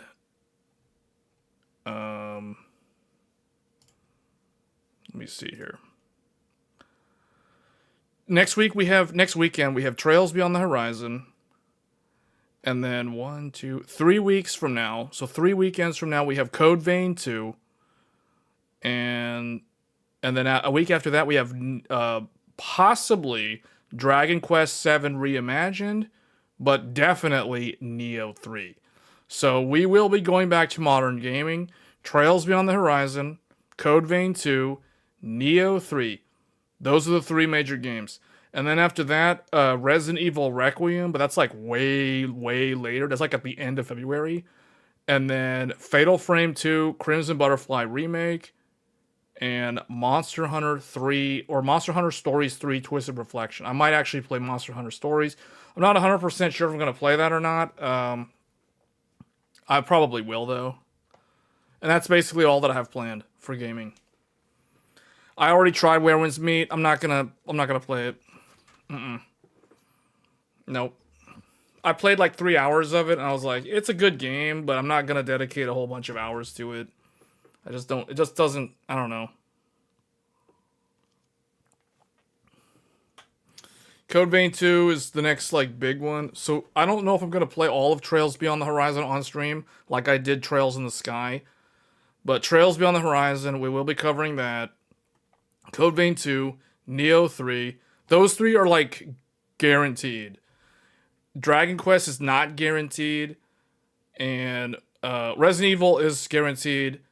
Fatal Frame is guaranteed. Monster Hunter is not guaranteed. Like Monster Hunter Stories 3. But because it's like it overlaps, that's why. Usually when games overlap, I have to prioritize one. In the case of Dragon Quest, it overlaps with Neo 3. So I prioritize Neo 3. So it comes down to which one I prefer. So Code Vein. Yeah, Code Vein 2 looks pretty good, man. Code Vein 2, if you're someone who likes Dark Souls, if you like Dark Souls and you like anime, Code Vein's other name is Anime Souls. So if you like anime and you like Dark Souls or like really punishing dark fantasy role-playing games, Code Vein 2, man. Code Vein 2. That's all I'm going to say. It's Code Vein 2. Or if you ever played God Eater, Code Vein 2. We'll be playing a ton of Neo 3 after that, though. It's like I have 1 week to play Code Vein 2, and then Neo 3 comes out.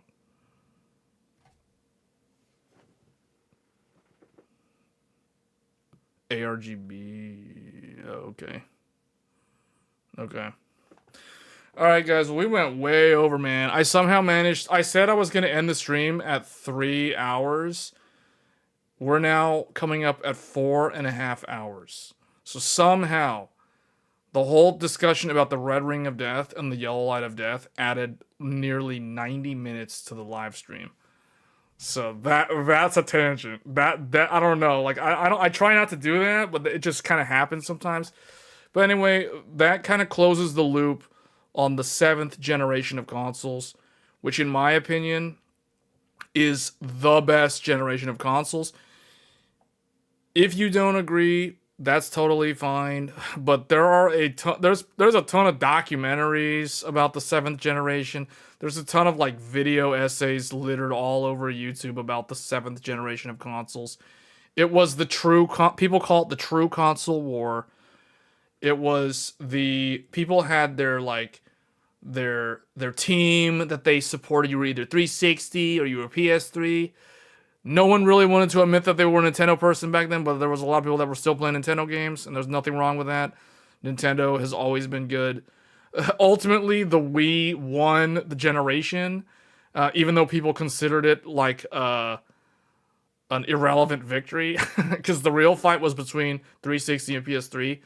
And a lot of people will say 360 won. 360, I would say PS3 won. Sony won on a technicality, just because they sold a little over 1 million more units at the very end of the generation when the consoles were basically being about to be replaced by PS4 and Xbox One.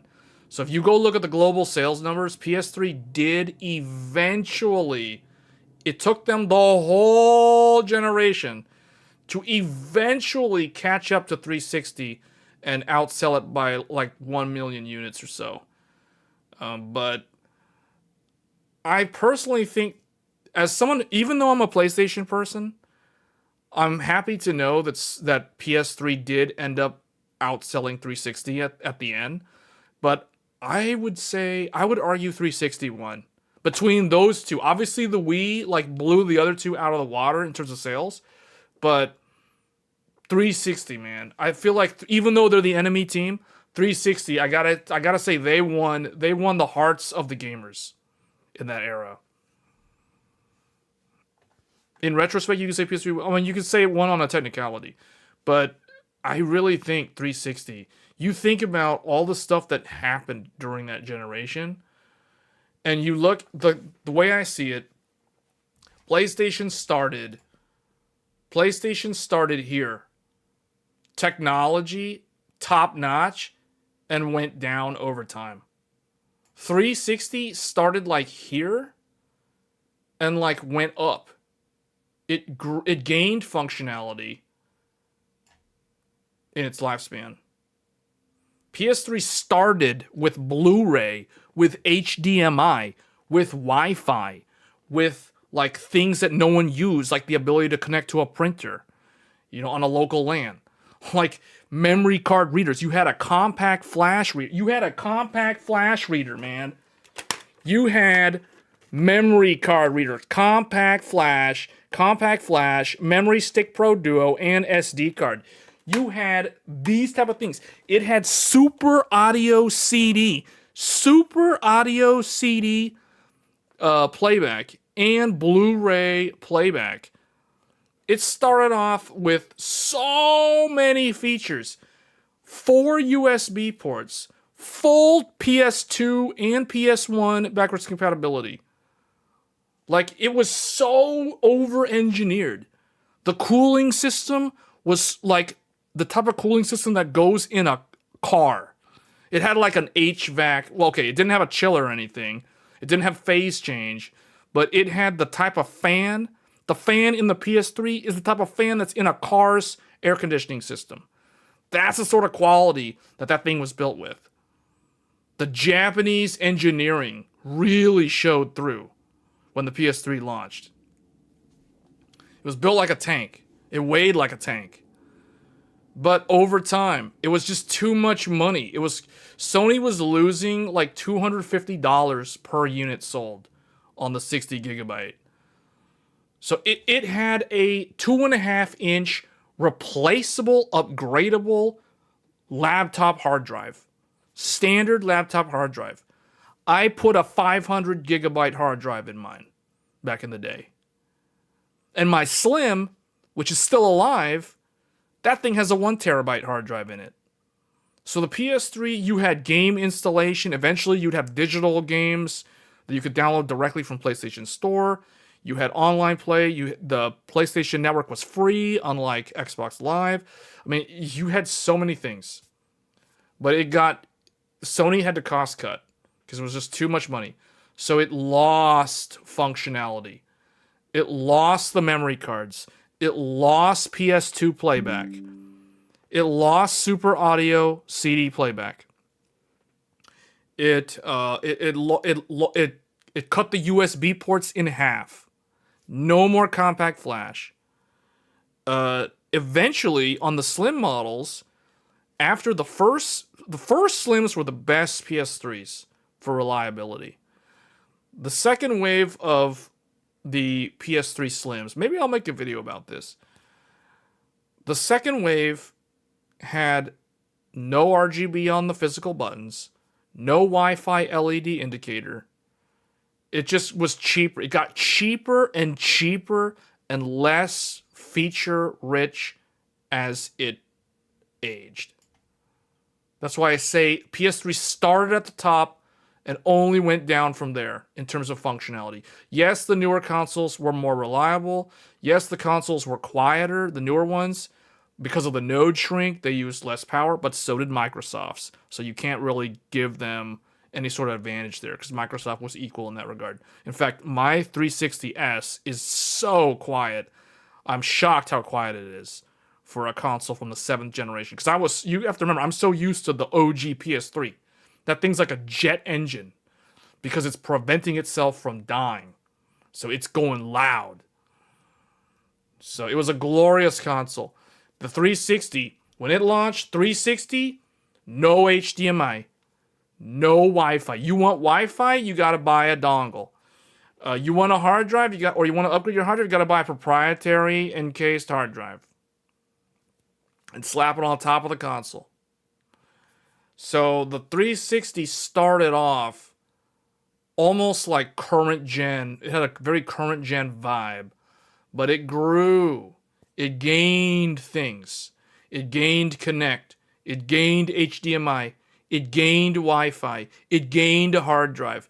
It grew into that generation.